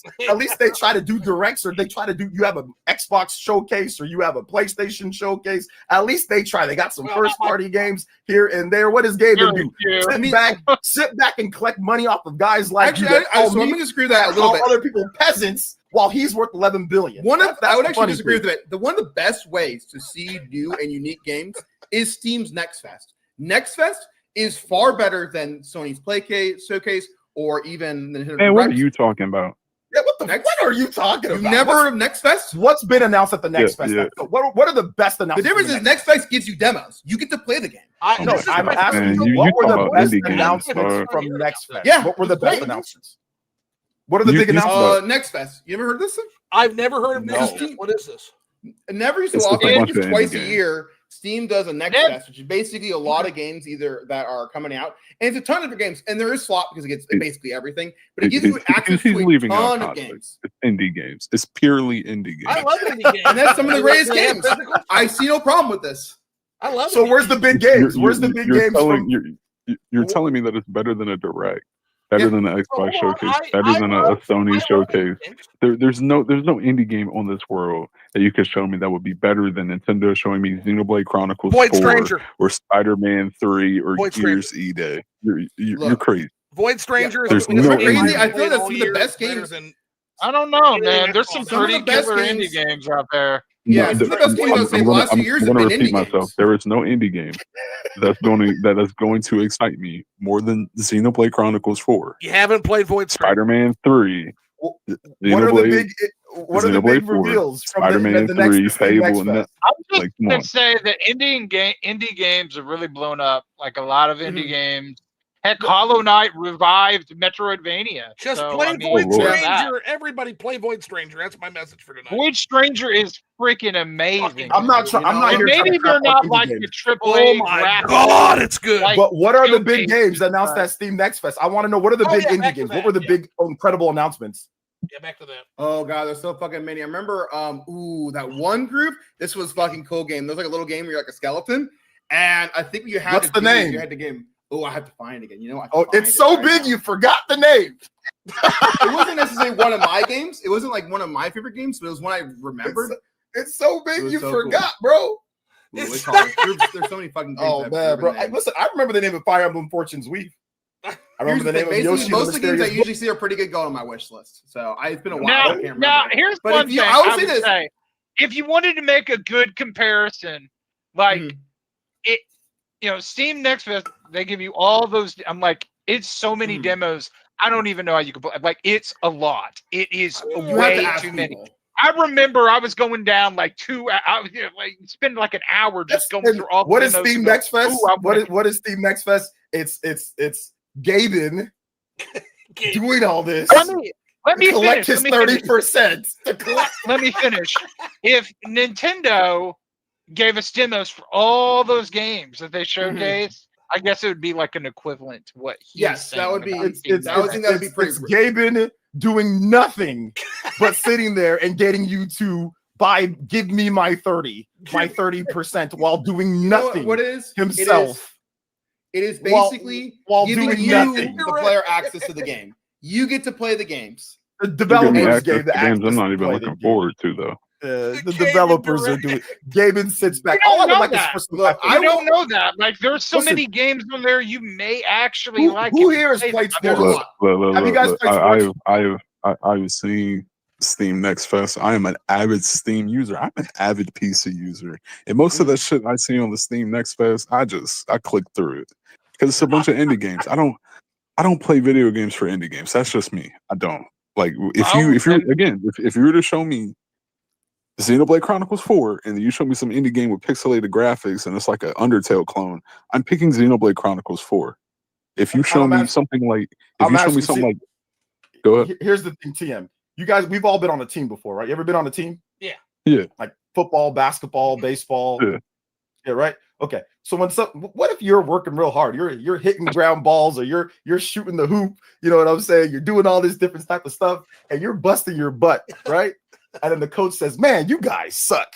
Just give me money." But I put this gym up. But this guy just sits back and collects while you guys do all the hard work. That's Val. That's Gaben. That's Gaben. He just sits back. I'm not gonna all you guys do the hard work. Here. And the coach coach's ass just sit back and do nothing. He used to help you. He used to give you good tips. The problem is help you out back in the day. He used to provide. He used to give you left for dead. He used to help you out. You're comparing different things. Well, the thing is, like I mentioned before, Steam gives you a better service than Nintendo gives you. I already know that. I already know Steam's better. TM has talked to me about Steam. I already know. TM has talked to me a lot about Steam. I have Steam. Steam is absolutely an incredible service that Gaben has earned his billions. I am just making fun of him. He has earned his billions. I am making fun of him because he has stopped trying because he has earned his billions. Nintendo has made billions of dollars. Almost like Nintendo has stopped trying a little bit. But Alan, here's hold on. How many games we got this fall? I like hearing from OJ here because it's important to criticize Steam, because here's the thing. Everybody criticizes Nintendo. Nobody ever criticizes Steam, which means they should be criticized as well. Nobody is. Oh, yeah, that's true. And so I loved. I've never heard Steam criticized like this. You can't, because if you do criticize Steam, if you do say anything, people jump down your throat. I don't even really believe everything that I'm saying right now. I'm just doing it because I find it funny. You know what I'm saying? But I think that says a lot, doesn't it? If nobody's criticizing it, then it's clearly doing what the customer likes. People criticize it. It's just that the reason why people don't criticize it as much is because I made one video talk about how I traded in my Steam Deck for a Switch 2, and I had 1,000 comments of psycho PC people telling me how dumb and stupid and this and that I am. The deck bro. So I'll just I don't think that's right. That's not right. If you wanted to trade in your Steam Deck for a Switch 2, there's no reason why anybody. I don't give a damn if somebody trades in their Switch 2 for a Steam Deck, for a Beam Deck, for a Light Deck, or a Smite Deck, or any type of deck that you want to get. You can trade it in for, with any type of deck. You can trade it in for anything.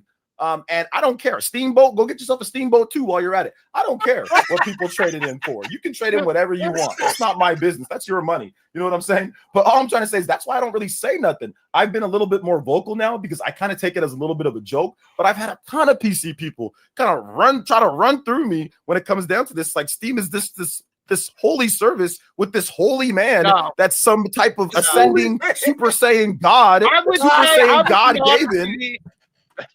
Correct. I would honestly say $1 billion Gaben. That would be good. Would be GOG, because at least you could preserve those games digitally. That's true. Yeah, GOG does deserve a shout out, 100%. I think he doesn't get enough love. He's got guys calling other people peasants while he's worth $11 billion. Tell me that's not no. We're and you know he's the really peasants are everybody else. Because have you seen We're with Gaben. We're the beautiful people. He looks more hairier than a hobbit's toes. I'm just saying. That guy. This is what happens. This is what happens when you have a monarch and like all the subjects are loyal to the monarch. They think that they're rich. No, they're not rich. He's rich. You're the peasants working for him. You're the peasants working for him. It's not the other way around. Because people like to talk about people being greedy, Microsoft being greedy, Sony being greedy, Nintendo being greedy. Valve's greedy too. You're not. You don't get to be worth $11 billion. Do you guys know how much 11 billion is? You know how many times a million is, which adds up to a billion, and then you do that again and again and again and again till you hit 11. Where is this money is coming from? There's definitely, and by the way, all that money, where are the games? I don't know, man. I don't Crickets. know. Crickets. Right. Where are the games? Where's Left 4 Dead 3? They need to make more games. Where's the games? You provide a great service. Anytime Valve has put out a game, it's been a banger. It's done really, really well. So I don't know why they don't put out more games. It's so weird.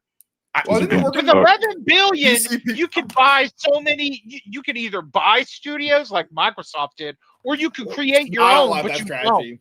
No, Yeah, they don't that have to buy strategy was pretty studios, awful. but funding some more games would be great, or making some Yeah. more games would I be just great. want They sit Half-Life back- 3.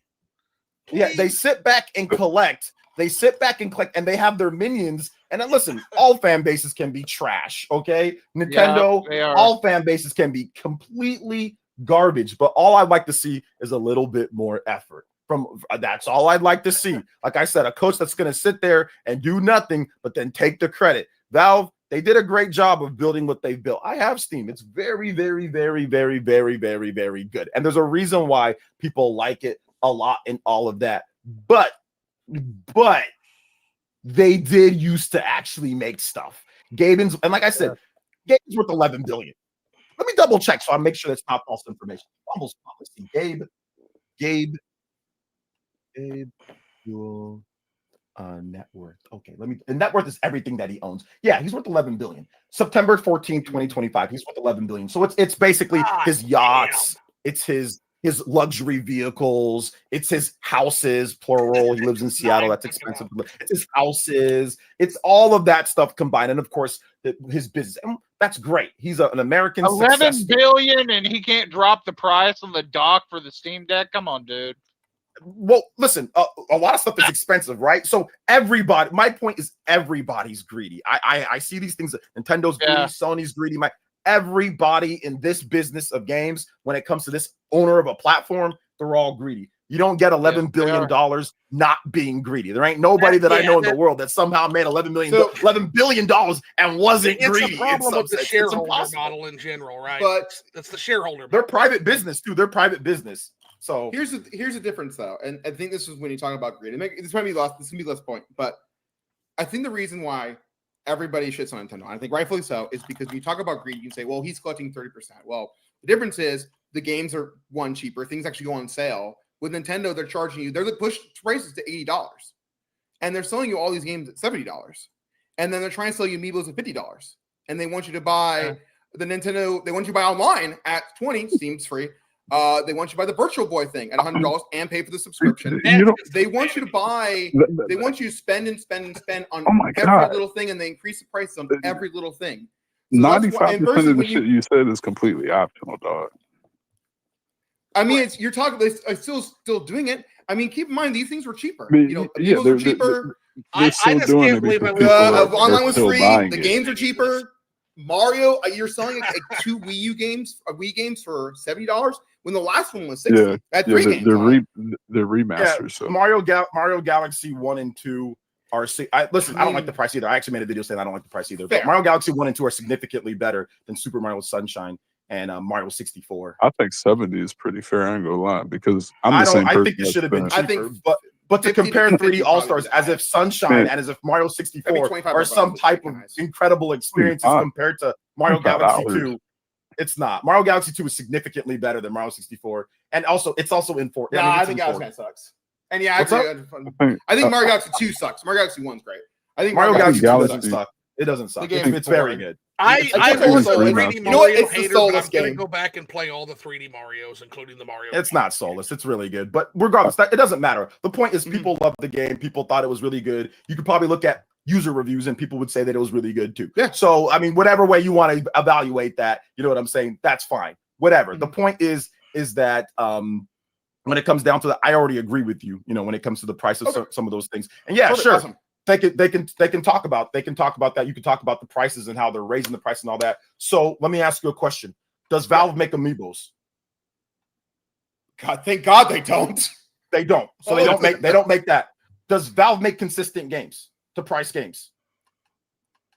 They make some games. I mean, they're working on Deadlock right now. Do they make consistent games? Nobody cares about Deadlock. They don't make people consistent are hyping Deadlock. I don't know if it's good or not. I don't care. People are hyping Deadlock. Deadlock is dead. Yeah, No pun intended. Isn't it also an alpha though? It's also an alpha technically. Man, Which regardless, you say a lot about. But Marvel Rivals exists. It's never going anywhere. that Valve is Yeah, not maybe. consistent in their game making. If they actually had to pay employees and pay development studios and pay people, they'd probably have higher prices on things. They'd probably do things a little bit different, but they don't. They sit back and collect money and all that. Look at their support for Steam Deck. So I guess in the end, isn't that better for me as a customer if they did? Is it better for you as a customer? Yeah, I mean, I want the games. They give me the games. How many games have they released? Because you're saying that the games. You're saying how many games have they released for you as a customer? I'm saying that the game prices. You're saying prices would go higher if they did all these things Nintendo was doing, and I'm happy with Steam because the prices are lower and they're more competitive than Nintendo. What do they make? I think what it's fine. do they make? What do they make? All they do is collect. Nintendo has, but if that makes the game prices lower, that's a good thing. It's what you kind of. You're talking about third-party games. Third-party games get price drops on Nintendo Switch 2. You can look. There's all sorts of price drops on Nintendo Switch 2. So what I'm trying to tell you is that you are comparing Valve that just releases third-party games on there. There's discounts on the Switch 2. There's discounts on Switch 1 for third-party games. What I'm saying is that Valve is a smaller company that doesn't make anything, that doesn't release any new games, that doesn't release anything at all. They don't make any peripherals. They don't make any amiibos. They don't make anything for you as a consumer. They just sell third-party games to you and put the wrapping around it. And you're comparing it to a company that actually tries to consistently make games, to consistently make experiences, to consistently have events, and to actually have developers and pay employees. Valve is like 400 people. And the Steam service is better, and my experience as a consumer is better. Okay, your experience as a consumer is better. They don't try at all. They don't release any games. So you're saying that it's. So maybe Nintendo doing. They're trying and giving me worse service. So maybe Nintendo should stop releasing games. Maybe they should stop releasing games. Stop releasing Amiibo. Cut down to 400 employees and just collect money from third-party developers. So Alan, should they do that? A real quick question for you. Yeah, no, that's a big bold. And then I want should they do that? I mean, that's what Valve does. Valve just makes a great service. They don't make anything. They don't make any they barely make any first-party games from their perspective. So should Nintendo just do what Valve does so you can get a better service? So should they just not have games, not have directs? Because Valve doesn't do any directs. They don't do anything. They do Steam Next Fest with indie games. So should Nintendo just do Nintendo Next Fest with indie games? Should they stop making first-party games? Should they stop making amiibos? Stop making actual content. Stop making that and do what Valve does. Is that what they should do? Honestly. Nintendo should be more like Valve and do things that Valve is good as well, such as give me reasonable price, give me a better storefront. So Valve doesn't make anything. Plastic shit I don't like. Valve doesn't make anything. They don't make like I'm getting overcharged. Maybe. Alan, they don't. What game does Valve make? You can get third-party games on Switch 2 on discount too. Alan, I got a question. They don't make anything. My hand, buddy. Let me ask you a question about Star Wars Outlaws. On Steam, it's how much? If you wanted Star Wars Outlaws, how much is it on Steam? Anyway. $70. Yeah, it's for the gold edition. It's $100 actually. For the gold edition, it's like it's not any better. It's like $100. On Switch 2, how much is Star Wars Outlaws? It's $60. So you can get third-party games on sale on Switch 2, or you can get them cheaper. Okay, there's other storefronts than just Steam. You can get like Steam codes from other places like CDs. That's not Valve.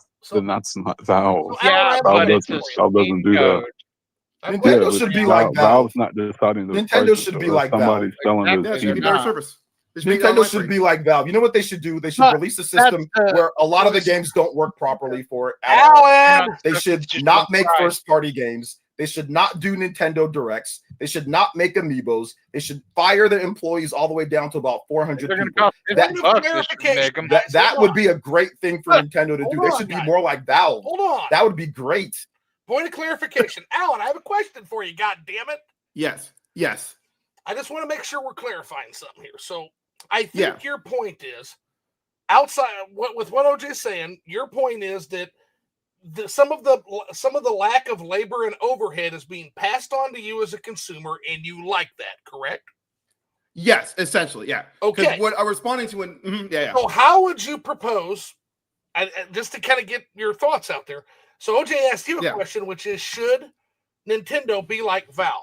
You said that they should take some from Valve. So just looking at it from your perspective, how would you thread that needle? I'm just curious how you would do that. And then once you're done asking, I want TM. He had a thought he wanted to give on this. Yeah. But very okay. So simple things. One, I think online should be free because it's free on Valve. Two, I think they should do more demos because Steve, that's one of the best ways to find out about games. I talked about Nexus. The reason I hyped it up is because that's a great way to find little gems. And that in the industry we are in right now, like little gems are like where you kind of have to find the quality. So yeah, I agree with that. Okay. So the other thing is, I'd rather the game prices be cheaper. Their game prices are way too much for what they're charging. I'd rather also they start going on sale more often. So even if they want to charge a high price, I could get the game eventually at a lower price. Things like that. There's probably more, but like things like that. I mean, they goes to not make amiibos because who's buying those fucking things anymore? If you're talking about one thing Nintendo could do, but the thing is, it's like that's like some example of some things that they could do that would make this console better, or even just a reasonable price. You know, I mean, maybe you can say whatever about the Steam Deck, but it's like it's still expensive to get in, especially if you're going to give me a much more limited library on Switch 2. Switch 2's library is very restrictive compared to Steam. Okay, I can get way more on Steam. Now TM had something. How many games are on Switch 2? How many games are on Switch 2? Do you know? Yeah, I do. Okay, what is it? We're probably approaching. No, I'm not asking. Do you know or yes or no? Well, does it matter? Is it more than Steam? Let's ask that question. Exactly. No. It's not more than Steam. You said it's very restricted. There's like 15,000 games plus because there's Switch. Everything that's Switch 1 has. But it's not even close to Steam. Okay, so how many games do you have installed on your Steam account? Why does it matter? Because you're saying it's nowhere near as much as Steam. Are you gonna play all those games that are on Steam? Yeah. I bought them and play it. No, you're not. How many do you have? How many do you have? 1, 2, 3, 4, 5. What's your Steam profile? 7, 8, 9. Oh no. Okay, I see what you're doing. Okay. What's your Steam profile? I just want to see something. You know what? Gucci.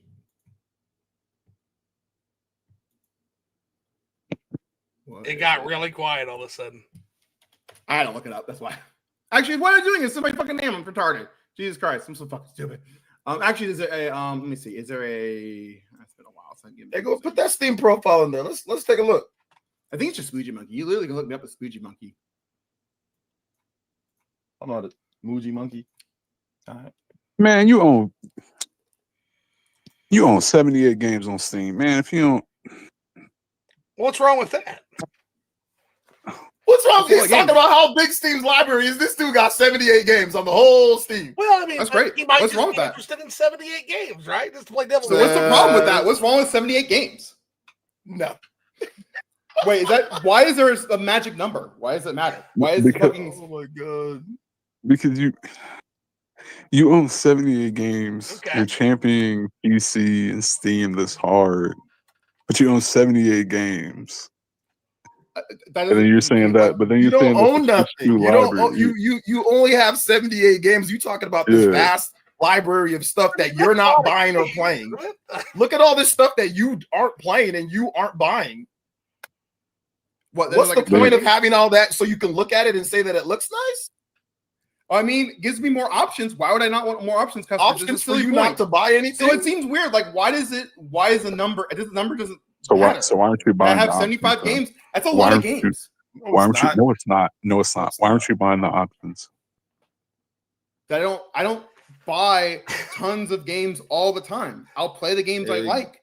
Exactly. It's just you're good with 78 games, man. It's a lot of games. Really I probably have enough to be able to play for like a whole year. I could probably never buy a game again and be satisfied. If people don't buy that many games, you don't need that many games. It's fine. I mean, Steam gives me options. Steam gives me plenty of options. Usually you can play significant parts of games on demos, so maybe he's just playing a bunch of demos to try them out and probably buys more games. That's why I have the problem with some of these PC people, bro. You be talking like you're some type of game master. You're out here with 78 games championing this thing. With 78 games, like you're some type of massive game master, kind of logic, though. You're like, it's not consumer kind of logic. It's not. It's about. It's not frauding and camping logic. You're camping for Valve. It's about they give you these options, yet you don't buy those options. You own 78 games and you've been on Steam for almost a decade. I've been on Steam damn near as long as you, and I have All right, we got 368 another games. request to tag in. Wow, Angry okay. Vigilante wants See, it. I didn't know he had been For on a Steam decade, ain't that playing long. shit. I've I did not habitually know he played was on been on Steam PC. that long. Habitually played on PlayStation, Nintendo, We got another Xbox. I'm person a tagged in. true multi-platform gamer. I buy into whatever the games are. Guys, I'm not out here gonna cap for Valve. Oh, You Angry know how many games I Vigilante got on wants Switch, it. bro? You know how many games I got on Switch? Yo, I think I might got more games than him on Steam. I don't even play it. Hold up.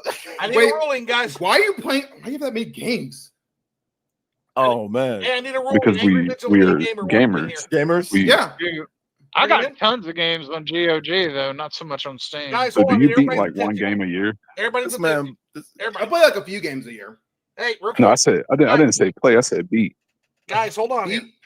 Angry Vigilante go wants ahead. to come in. Are we good with that? Depends on what I like. no, I don't, bro. It's already too late, bro.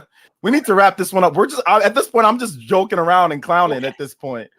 So, like, shout outs to Angry. By the way, I got 81 games on Steam, and I don't use. I got 81 games, by the way. I Okay.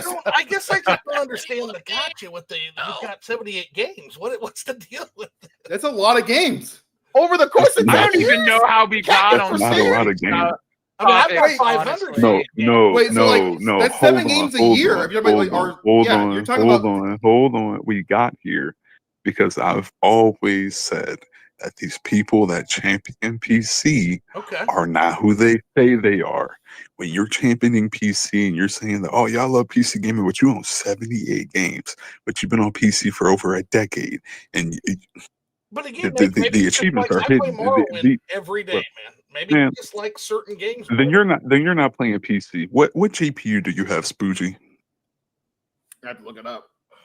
You have to look up what GPU you got, man. Open up I've got a the 1050. Actually, you know what? the details. It's not even of your relevant to computer. this. It's not even relevant. Yes, to it this. is. Yes, it is because you're a Oh, PC it's gamer. relevant, What's fam. your I don't think GPU? it's relevant, fam. What's it's your relevant. GPU? Who's been on PC forever and all he plays is Morrowind, so is he? Yeah, he's not sitting here saying that Also, PC. That let me Gaben's God. That he's I gonna have pray a to PC the Almighty just for Gaben. Morrowind, just for Morrowind. This man goes and prays to Yeah, the I mean, altar I of get that, Gaben. but y'all are camping for PC like Spoogie is. Spoogie, you're saying you're a PC gamer, so what GPU do you have? I don't care. We're not doing this. Hey, Prime Yeah, we are. I don't care to look it up. It's too late. I don't care to look it up. It's not too late. It's not too late. It's too late. It's too late. I'm too tired. I'm tired as well. My boy and my wife are gonna move out because I'm over here yelling in this Yeah, we room gotta let for it this long. but we'll replace Here's it. the thing. Now it's too late when I 7, 8, ask for the 10 GPU. games a year. It's just We're gonna pull this is Prime such a on. silly point to die on. Now it's too And late when I maybe ask for the Vigilante went GPU. out It's taking crazy. Okay, wait, where's all them sales at, bro? They have so many sales and discounts, bro. You should be buying more than that. I hear looking.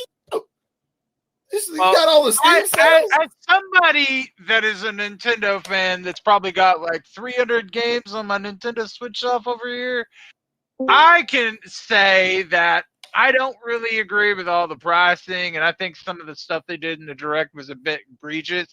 I did like the game announcements, but I felt those prices were just not good when compared to other prices in the past. Like, man, it's really hard to justify Amiibo going from $11.99 up to like $50, $30 standard Samus Amiibo when the 2-pack of Metroid Dread Amiibos are like $30. I'm not gonna justify that. Let me ask you a question, my man. Where are Amiibos from? They're from Japan. But I don't really care because the price. Where do they manufacture Amiibos, my man? I don't know. China, Japan, Taiwan, probably, or Vietnam. China. Vietnam. China. My man, how about all products from China? What's happening with China right now? I understand where you're going from. You know where I'm going on this one. So let me, my man. That is what's happening with that. It is not, bro. Nobody wants to pay freaking $60 to $70 or $50 for an Amiibo. Nintendo doesn't even want to charge that for an Amiibo. But you've got that's a doubt on that. They absolutely want to charge you as much as they can. That's a doubt on that. They're not making any more money. If you have a tariff, I know some of you guys don't know how tariffs work, but if you have a tariff that charges this much more to your product and you raise the price to cover that tariff, you're not making any more money than what you would have made. Well, That's Tariff's my only, point. tariff's only 15%. Here's my argument It's against not that, though. 15%. It's not 15%. If that You is don't know what they're at. affecting They're at the 30% Amiibo plus. prices, why isn't it affecting the Switch 2 price? So they're picking and choose what Because they tariff price because they increase? don't. Because one, the Switch 2 is not manufactured in China. It's manufactured in, I think it's Vietnam. So it's not manufactured in China. So the tariff isn't as high there. That's the one thing. So it's not manufactured in China. Second thing is that they offset it to other things like Alarmo and other things because they don't want the negative PR of having a price increase for a system that's already doing well. That's already kind of more. So arbitrary. Economics affect the price of things. Like you guys got to realize that it's not just video games. There are a million other products. Walmart, Home Depot, all these other products that are affected through other factors, but through tariffs. Well, I will say though, I don't really agree that the tariff prices should be affecting the Nintendo Switch because most of those have already been over here in store shelves. I just feel like that was just deliberate to kind of offset some of the other costs. Like, oh well, let's just go ahead and increase these prices. The Nintendo Switch 1 barely. I mean, it doesn't even sell that great. The last 3 quarters, I think the last quarter they sold 0.98 million. It wasn't worldwide. So they barely sold 1 million. They're not making any money off of increasing the prices of Nintendo Switch 1 when there's a tariff. I don't know why they did it then. But that's kind of the argument for them being greedy, isn't it? They didn't have to do it. It's like, why did they do it? No, the argument just to them, greed. I think it's just pure greed. all of them, Microsoft, Sony, and Microsoft, Sony. Before you even continue this conversation about greed, I want to know what GPU you have. Because this is extremely relevant to the conversation of greed and modern day gaming. We gotta save OJ. No, because if you don't have a modern GPU and you're talking about greed, why are you even talking? Because that means you're not even buying modern games, which means you're not even in the conversation because you're not a part of the modern consumers. In 1 second here. By the way, hi guys, Nintendo Prime here. What's going on, bro? Oh wow, okay. So the thing is, I'm hearing all this talk about PC gaming and how you guys are PC gamers, right? Yeah. Don't even know what hardware you're running. I'm a Switch. He doesn't. I'm not. That's what I'm wondering. I literally PC. I'm wondering. But hold on. Don't jump in here trying to bully him because you were on Twitter last year telling people that you can build a PC for $700, outperform a PS5 Pro. And that's a goddamn lie. Whoa. Oh, well, I mean, that's you okay, Brian? So don't start jumping in. And you were claiming that you know about PC gaming when you don't either. So don't start jumping in like you know about PC gaming. Y'all are two of the same coin. Time out. I've been PC since 1995. How about you? I don't care how long you've been PC gaming. You don't play PC. I've seen your profile. I made a tweet about you. I made a tweet about you. You telling people you can build a PC games. See, like, hold up. See, this is what Gaben wants. This is exactly what Gaben wants for all of us to do. Y'all people claim PC, but then PC pull up. Y'all don't really play PC. Don't do that. Don't start jumping and trying to bully him when you were telling people to buy a $700 PC and it'll outperform a PS5 Pro. Knowing that's a goddamn lie. You cannot buy a PC for $700 and it'll perform like a PS5 Pro. You cannot do that with new parts. You can't do that, especially not in this economy. Okay, that when I said that, it wasn't in this economy. That was literally like 3 years ago, dude. Oh my god, a 4070 GPU was like $699. Oh my god, the PS5 is a 3060 was like what? A 3060 was what? $499. That's you know what's funny about this, buddy? You know what's funny? That's almost 2/3 of the price of a PS5 Pro. The PS5 Pro is comparable GPU wise to the rasterization to a 3060. That's a $499 card. I got a 1050 Ti. I have a 48. I also have a 14900K. I have 64. You aren't playing Steam games. It's a Morrowind PC. And you aren't playing Steam games. Yeah, that's a dude. That's Dookie. That's Dookie, bro. Even I got a better PC than that. I got a 30. Now you're the vice versa of this dude. You have a 4080, but you don't play PC games. This man talking about I'm a big. Look at all this service I get. Why do y'all do this? This man's bought 7. Gaben would be upset. You ain't giving him enough money. You ain't. Yo, Alan, you ain't giving enough money, fam. A decade and 7 games. I play on PC more than I play on Switch too. Oh my god, are your Steam achievements private? Yes or no? I don't play games on Steam. I play them on Xbox Game Pass and Good Old Games. Typical. GOG. How is that typical? What's wrong with those platforms? GOG for Those the win. good old games. It just sounds weird. I don't Yeah. like the way that sounds. So I'm gonna say that it's trash. Typical. Right? It's not Yeah, GOG. yeah. It's DRE. Whoa, whoa. Yeah, Don't that's get what- too mad by saying GOG is trash. It's not trash. PC gamers who say they play on Xbox Game Pass. The line they have. I'm joking, guys. Good old games is fun. I'm actually being ridiculous right now. And if you guys, for the past, I think about an hour, I've just been saying stuff. Hey, that's why we're looking up lines. Oh in my the- gosh. But I gotta ask about this thing with the prices with this Nintendo stuff. Like I said, with that, like I get what you guys are saying, but once again, the problem with the situation that we're having right now is that we have, like I said, we're not going to get too much into politics, but we have an administration that is psycho with tariffs. That's tariffing everything that Nintendo does, from Taiwan to Cambodia. Like, did I say Taiwan or did I meant to say Cambodia? I think it's Cambodia, or is it Vietnam? Vietnam, Cambodia, Japan, China. All of these places are tariffed higher than what they were when the Switch first started. And you still have to pay more to ship those in. You're not making any more money. If you're paying more to ship a Switch 1 in and you up the price, you're not making any more money than you're not. You're just covering the cost of that for a system that's on its way out anyway. So same thing with Microsoft, same thing with Sony. You think Microsoft really wanted to raise the price of the Xbox Series S? Do you guys really like, we're greedy? We want to raise the price of the Xbox Series S. You guys did say they're all greedy earlier. So. Yeah. OJ, you said the tariff was 30%, right? China. On China, yeah. So let's say the amiibos come from China. If an amiibo, I mean, they used to be $15, but let's say an amiibo price is normally $20, that only adds, $6 to the price. You're not doing the tariff importing, right? But that's okay. Like, we don't have to. You're doing it wrong. You're looking at it from a percentage from the actual price. We don't know the shipping percentage of how much it costs to bring in. It's based on whatever the importer pays. It's not based on the. Hold on. But that would be a lower amount, I think. I don't know that's not how tariffs work. PC hardware, and you telling me I didn't want to get into politics for $700. Show me back in 2024 that you can build a PC for $700. Show me. Show me the price of a 3060. Show me the price of a 7700 XT. Show me it.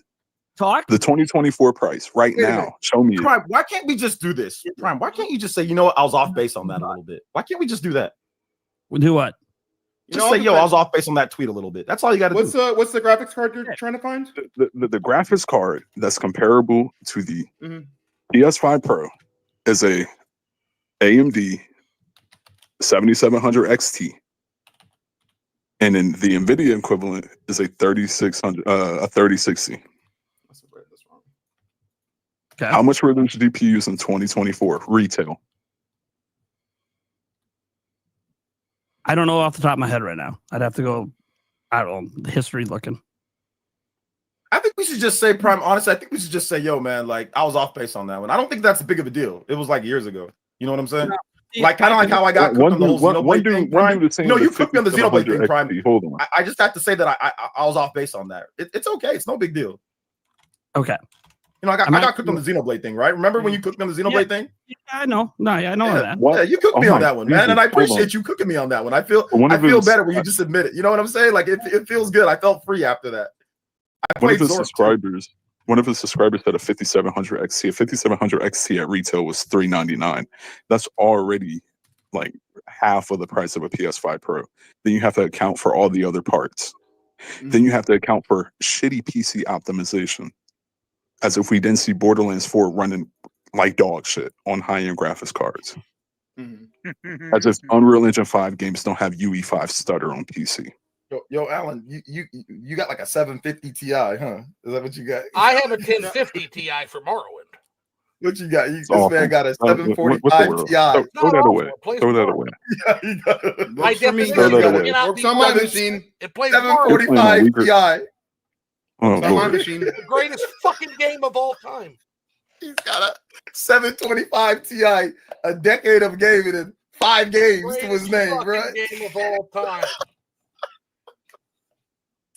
And that kind of just says you don't really need that much to enjoy PC gaming. Christ. Listen, bro, I'm telling you, He built his PC to play only one game, and that was Morrowind. That's why his PC is that way. I don't know. I haven't had a problem with most of the games I've played, so Because you don't play anything. Well, I play 7 games a year. Play 7 games a year, don't I? Well, have you played a game? Have you played a game on your PC that has released in the past like year? Yeah. Like modern AAA game?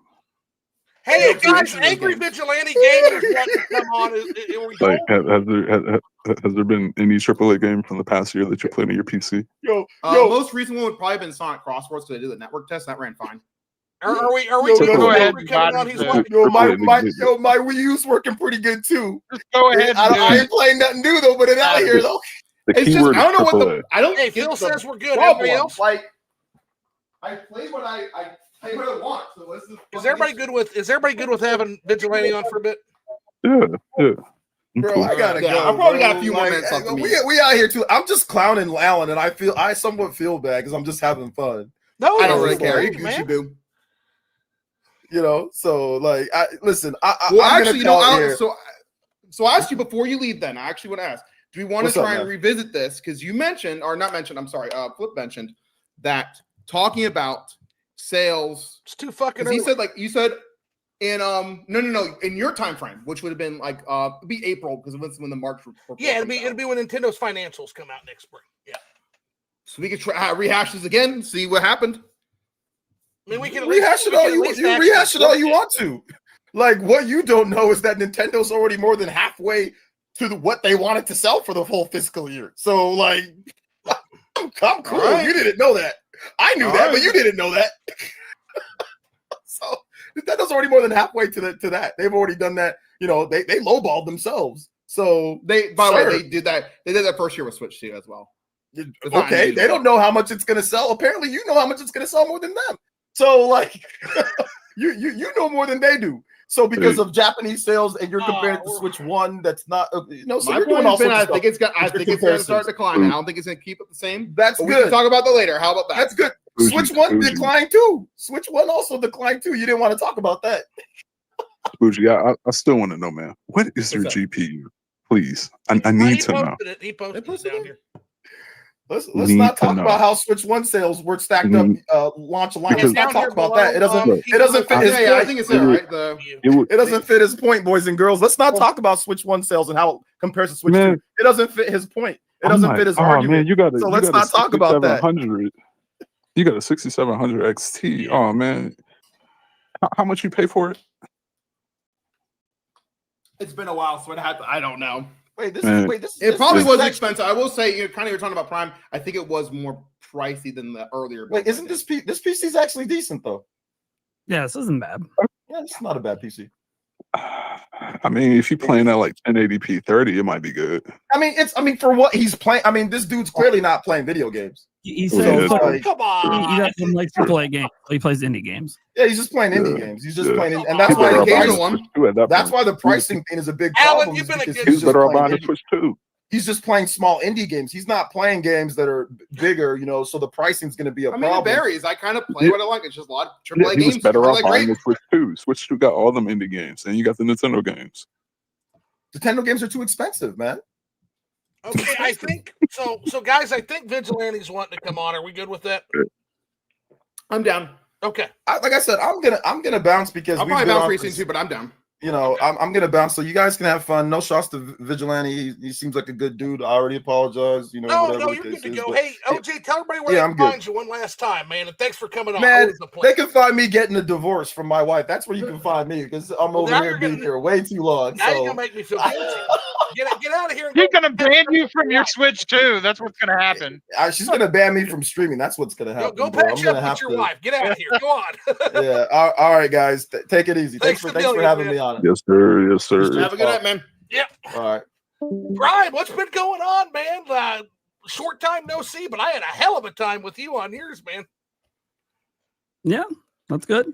I'm doing all right. I probably got like maybe 10 or 15 minutes before I have to bounce too. Beautiful. My wife Okay, doesn't he's gonna come in because Oh, he man. says Alan's getting a little piled on, so he's coming in. I think to back up Alan a little bit on some of this.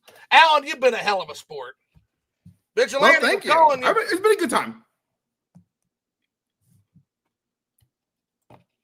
He's never coming on. He never coming on. He's like, I'm out. That didn't work. I'm out. Vigilante, come on. Doesn't he always have problems when he calls in? Like he can't get his Well, audio there to might work. be or something? he's added to the chat, so I think he can. He can pop may up be as that, never now, yeah. right? Is that how that works? He may have decided to dip once OJ left. He may have wanted to talk to OJ. Oh, okay. Well, I mean, Probably. yeah, he's anyway. He's in the chat, so he'll say something. He's been talking. So a few other people. Yeah. So I guess we'll go ahead and we'll just go through these super chats. Oh, this is going to be a wild ride. Oh, nice. Oh gosh, there's gonna be a lot of those. Oh boy. No, I'm here, but it's not popping up. Okay, let's try again. Let's try again. It's where he has tech issues every time. Damn. That's a bummer, man. I tried to add you. It wouldn't be a show without tech issues, honestly. God damn it, that makes me feel bad. Let's see here. But yeah, I mean, when it comes down to it, Nintendo's going to charge whatever they're going to charge for all these prices, and I'm just going to decide not to buy it if it doesn't fit my my personal pricing structure. I got it now. All right, so Angry Vigilante been chomping at the bit to tag in here on behalf of Alan, who's been a hell of a sport, I got to say. What you got for us, Vigilante? First of all, what I just didn't like how.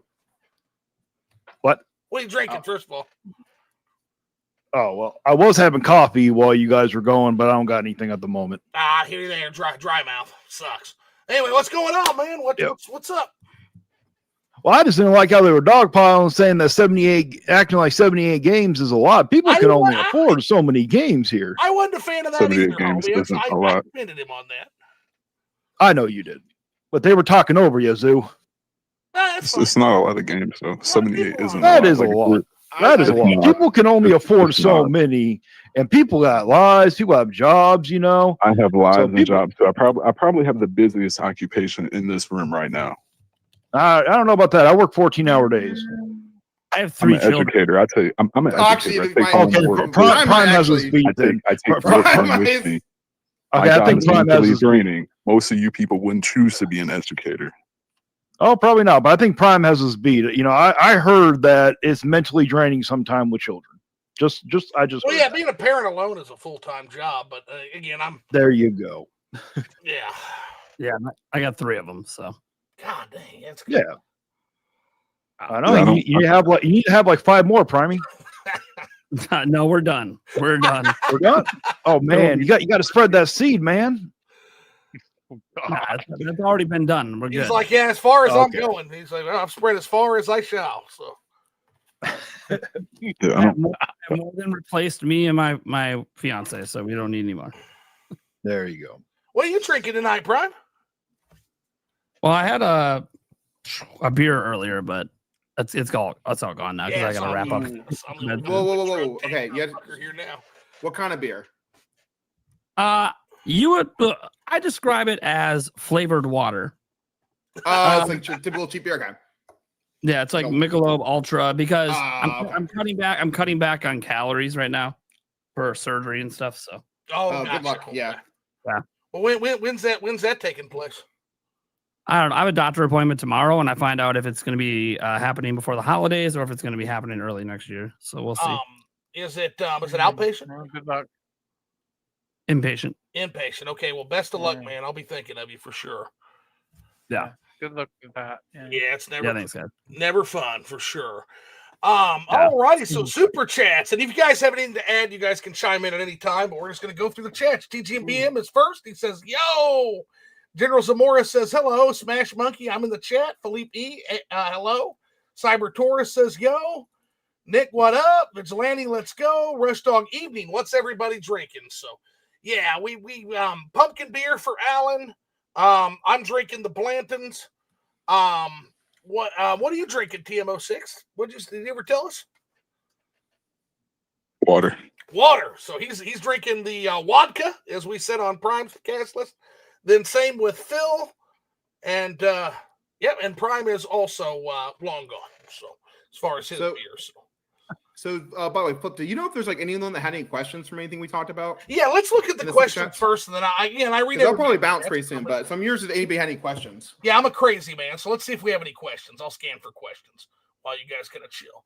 Okay, so I've got some comments we can. Vigilante says the bundles only sold more because Nintendo made more than the non-bundle. So, anybody have any comments on that? I mean, it's possible, yeah. Well, if they sold out, then obviously Yeah, there was more of the bundle. Yeah, they sold more of the yeah. But I mean, is that because they manufactured more of that bundle, or is it because the demand was there for the digital bundle? Which would be the question. I think it's because Well, they anticipated that the demand would be there, so they manufactured it. No, yeah, I think you're right. I'm just saying sometimes with the decisions we make, we create, we create that demand. So, sometimes we it's a self-fulfilling prophecy. If we think something's going to happen and then we produce more of it, sometimes that just happens through law of attraction, right? So the one thing I'll say too on the bundle question, because I think the question is, well, does the bundle actually?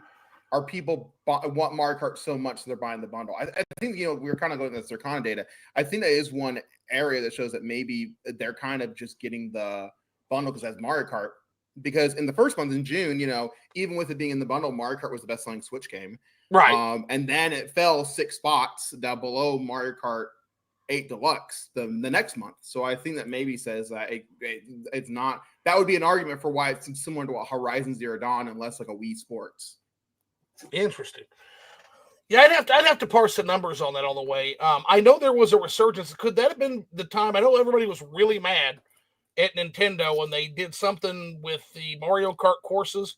I know there was some shit about that, right? It may be because it was the first month, and I think that's when all the videos were coming out where it was like, okay, so that's probably what caused that surge in Mario Kart 8, and then once they fixed that, you saw 8 kind of trend back up, right? So we'll see next month. I think we don't have the next month. So don't have next month. It should come out soon. We'll have to find out. But that would be my guess as to what happened there. Got some comments. It sounds like OJ already won this debate to me. 90s Handheld Gamer said, Rush Dog said might be a short one. What's up, man? Guys, let's see. We need questions. Ooh, that was all wrong. This is not a well, keep in mind, Alan, as well. I want to be very fair about this. So this, so my audience depends on who's on, and so unless you're bringing peeps with you, so it's going to be a very, very, it's going to be a very home field advantage for OJ because a lot of his peeps will be here. So I'm not saying I mean naturally, but I just want to make you feel a little better. Well, I'll use. Vigilante was the one that called it. I mean, he would be on my side and said he didn't win. So yeah, true. Let's see. I went out of my way to get physical, but most people aren't doing that. Let's see. For me personally, the standalone console was harder to find on launch day than the bundle. Okay, interesting. Yeah, standalone console. Really? That's kind of what I'm waiting for because again, I'm a physical guy. So you'd rather just spend the $30 to just buy. If you're gonna buy Mario Kart, just spend the $30 for the physical. I want the physical. Yeah, I want the fucking physical. 100%. I think. Yeah, I don't even know how they can get away with calling those bundles. Like, I hate the fact that there's no physical. Been that way for a long time, and it sucks. It has, yeah. It does. It feels so weird, especially when the artwork is on the box, and it's like, but this is just the console. Once the code's redeemed, it doesn't matter anymore. Yeah, all the consoles been doing that for a long time. It's been a long time of that. PS5 did that. Yeah. They could at least make I wonder when they're going to come with the actual specialized systems and docks for the Switch too. I mean, that might pique some interest. Like, imagine if they do a special edition Fire Emblem one. That would be great. Probably they do that for the Switch. Second half of next year. They usually wait about a year to do that. Okay. Yeah. Did they ever do that for the Switch? What, specialized docks and stuff? Yeah. Yeah. Okay. They did. I didn't know. So 90 says Star Wars Outlaws was talked about by Switch 2 creators because it showed early on what the console is capable of. That was always the impression I got. I wasn't getting the impression that anybody was fluffing that game to be like the next. I don't know. OJ seemed like he was definitely fluffing that game for a little bit, but regardless. Well, what I mean is, I think the main thing was look at what this system can do, right? Yeah, for sure. Irregardless, you know, it's on a game key card, right? So out the way, it's done. So also helps the game is much better now than it was when it first launched. Right. Yeah, 100%. So Switch 2 owners get to experience all the bugs and issues that everyone else did. Yeah. The way you should say that, Prime, is thanks for the beta test, dummies. I mean, that's true. We did get. Yeah. Well, That's like a lot of AAA games these days. Yeah. Everybody's a paid. Fortunately. They used to actually pay game testers. Now they make you pay to be the tester. Yeah, pretty much. Yep. Okay, so TMO6 says this is before. Holy heck, he's using other people's anecdotes to push it as objective. This dude is arguing in bad faith. I didn't get that, but I just want to make sure you weren't. I don't think you were deliberately pushing that as objective. I think you were just sharing an anecdote. Can you clarify that? I don't remember what anecdote. Okay, if you I don't don't remember, remember that's what it okay. It's was. been a long fucking night. Maybe he's talking about reviews in general, just using reviews. Maybe. Oh, Sorry, okay, TM. maybe that's Sorry, it. Boo. Yeah. Sorry, Rush TM. Dog says, and this is aimed right at my fucking heart. Does Void Stranger exist? Rush Dog asks. I don't believe there's a physical version of it. We're not going to talk about that, Rush. We're just not. Oh, he's kind of right.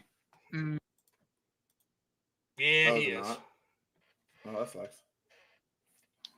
Yeah, he is. It's on it. He got us with that one. DRM free. He got us with that one. And the same could be Rush said Dog, for that's what I like Heartworm. Rush Dog is Rush Dog cuts through a lot of my bullshit. Yeah, It's always good to have at buddy. least one person like that around you. There he is.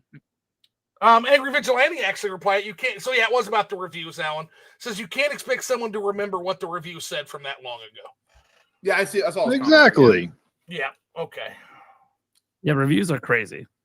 Yeah. Like, Oh, I know, but you can't expect someone to remember like what exactly said a year ago. Right. Now you said Vigilante, and you want to expand on this. Another problem of the game was no one wanted the main character. They wanted Han Solo or Han's movie love interest.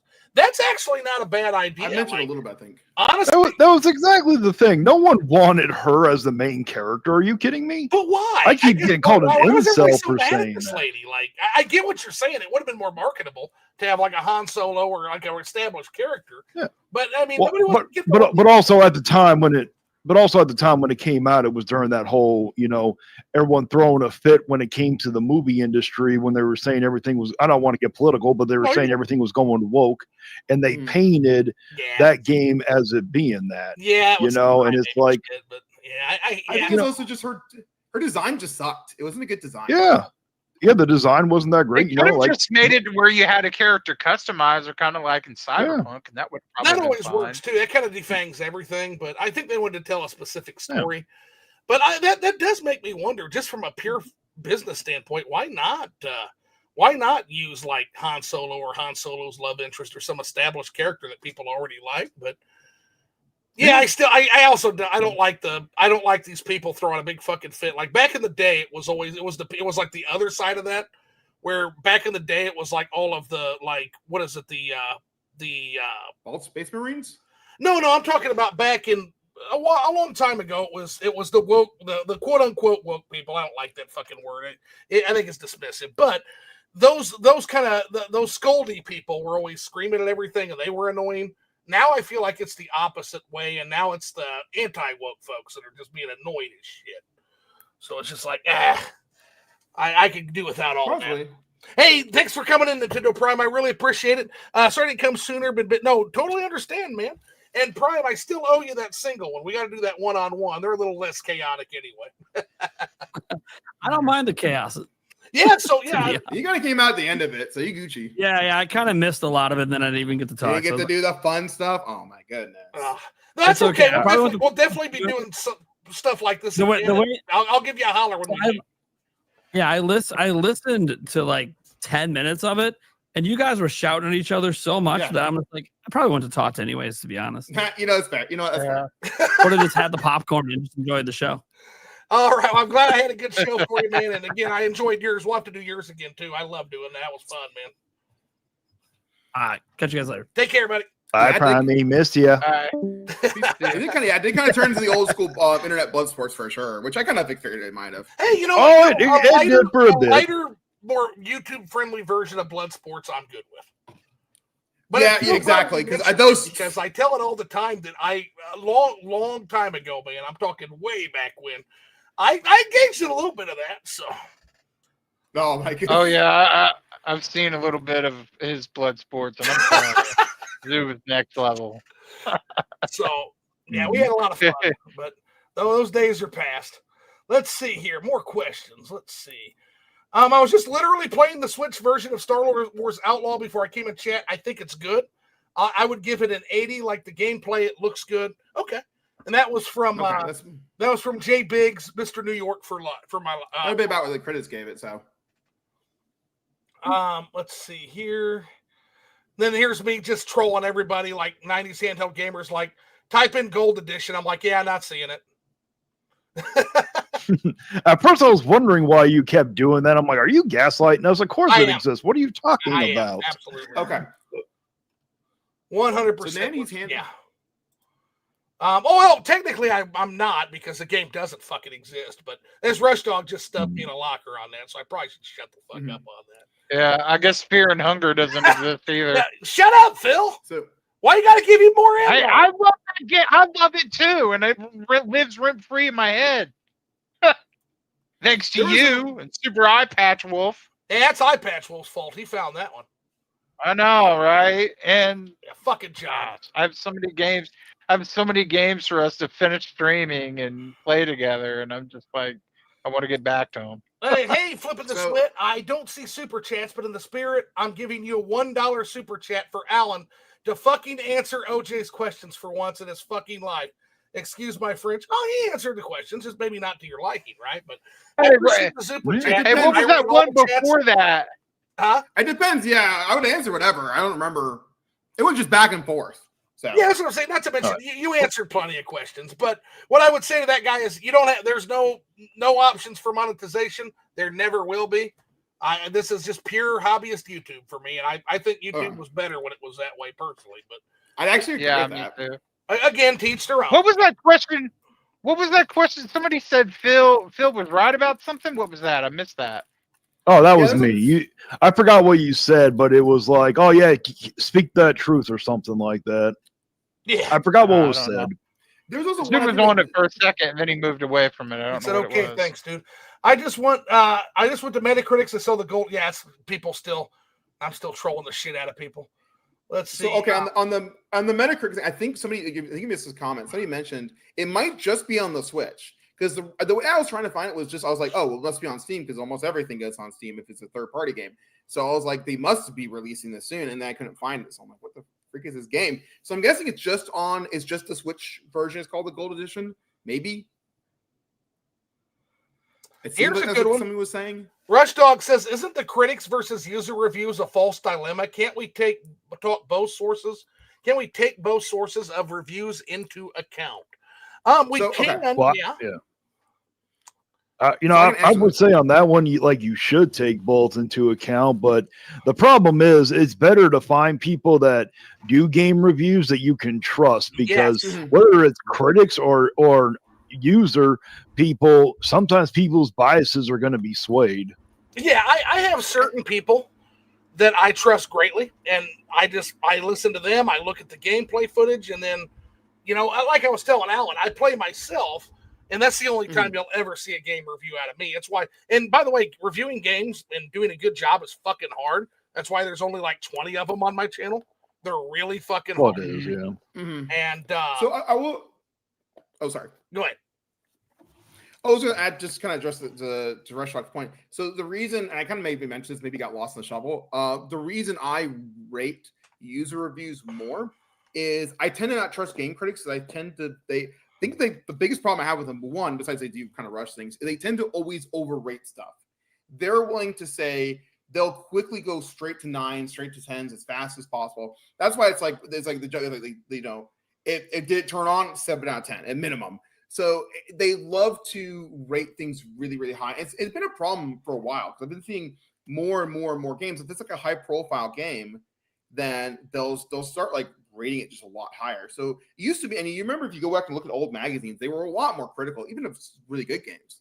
They'd be more willing to set something closer to like a like if it's a 5, it actually means average. Nowadays, 7's kind of average, and even that, it's more like 8 is like. Kind of expected. Well, the joke with IGN is it's 8 out of 10, right? Is that always the joke? Yeah. 7 out of 10, too much water. We all remember that. 7 out of 10. Too much water. Yeah, the infamous. My thing with reviews. My thing with video, like journalist reviews, is I don't really look at them either, because for one, a lot of them, they're paid, so you can only gauge someone's like, okay, well, they're paid off. And then also, there was a lot of times there were reviews where they would get a person that wasn't even interested in the game at all, didn't like the genre, whatever, and said, play this, review it. You got a deadline. And they would play it and they would review it poorly because they didn't like that kind of game.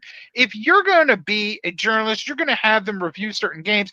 You have to at least give the game to somebody that has a passing interest in it. Because if you don't, they're going to review it poorly because they don't like it. And they're going to feel like you force them to play it just because of their job. If you give it to somebody that's a super duper uber fan, they're gonna rate it high. They're gonna rate it highly just because, So you need somebody to kind of have a balance. Like, I feel like with journalism, it's really hard now because a lot of times they get stuff for free. They don't really pay for their own copies, so it's kind of like a balance. I don't really listen to any one side because both sides have, the good and the bad.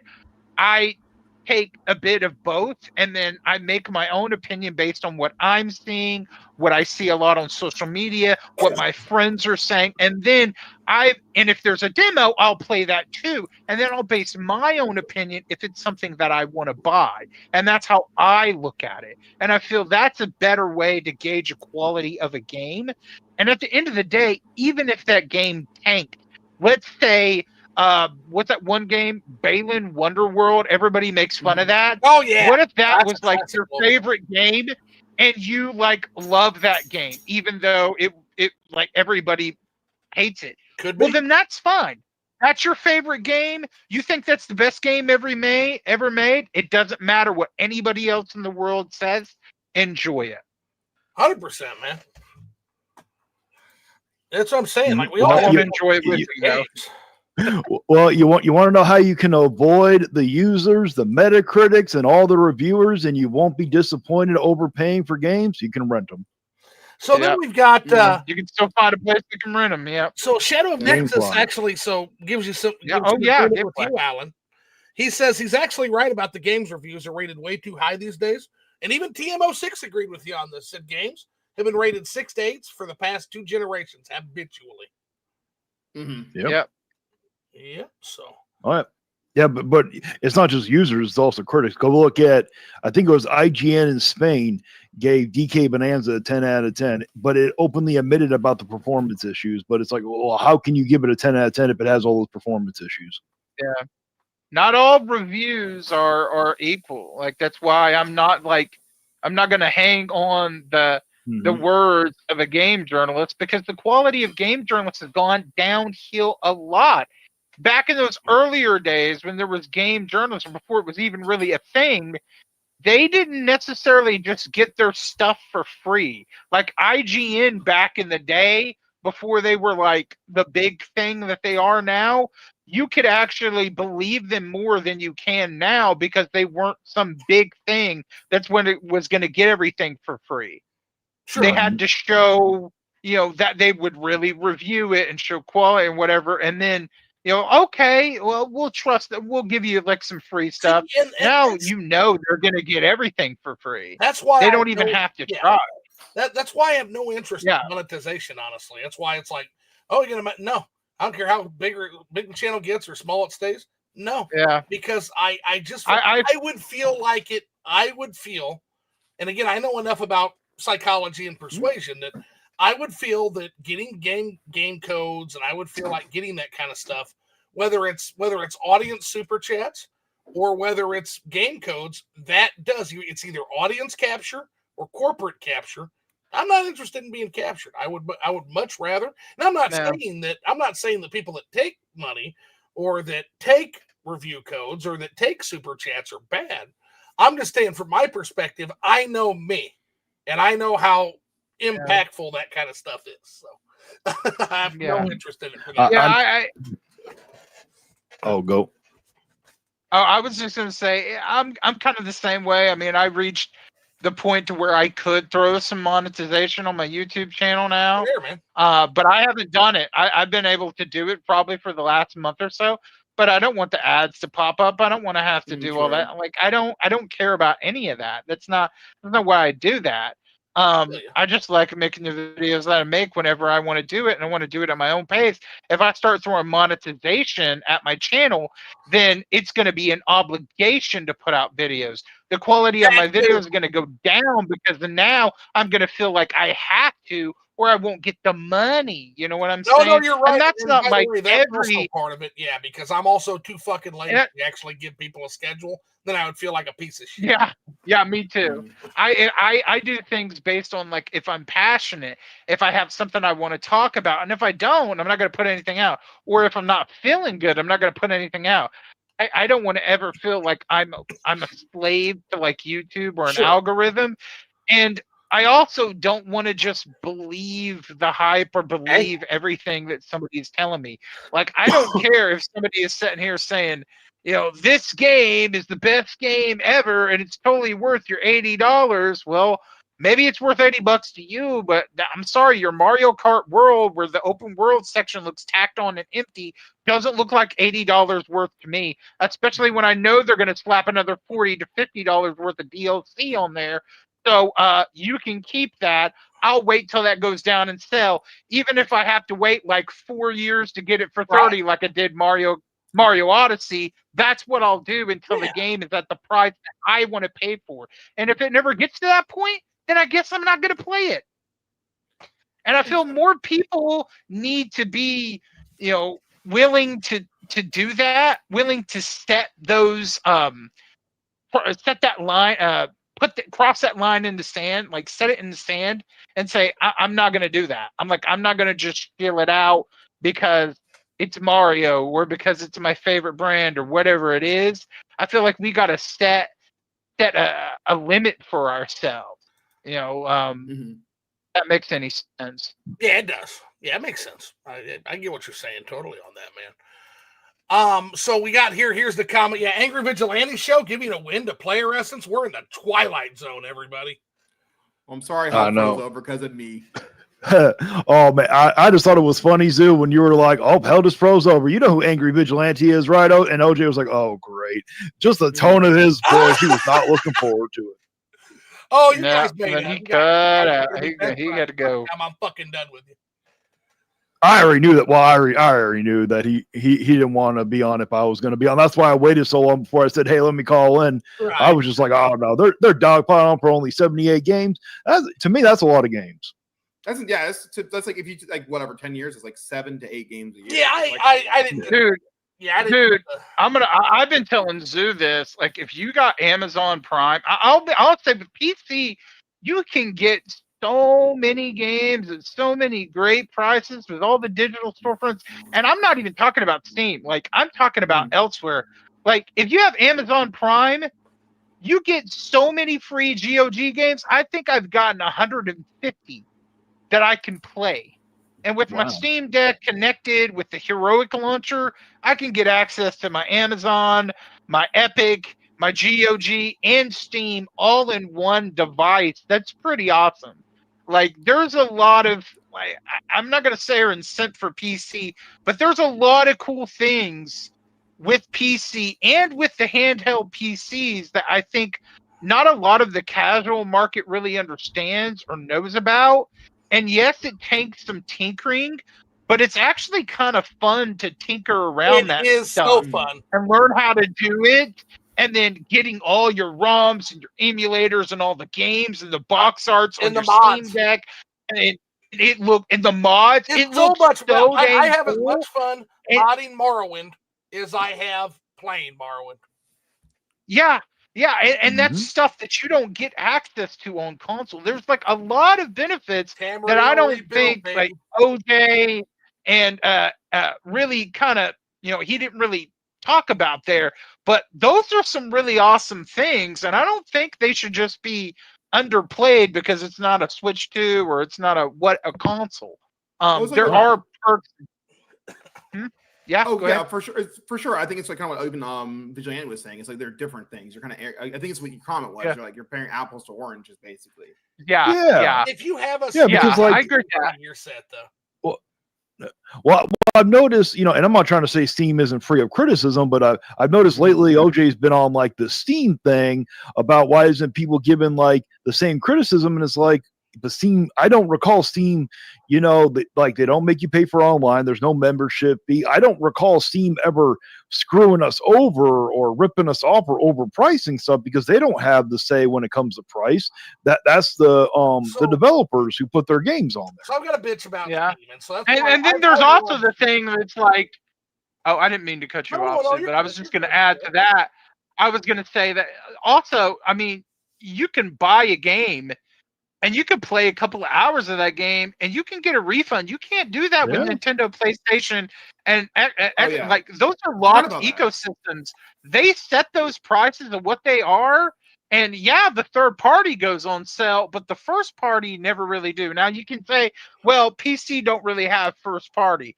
They don't, but they do have tons of games with tons of digital storefronts that you can get all the, like, I remember Remnant 2, for example, the complete edition of that game. On Steam, it was full price. I checked CD keys. I got that whole thing for like, I think it was like $15 with the expansion. It was a crazy good deal for that game. So I have and I went ahead and paid for it. I have a so I like all the options and all the things that you get with PC. And I have been a strictly console gamer my whole life, always pro physical, thinking PC was crap, and always getting like PC elitists saying a bunch of negative things to me about playing on consoles.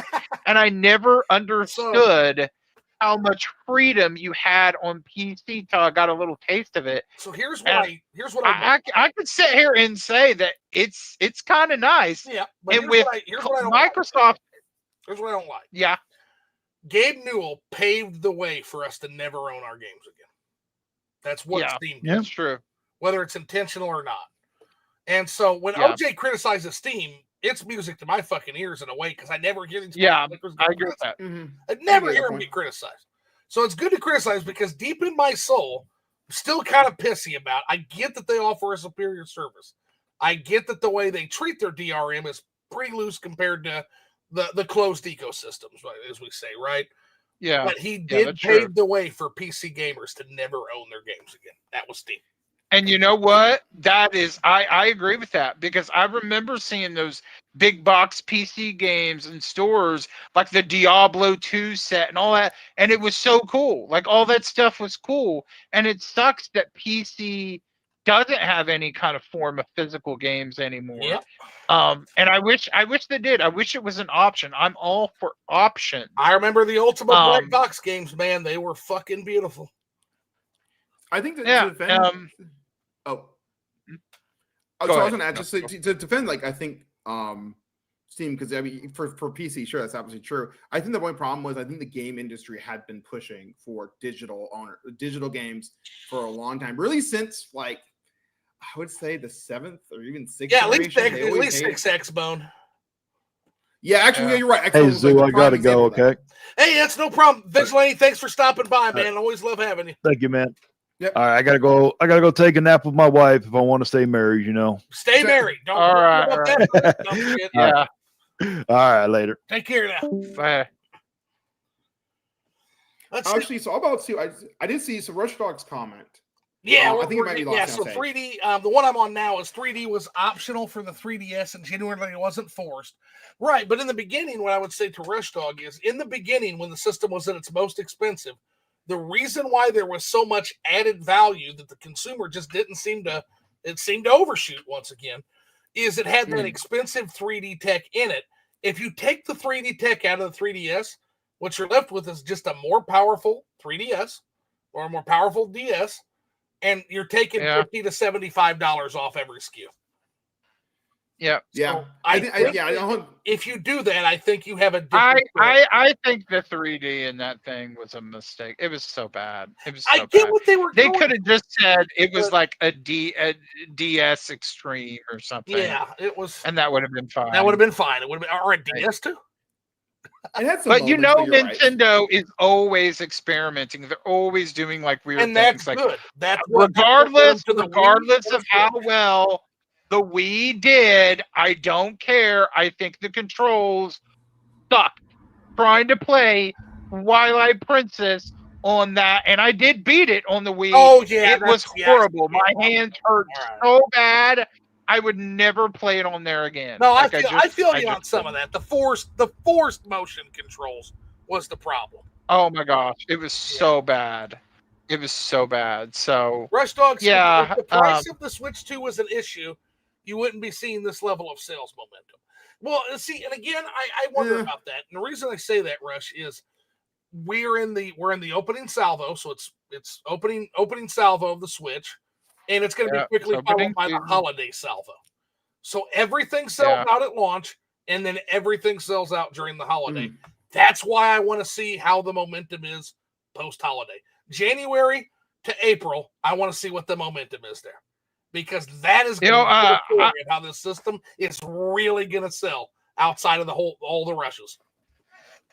I was talking to Jay, and he was like, "Dude, we finally got like some." I think he either said we finally got like standard Switch 2s in, or finally got like the non-bundle. I don't know. He said something like that. They're showing. And I remember like there was tons of like Switch 2s just littered in his super Walmart that he works at. So I was like, man, I expect there to be none. So I don't. They're at Meyer store. So Meyer store's got like 5 of them right now because I look. Yeah, wow. I think, the GameStops have none, with, and the Walmarts have none in my town. But here's a good indicator for you in North America. The moment Amazon stops doing their lottery shit, the moment Amazon starts having them in stock regularly, momentum has slowed down. Yeah, that's a great indicator. Actually, yeah, 100%. The one thing I'll say too, like kind of just answer, this might be the last point, because it did kind of go back to something from before. One of the problems, and I kind of mentioned a little bit, was necessarily with just pure launch line is the issue is that a lot of times the sales initially are just what you can supply. So a big reason that it did so well is because no console has ever been this well supplied.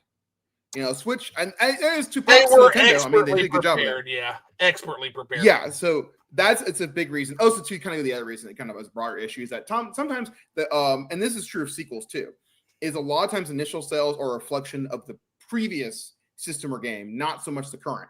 So, and I'll use actually Last of Us Part 2 as an example. Last of Us Part 1, hugely game, everybody loved it, great. Last of Us Part 2 got a lot of those sales because everyone's like, well, this game was so great, this one might be good. And then, of course, everyone kind of realized it. They rated it jive with the story. They didn't rate the game was kind of just the same, yada, yada, yada. But basically, that's a game example of that. So actually, Tears of the Kingdom might be another one, too. You can probably make the same argument. But the problem is right now, a lot of the early sales of the Switch 2 are reflective of the Switch 1. People like the Switch 1, so they bought it. Same is really true of the Switch initially, because even in Japan, it didn't take off immediately. And even America did decent, but again, it took a little while. I think it's better America because of Zelda. But same thing, you know, it was kind of a reflection of the Wii U. And maybe you can say 3DS, but 3DS is like their worst selling handheld. So that's a big reason. So as once we you're right. Once we kind of get out of that honeymoon phase, which I think, and that's a good point of it, is like once you get to Amazon has them just in stock and they're just there. And I think, so I think we're still, which is really to your point, we're early. We're really my thing is no. I mean, I know a big hang up for me and Zoo is like all the key cards. I saw today, and I said something about it, and I was like, when you take away all the third-party support, you take away the key cards, and you take away the remasters or like supports from like the Switch, all you're left with right now is 2 exclusive first-party games, Mario Kart World and Donkey Kong Bonanza. Until the other ones come out around, October, November, December, that's the only 2 games you have. I was explaining that to players. I mean, that's not. Yeah. that's not really a lot. I mean, still, there's gonna like before the end of the year, there's gonna be like 4 or 5 or 6, something like that. Now, So now I that's still gonna be a lot of first party. Now I understand you and but, I like, are not at launch- indicative of the market, Phil. Like we're not. Yeah. But I was just trying to explain the PlayerEssence to us, to people like me and you who care about physical. The Switch library looks very different than someone who's a digital gamer. Very different. Yeah. Yeah. And I just I like there's more key cards than there is physical games for the Switch 2 right now. And to me, I look at that and I was like, that's bad. How many more are there going to be throughout the life cycle? I hope if this new cartridge is supposed to be bigger or something, if that really comes out, I hope that eliminates key cards and this is just a temporary thing, and then we don't ever even have to, it could be just a funny joke we look back on. Boy, that'll be fun. And then assuming there's a revised system that kind of fixes some of this weirdness of like not being able to like play a certain game if you don't update it, or I mean, I still don't really understand Nintendo's new terms of service. With they can like brick your system or something or whatever. A lot of that was overblown. A lot of that was overblown. But still, here's the thing: even if it was, God damn it, even if they did turn my system off and they can re-get it back on, and he was able to get access. Don't make your piracy issues my fucking problem as a customer, right? Yes. Mm-hmm. Yes. That's kind of my thing there. Yeah. It's not my problem. Like, that's just totally messed up. Not my fucking problem. Don't make it my problem. But, if they can iron some of this stuff out, fix some of this stuff, maybe the prices can get back to normal and we can get past this, weird tariff, whatever situation. We're not getting past. Then maybe down the road in a couple of years, I could probably think about possibly getting a Switch 2. Yeah. But as for right now, my Switch 1 works. I can play all these games on it. I don't really need to worry about it. I don't like the pricing of things. Yeah, I'm not interested. Buddy. I wish I was wrong, but not this generation. Yeah. We're not getting past this. And Zoo can attest to this. I was one of the people that was crying for a more powerful Switch. Wish I never said that. And then I was the person that was waiting to get the Switch 2 because all I had was a Switch Lite. We were fine. And then, then it comes out like, oh, Switch 1s are going up in price. Better get one now. I ran out and got me an OLED. But then all the Switch 2 stuff just was totally greedy, in my opinion, and a bit anti-consumer that I was like, nope. Not happening. So I think I'm about to take off, but I did see that comment. I did want to address like one last thing, which is just Rush Dog's comment, because I did look into this. So Rush Dog, to answer his question, yes, the Game Boy I'm pulling up Nintendo's now. It's historical. I kind of had to back into the number, but I would have made about at least 100 million shipped in. Oh God, here's some issues. In the end of fiscal year 21, and it looks like Sony had about they were closer to I think they had 88 from what I can find. So yes, to answer his question, it looks like Nintendo did beat him by a few years. So there you go. Well, not only that, but I mean 100 million. Keep in mind that 100 million units in the late 90s or the late 80s, early 90s.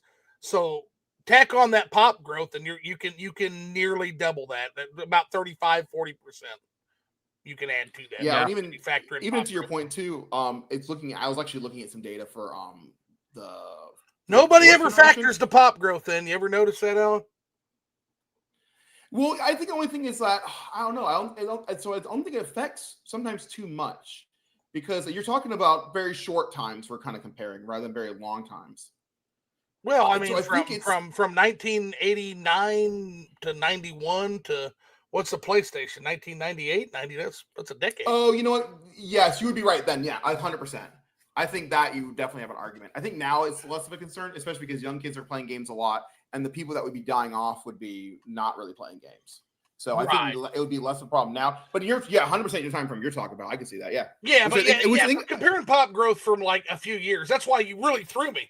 because I was sitting there thinking, like, you're like, well, it wouldn't be that much of a change. But from 2017 to 2025, no, from 2024 to 20, I'm like, oh. Yeah. Like, so let's see here. I had to go back. I looked at the population table, so I'm not sure how much COVID changed, but I know every country, every modern country is declining. So, well, again, anyway, thank you for having me, by the way. I explain that to people all the time because people are like, well, that was an economic downturn and gaming did great. Yeah, but it also closed all of gaming's competition. Yeah, and I think so it was very unique as far as an economic downturn that it actually benefited gaming. Yeah, well, I mean, like I said, like, so one thing I think people don't consider is that we basically got, both Biden and Trump gave basically economic stimulants, which basically became like subsidies for Nintendo and Sony. Pretty much, yeah, because hey, it was Netflix or video games, homies. Yeah, so it's like $200 for a Switch, and you get a $500 Steamy check. Well, there you go. Congratulations, you can buy a new Switch. How well did the Dragon Quest Builders game sell, Rush Dog? That was in relation to my comments on the bizarre, scary Ditto game. Again, I don't doubt they'll sell well. I'm just trying to explain that the lore implications of Ditto being able to do the things we saw in that trailer are fucking terrifying. That is an abominable hell creature now. I'm gonna go have some nightmares. Y'all have a lovely night. Thanks for having me again. Oh, you getting out of here, buddy? I'm getting out of here. Yeah. Hey, always, and buddy, anytime you go through one of these gauntlet debates, I owe you a one-on-one. I think that'll be fun too sometime. Just hit me up when you're ready for it. We should, but now I think we should. I would love to go some depth and some stuff, like really talk about. Yeah, dude. Anytime. That you cash that in at any time. It's a golden ticket, like the Kill Tony show. All right, y'all have a great night. Take care, bro. Talking to y'all. You too. Peace. All right. All right, Phil. Last two standard. Let's knock through these. Let's see here. Not too many left as far as questions go. I'm scanning here. Yeah. Let's see. Engraved Hanging says, I call all my friends tendies. That's really funny. Let's see here. Can I get on the... Oh, yeah, that was a question. Will you let Prime on? Let's see. Justin says they're using that so that they don't have to raise the price of Switch 2. Yep. We were working on getting him to join. Justin says this might be the most lit and hilarious debate in a long time. Yeah, glad we could be of service, man. Shadow next to Star Wars Outlaws just got a higher Metacritic score just because it's on the Switch. I mean, we don't know that, but I mean, possibly. I'm not going to discount it. Later, everyone have a good one. He says, oh, they overrate games all the time. Donkey Kong Bonanza isn't a 10. Anytime I see 10s, Shadow of Nexus, I get suspicious, right? There are very few 10s. I just feel like people have taken their standards and just dashed them. But a 10 game to me is like a game I can replay forever, and there's very, very few. Yeah. I'm not saying. Yeah, I look at Donkey Kong Bonanza, and then even if you could justify that it was a 10, after they announced the DLC when the game hadn't even been out 2 months, and they want to slap a $20 fee on it, and all it is Donkey Kong Island, and then some like time trial, like roguelite stuff, Lexicon stuff. You know that was cut off from the main game. Well, because Zeus made the argument that Mario Odyssey at the end of the game you could explore the Mushroom Kingdom. So hey, I mean, come on. You guys want to compare Bonanza to Mario Odyssey? Okay, let's compare Bonanza to Mario Odyssey. I got to go to the Mushroom Kingdom at the end of Mario Odyssey. The fuck did I get out of Bonanza? I didn't get DKO. No. So I totally agree. You didn't get DKO. Fair. And so then when you realize that they chopped that game up and tried to sell you an extra 20 and make that game a $90 game to get the full experience, then it's not a 10. That's more like I don't know. I haven't nice. So I don't know. But it starts to but I'm just basing it on that. Now, if the game is really good, and it looks really fun, now that was a game that was like, oh my gosh, that is more the system seller for me than the Mario Kart is, because I am one of those people that actually like Donkey Kong 64, and I've been waiting for a 3D Donkey Kong game for a long time. But with all the shenanigans with the Switch 2 I don't agree with, I feel you. I ain't going to get to play it until they fix all that. I hear it, yeah. Xbox tax is a huge issue for game reviews on Xbox in particular. He says IGN gave Skyrim on PS3 a 9.5. that game was terrible frame rate wise and buggy as hell. Worst version of the game. Yeah, they tend to favor PlayStation. I feel you on that. Dewan Davis says, I'll go to fight you. Talking, I think, to Vigilante. Him and Vigilante have some blood in the water there. And he says, Switch, what's up, buddy? High door tonight. What I missed so far? We had a hell of a good time. I'm gonna have to catch the replay either on my channel or OJ's. But this thing went for over 5 hours. This thing is I'm gonna go cry at the end of this. Yeah, me too. Then he said, Dewan says, Flipping the Switch, what's up, buddy? How you doing? Can you see my comments? Flipping the Switch, what's up, buddy? How you doing? What time is for it? It is 1:19 a.m. here, and we're getting ready to end the stream. Yeah. But yeah, I can definitely see your comments. It's just that it takes me forever to get through all the chat. So, and fuck, I didn't even get through them all tonight. I just looked for questions because there's just so much shit going on. But yeah. All right. I think that's gonna do it then, Phil. Thanks for sticking out with me here till the bitter end. That was awesome. Got to meet PlayerEssence. Got to meet Nintendo Prime. Got to meet Alan. Got to meet TMO. So you already knew TMO6. Yeah. So it was nice. And you knew Vigilante. So yeah. Good It was cool. It was cool. It was hectic. It was crazy. It was hard to get a word in edgewise. Fuck, I was having slight headaches and all that back and forth. But I wouldn't have it any other way, Phil. Wouldn't have it any other way. Yeah. Cheers to all the fellas that came on, whether they agreed or disagreed. You know, it was a good time, and they had the talk. And it's always good to talk and hear different people's opinions. 100%. All right. Well, I love y'all. I'm gonna go crash. Get the fuck out of here. I'll see you soon. Bye, everyone.